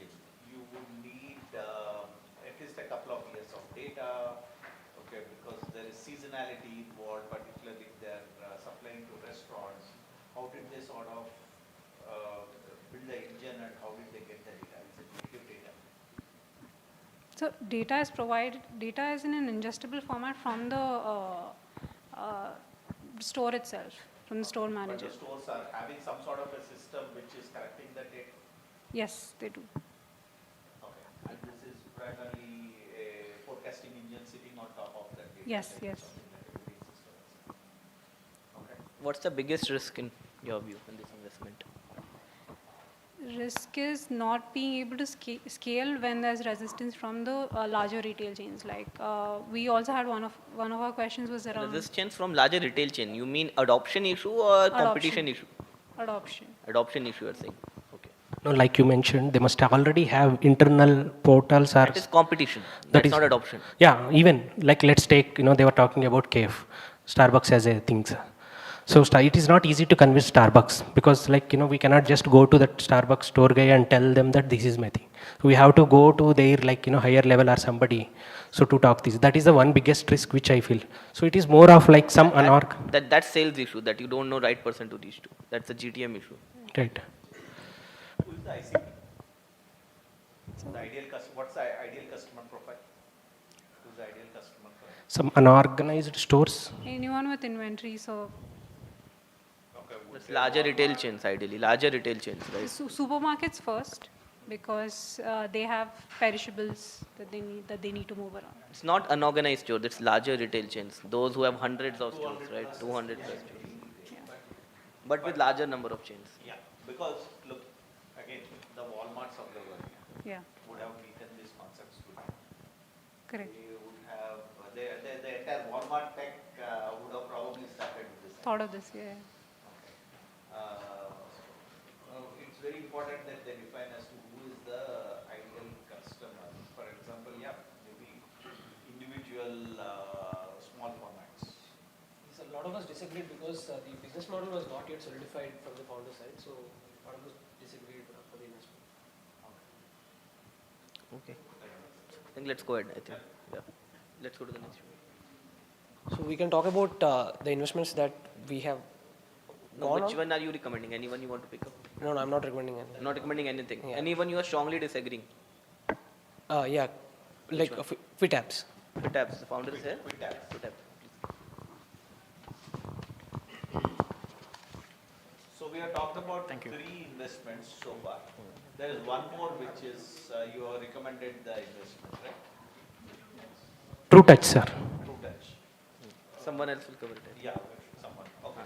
I think Quit Apps. Yeah. Hi, myself Harshvardhan. So today I'm representing Quit Apps here.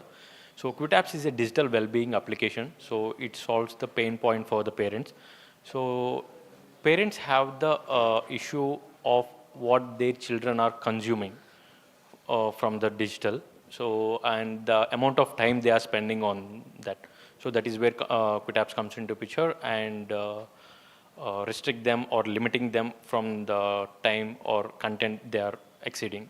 So that is the whole it's targeting parents and students of age standard above 6th class. You can see in Wiki today, there was an entire Economic Times today, there was an entire one-page article as to how parents of parents are also getting addicted. That is there. Above 55 and 16. These are the major ones who are. I didn't get your product. What are you building exactly? Quit Apps, it's an application. No, what does that application do? It blocks and limits the usage of the phone. Oh, blocks and limits the usage? Yes. And how do you do that? It's basically with respect to sessions. So let's say I'll run a session, which it should, I'll select the list of applications which I don't want to use after 9. So it will help us to go to better off my bedtime. That is one way. So who is your customer? So right now it's we are B2C or B2B, as in selling to the manufacturer of the phone or selling to the consumers? It's a B2C and also we want to go for B2B as well. Like an app which puts restriction on other apps on how much time people want to spend. The call will be taken by the end user. I mean the phone users itself. Got it. Understood. So we can move to the... And how will you make money, sorry? On this? Subscription base. So, okay, users will pay subscription. Correct. Yes. Great. To stop this addiction. Right. Of phone? Wow. Yes. You can That's set the a biggest time concern limit, that 1 people week pay, but I'm or still an amount of time I want to use for particular app in a day. Per month? Per year? Okay. Yeah. So after 9, my phone will not be able to use WhatsApp. I No. think that's something Yes. smartphone To software handle like that, Android we can did the itself do. blacklisting and whitelisting. So calls, texting comes into whitelisting. Google Maps, these three comes into whitelisting, which you cannot block. The software itself. No, we can use, we can limit. So you said that WhatsApp, if I want to restrict it after 9 o'clock, your app can help me do that. Yes, yes, you can completely restrict WhatsApp after 9. This is whitelisting, blacklisting. Blacklisting, yeah. Normal calling and normal texting comes into whitelisting, which you cannot block. Acha, you cannot block calls and messages. Texts, yeah. Like the essential service. Yes, exactly. So, yeah. Thank you. Okay, Jason? Yeah. So the major drawback that we have observed is the value proposition, because all this is already digital well-being is offering, and even the blocking we can do it in both iOS and Android, and so the value proposition is we haven't seen it. And the second thing is few of the features that are USP. If Apple decides one day that let's introduce this, there are no other feature for the product. So that's a huge risk that we have observed. And the second thing is exit. So we didn't see a proper exit opportunity for us as an investor. The only exit is maybe Apple or Android must buy this company. And adoption is also a major issue that we observed, because no one wants to pay money for this kind of, here the only mode for the firm is only the data that they've collected so far. So, and schools will never get into this category because they don't want to get into the personal lives of children. So, because mobile is a complete personal thing, they. So who is the ICP here? As per the founder, it was schools and parents. Schools can't access the phone. Yeah, so that was a major risk that we have seen, and the scalability also. And yeah, those were the major drawbacks that we have seen. So did you evaluate any competitors, competition? I mean, yeah, like I personally didn't, because I know I use that in my personal phone. I have an iOS, and in that iOS, yeah. But there are things like Android Family Link and apps like Plant and other. Even in Android, you have digital well-being by Google, so you can do that in the same. So there is also one app which actually makes the user do some 10 push-ups, for using the social media. User continuously then that app. but yeah, maybe this can be a good business, but not a VC capital, invested business. Yeah. So it's always easier to say no, right? Than say yes. Yeah, actually, that's what I was thinking. Yeah. Okay. Yeah. Difficult is too competitive, and as Ashish also I'll not agree with you saying that it's not VC fundable. Yeah. Because I think it has to be VC fundable. Because ideas like this only becomes really big. It's a very unusual idea. It's at least not, I can see from any angle, a profitable family business. Right. Either it will succeed or it will fail. It's that kind of idea in that category for me. But yeah, I am also aligned. I'm also not able to see value proposition very clearly. So that part I'll align with you. And the exit part as well. And I think most important thing I will do in such evaluations is I'll look at anything in US or China which is already there. Yeah. And sometimes I'm extremely surprised by looking at such companies. So there was one company which pitched to me on digital contact cards, the cards which we give, visiting cards. I was like, okay, who uses a digital card and can a big company come out of it? There was a 500 million funded company in Japan. So I think if you have looked at it in depth, I think that's what you have to do when evaluating such companies. Yeah. Just look at any big companies out there already existing in this space. Right. So did you do that? No. No, like one of the audience told us that there is a company called Opal which is doing, they're building a community around it. Not just the app, but the community who wanted this well-beingness and everything. So that was clickable, that's what we have seen. Okay. So, but with this current business model, we have agreed to not to invest. Right. Fair enough. Yeah, I think for you also, I think just think more deeply about the value proposition, because all these things is something which, again, an Android or an iOS could naturally build into their own operating systems as well, right? So, like how, when you think of an idea, right, like something like this, just think of how you can break through the market, right? Something which is something like very revolutionary in terms of, okay, something really different.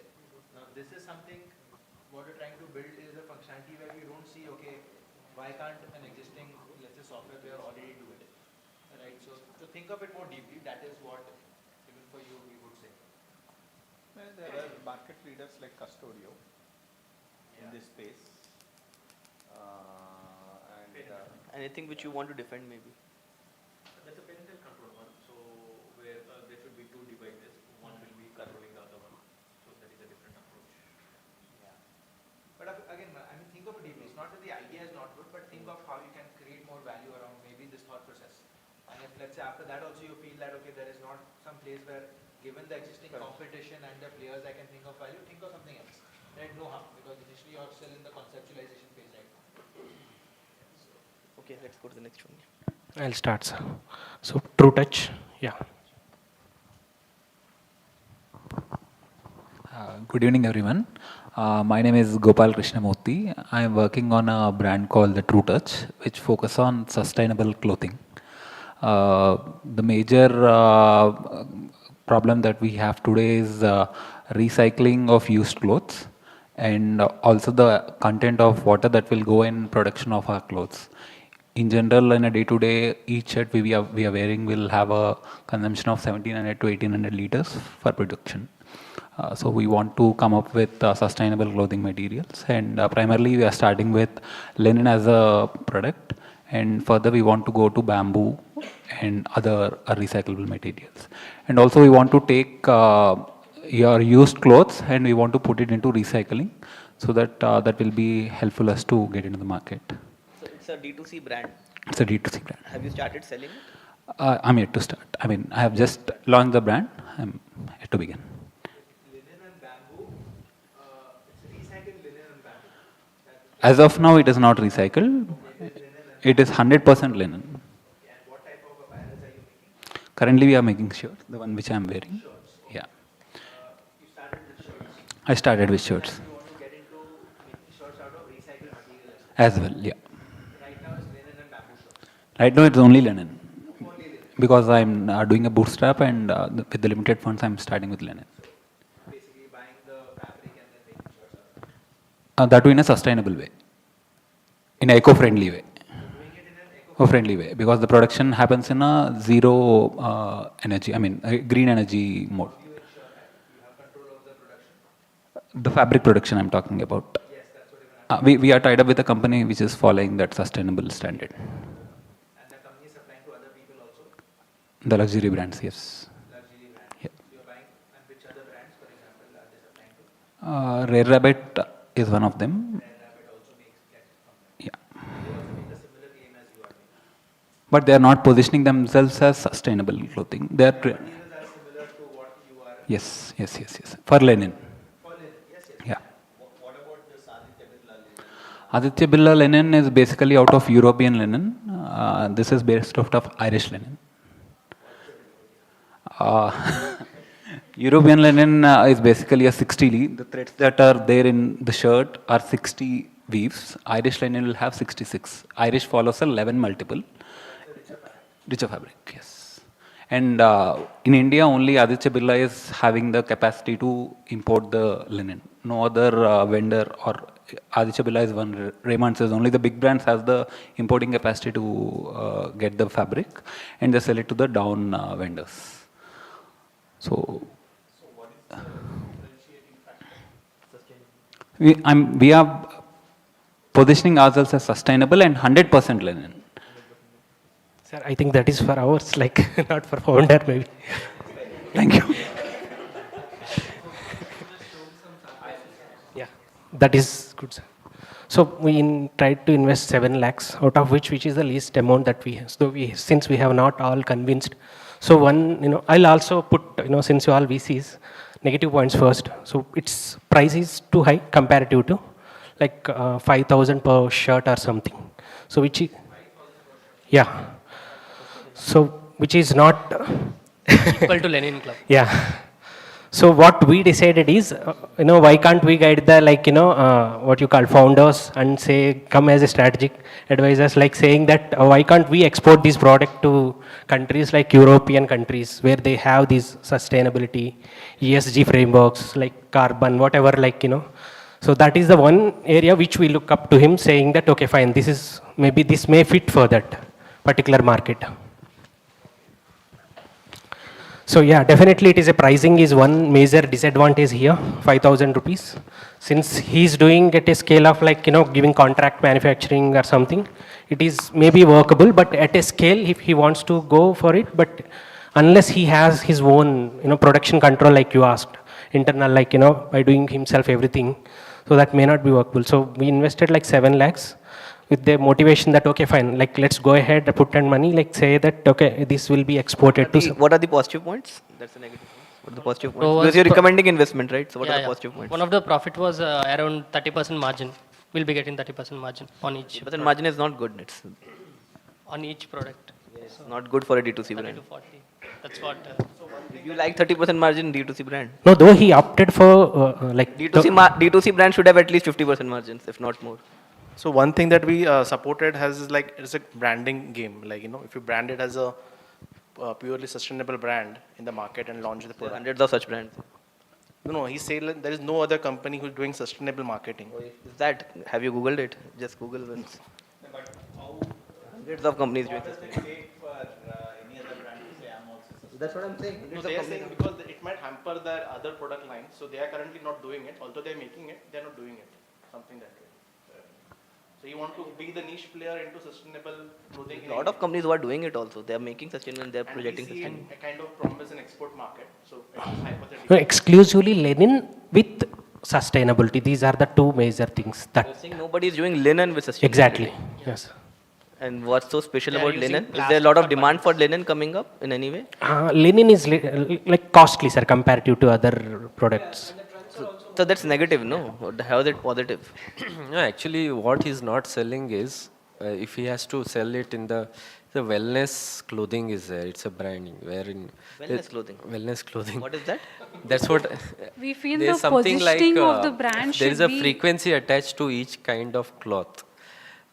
Cotton has certain frequency, linen. So supposedly linen has the highest frequency. This is what I have heard through reels. Even I'm not an expert.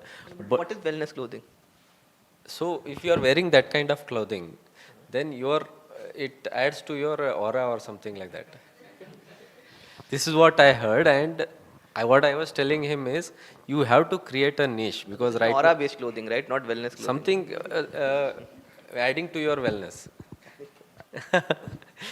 Something new. Yeah, otherwise, this product and this business cannot sustain at that pricing. This is what I felt. So our thought was this will be a good investment. Who was routing the most for this? And you're not able to tell me the reason why so far. So tell me negatives, tell me positives. No, he was recommending investment. 7 lakhs. Yeah. So the Oh, more, who recommended? Who routed for it? The more they claimed was for for longevity and You were routing for it. You were in for it, In right? for Among all. So tell me the reasons why. Sure, the main he claimed for transparent pricing and Transparent pricing? All India fashion brands have transparent pricing. He's planning for Make in India production and he's Positioning, also having sir. a take back program of the thing. Though you need not to wear and throw it like that. So he'll take back the after recycle thing. So Used clothes he'll take back. After selling it to you, he'll take back after usage of... Take back used clothes. A lot of brands are doing that. No, but does it matter? Do you actually buy a shirt because you will give it back? Do you do that? Not, but he's main Think claiming from on sustainability. Think from consumer perspective, right? Do you do that? Do you buy a shirt because you can give it back? No, but he was Anybody claiming do as that? sustainability products. But anybody buys because of it, in your knowledge? Not what the one. Do you know one- even single of your friend who is buying a shirt from a brand because he can return it back to the brand? You know any single person in your surroundings? No, actually, there was one negative point that came up. Actually, when he was showing the Not numbers. negative, tell me positive. Now you're recommending investment. So, sir, the positive point, I've not heard a single positive point so far from any of you. Positive point is like we think hypothetically it could be a good brand if we position it rightly as sustainable clothing brand and a premium pricing brand. If we, So positive point is D2C. That's D2C. Maybe a export products. Maybe we can sell it. So we are basically believing in the premiumization and believing in the retail India. Yeah, The premiumization premiumization is trend one that thing. is happening. So we might think that this might work because of the trend, not because of the product. So that's the one thing we had the, conclusion that this might work because we believe in the premium India. So that means people want to buy more and more expensive. Yes, exactly. Yeah. So that's why. Yeah. And when they're putting 5,000, they'll get somewhat rewarded also. maybe they're showing that they're Yeah. doing something for the environmental cause Yeah. and be. So that have was a social major status, something, positive that kind you've of seen. thing. The only positive. Yeah. So, so the price is comparable to Linen Club's shirts, which is around 5,000. So why would a customer pick this over that? So I was initially apprehensive about that, and I wasn't first positive, but I turned positive on the repositioning of the brand, such that if you're so solid on your product, basically, you could sell it at in a different niche, basically, for a much higher price. Like, I didn't know, he just mentioned that they also sell to luxury brands. So if you sell it to luxury brands, a Gucci will obviously price it at 1 lakh and no one will question about it. That segment of customers will not question. I believe it would work positive for them in that sense. But even Linen Club, linen is obviously very expensive, even in the common Marks and Spencers, anywhere you go. I would get it at a discount. I wouldn't, and pricing their products at a discount will actually hurt their margins. But at the end of the day, it's a pure marketing play, and there'll be a lot of. It's a burning machine. Yeah. What are the key risks? Yeah, this is a key risk that. What is that? So at the end of the day, it will be because there is no value proposition. Doesn't fly. Yeah, and it will be a money burning machine. So. Apparels is all about design, price, and positioning. Right. Any type of apparel you sell, because same thing which when I also ask the same manufacturer sells it to Rare Rabbit also. Right. But the Rare Rabbit, so tomorrow even Rare Rabbit and it is also priced at the same price. I'm not sure about linen, but all the other garments of Rare Rabbit, we've looked at it also as an Right. investment. Yes. So they are more or less, they're a little bit of premium, mass premium, that pricing, right? So tomorrow, I mean, right now it's choosing not to, let's say, position on the basis of sustainability alone. Right. But tomorrow it may choose to, let's say, start positioning basis on the sustainability aspect, right? Right. So it is all about positioning, because see, in apparels today, you also have to think about how the end consumer is consuming, right? Right. There are at different levels. You've got a mass consumer, which is 1,000, sub 1,500. You've got a mass each of level 1,500 to 5,000 is about premium. I think anything above 3,000 is premium in India. Right. Right. So how are they consuming at that point? Right. They're looking at designs.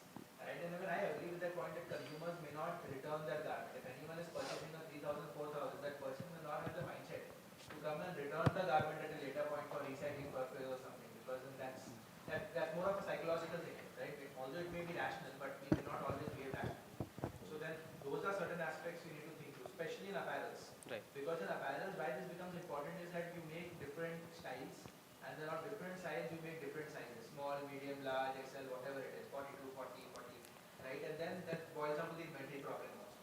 That's why I always say that apparels is actually more of an operations business. Like, you come from a D2C investment mindset, but how we look at apparels is an operations business. That how do you streamline operations? And in order to sustain operations, you need the sales to flow. And sales requires positioning and marketing. So linen 5,000, expensive, not expensive, weight against the competitors, you have to make sure that the pricing makes sense. Right? And the positioning, I mean, there's some more research that has to go into it, how Indian consumer are thinking. Right now, of course, you guys had limited time about just applying the external research into it. So you guys relied on what you already knew and then formed an opinion basis that. They are planning to expand in bamboo fibers. So we're almost double the time, 20 minutes. Yeah, actually. And the huge negative that made most of us to disagree with the investment is he has a part-time co-founder, so that was. Okay. Yeah. Okay. That's something. And before Deepak is saying just 1 minute. Regarding maybe a future expansion into bamboo fibers and even banana fibers, there a lot of scope is coming in that this thing. So fabric created from. Players are there in the market. Yeah. No, yeah, enough in apparel. Yes, yes, yes. So which one did you not recommend? I think one was when we covered Retail Spark. That's the second one, right? Which we did not invest. That's the final Retail one. Spark. Let's quickly cover that, and then I think we are done, right? So Retail Spark is agri-tech this thing. So yeah.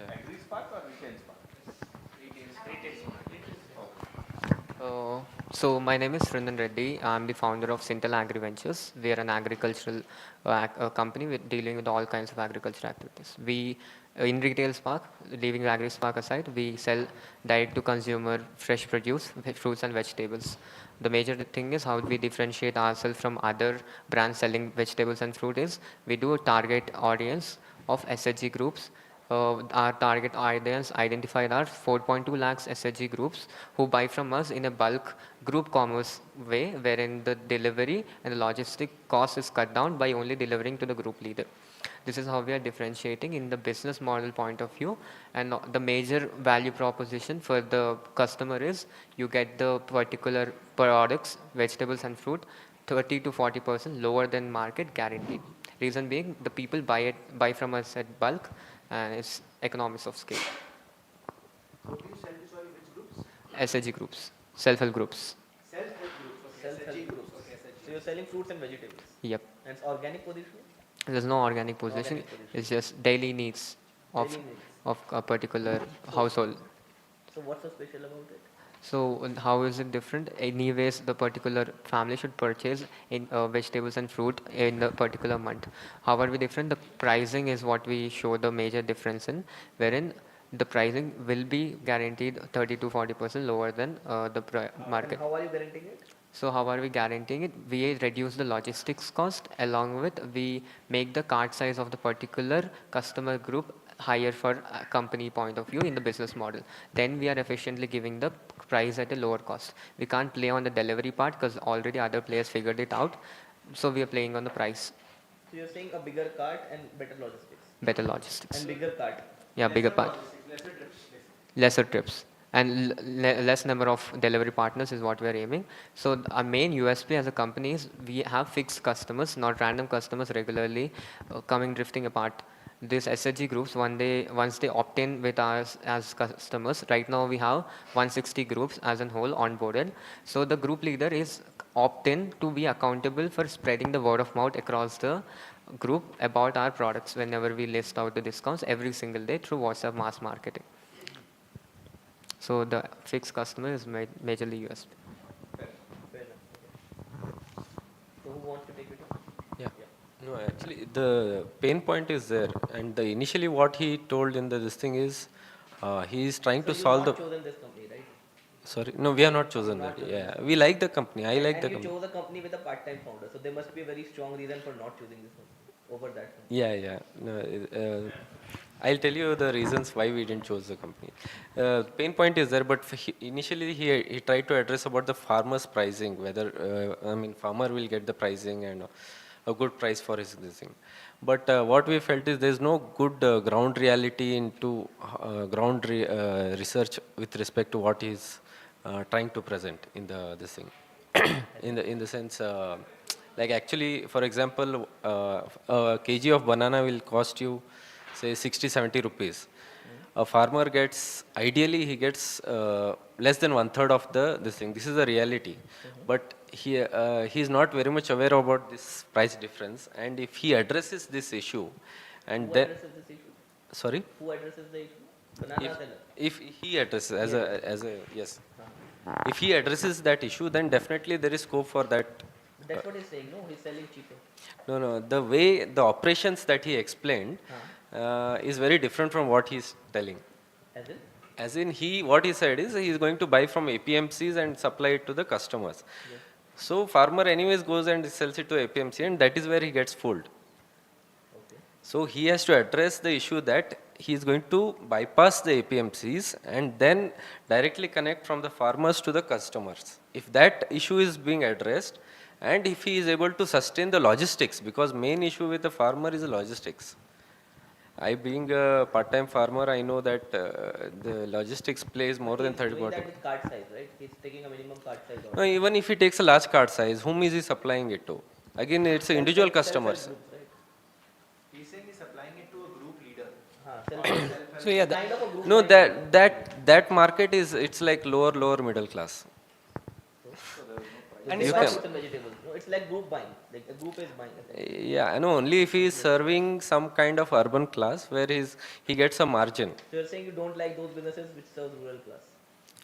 No, the margin it's is not too scale- low. it's The not margin scalable. will not be covered in the logistics.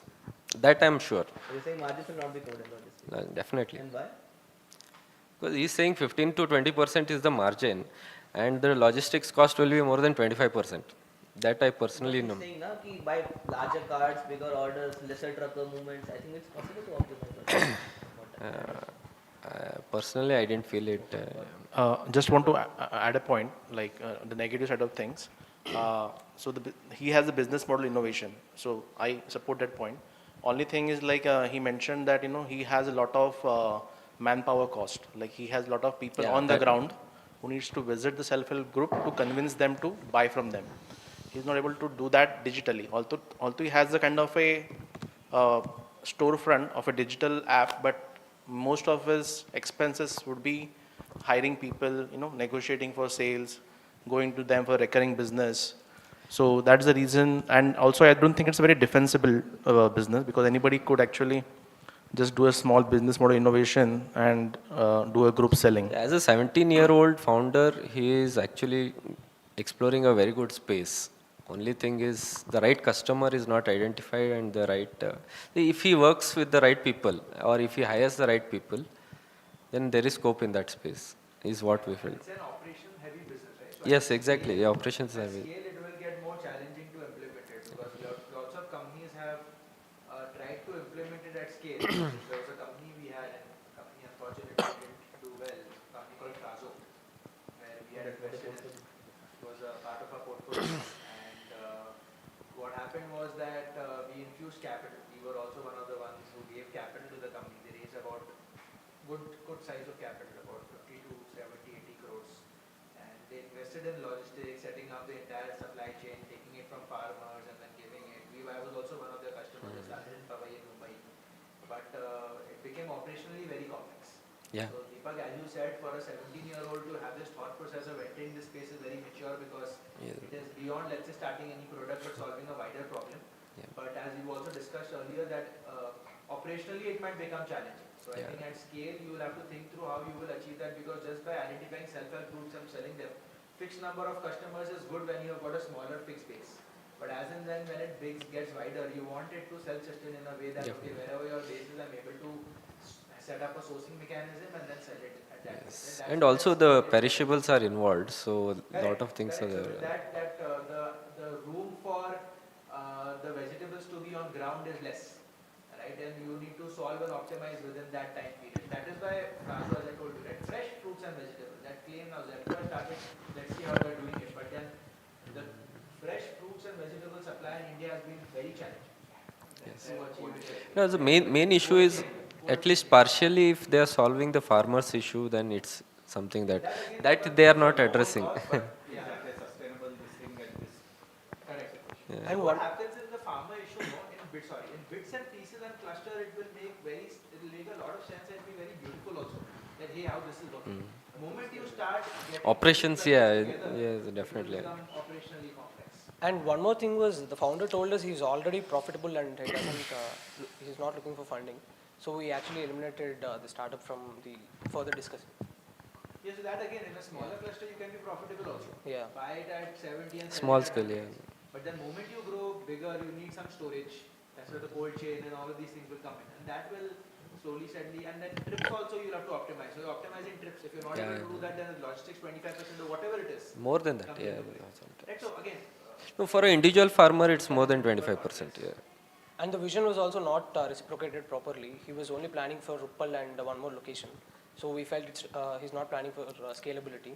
So we didn't look into it. Some deep work is required. yeah, I mean, just deeper work is required. I mean, I hope younger founders, so you're not taking saying the idea is not good, but just giving you perspective how you can take a deeper look at it. Yes. A lot of scope is there in that field. Yeah.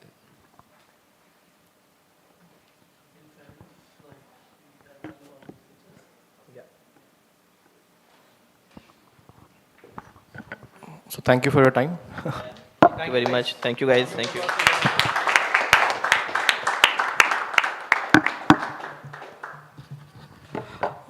You've been standing since so long. We've been sitting here. So should have sitting earlier. Should have thought of this earlier.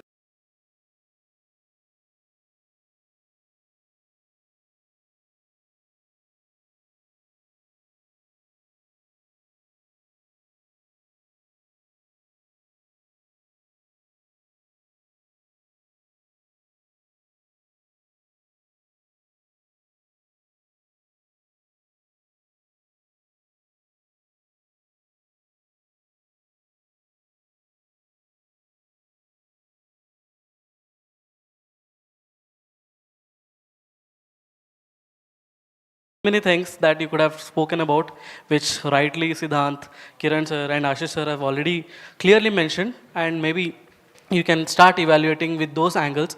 Now that you have a gist of how the real VCs look at the things, so maybe you can level up your game. That is for VC PE students, and for VB founders who have already been into this journey for like almost 3 months, but actually proper grilling, proper concept-oriented value chains, whatever you can think of. I think a big round of applause for our jury to reflect on so many things much better.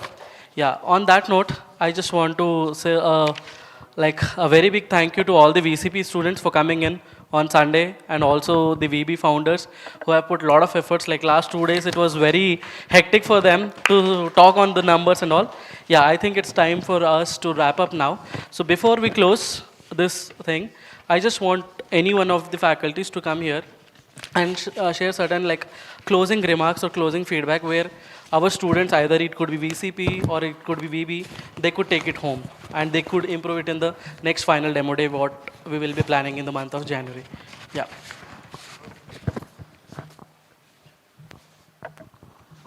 Okay, so probably I'll have a little more to speak now compared to the at the beginning. It's always a difficult proposition to evaluate any company, let's say founder, in 45 minutes time. Just not possible. Okay. It really depends upon the stage at which you are coming in. If it's an idea stage and probably seed stage, pre-seed, because you wouldn't have too many metrics and too much of a track record. There are like broad signals that you take and qualitative signals, most of them, so you really don't need to audit, look deeper into that beyond a point. So you are able to make decisions faster. But I would say we ask you a lot of questions, but for us as a practicing VC, to get answers to some of these questions, it takes a couple of months of work, a couple of man-months of work. Right from putting across the thesis, when we see something, it works both ways. Sometimes we have a thesis or we have an idea that this is an interesting sector, and we put together a thesis and then we go after companies which are there in that particular sector. But many times it's the other way around. Companies, we do find companies or companies do reach out to us. And then we start diving, researching deeply into that particular sector, trying to understand and then build a thesis around that. Saying, hey, is this an area that we want to invest? Who are the competitors? And right from things like who all were there, what is the technological differentiation? How did the exits happen? Is there a possibility of exits?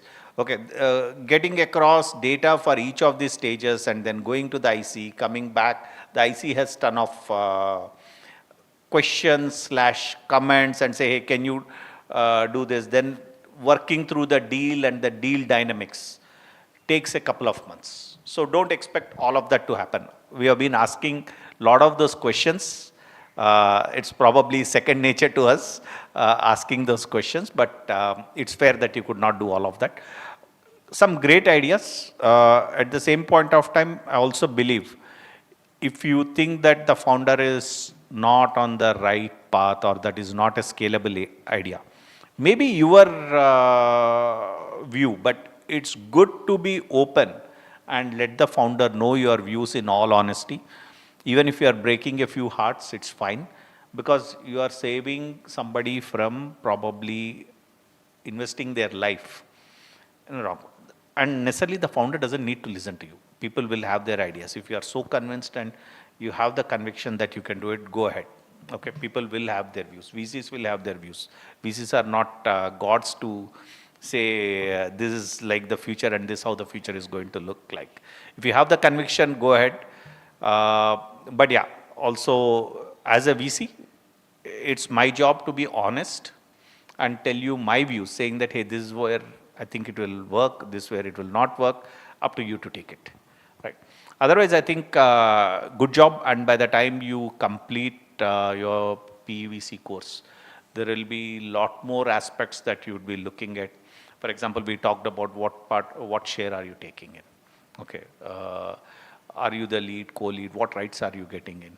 Okay, what are the liquidation preferences? These are all obviously will come in at a later stage. Okay, what's the founder ready to give you? What sort of warrants are there? Okay, what sort of ESOPs are there? In terms of if your GTM is to go to US, if you do not have enough unallocated ESOPs.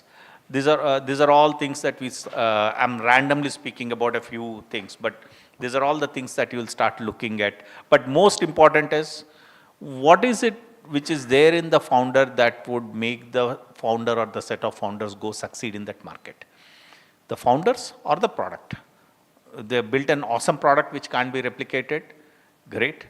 Otherwise, if they have great experience working out that market, for example, they have amazing network or they know distribution, they are building a D2C product and they know how to distribute it. They have figured out the entire operational parts of that. Great.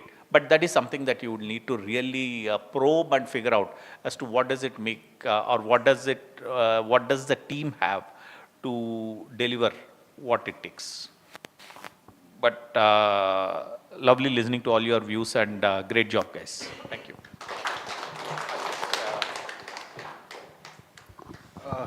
No, nothing much to add. I think very well covered. Just like to give a few words of appreciation for, of course, the VCPE cohort and the builders both.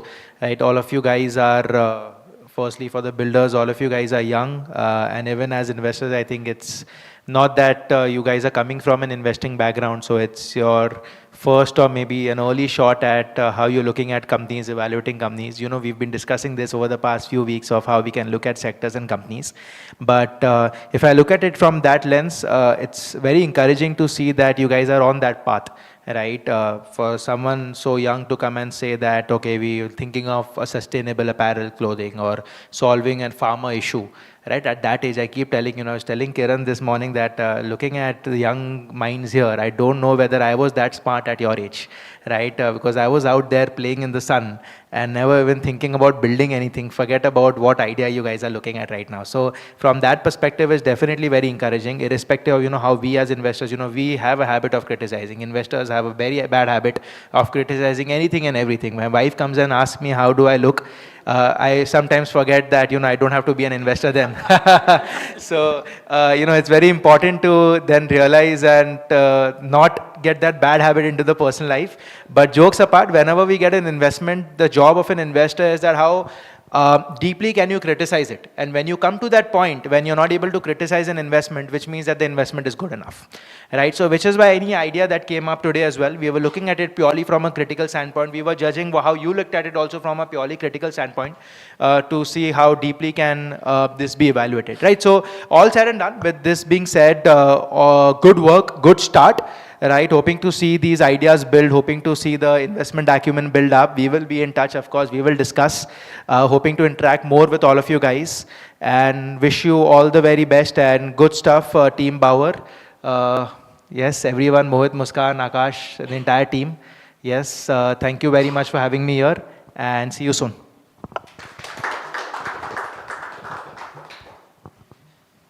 Yeah, I think pretty much the similar views. I think we investors generally have a lot of habit of criticizing, and I think I agree with what was said that if you're not able to criticize anything, I think that investment is good. And I think that's what I always make sure to. It's easy to criticize anything. It's very difficult to defend anything. So you were at the receiving end today. So, but yeah, I think most of the companies which you selected, if I would have been given that option, I also would have selected those companies only. So I think from that point of view, I think selection seems to be quite decent, in my opinion. And yeah, kudos to builders also. I think I will agree that thinking and building of an idea, even at your age, I was also doing the same. Not even thinking about anything. I was completely lost in my life as well. So yeah, I echo those thoughts. I think you also didn't have much time, as you all said. I think you only had like 40, 45 minutes to discuss this. So I think that's where I have a small feedback to our team also. Maybe you need to narrowly define the next assignment and make it much more specific and give more time to them. Otherwise, I think asking them to evaluate investment at this point of time when they have not learned the valuation concept, exits concept and all. So a lot of things they have not yet learned. So they may not be able to do a complete justice of how to evaluate an investment. So maybe like whatever parts they have covered, only evaluation on that would have been a much better exercise. So I think maybe that next time we can do that. But I think whatever effort done based on whatever you have learned so far, I think that was good enough. I would have loved if you would have used some of the frameworks which were taught in classes, especially around the founder evaluation. So I think I especially used some frameworks around it. I did not see that. I think some of these things are easier to implement, especially around checking the profile of the founder, checking their passion and motivation, using the framework to like at least give some pointers on each of them. Similarly, just simply checking the idea and checking the competition to first level Google search. So those things I believe could have been incorporated, so that would help you improve it. But I think you got some good feedback around it already, so I think next time you will do it much better. But yeah, I think overall I would say very well organized session, and thanks a lot for inviting me as well. And I hope that we'll keep on continuing to improve. Yeah, thank you.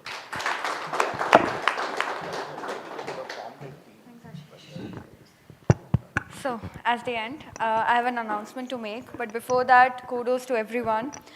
We saw courage, we saw commitment, conviction, and commitment for the pitch decks also. So, really great work, guys. Thanks for being on time also today, some of you. Today we just did not do some pitch session or something like that. We saw startups growing, founders growing, and investors also in the growing stage. So, we really look forward to the next round. Following up on that, I take this moment to announce, which Akash briefly did. We will be hosting the final seed round for Venture Building Cohort 1 and Venture Building Cohort 2 in the January first half. So make sure this round today, Sunday, was just a teaser for you guys also. We have founding cohort of Venture Building also here. So it was just a teaser for all of you here, even the VCPs. Make sure you give your best in the next 1 month. It's the final time now. And now I will request for a group picture here. After that, please don't leave the campus. We have a small celebration outside in the common area for all of us. Please, can I request all the students to please be here, joining by the faculty.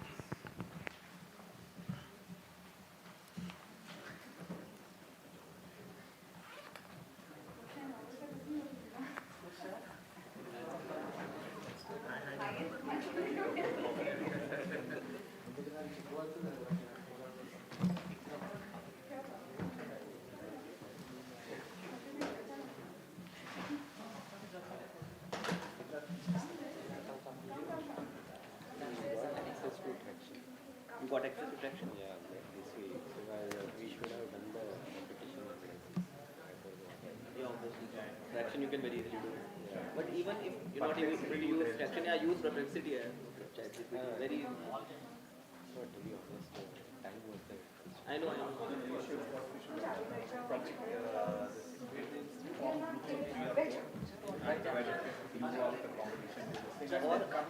Or they could have done, I'll choose only one and give 45 minutes to one. That would have also been good. No, everyone. Everyone, please come. Okay, we sitting lecture campus. Oh, you chose it. Yeah, the VCs are backing up. Can we have all? Okay, where do we stand? In the middle.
I request all VB founders to come and join for a picture. VB founders to come and join for a picture. Kaushik, come.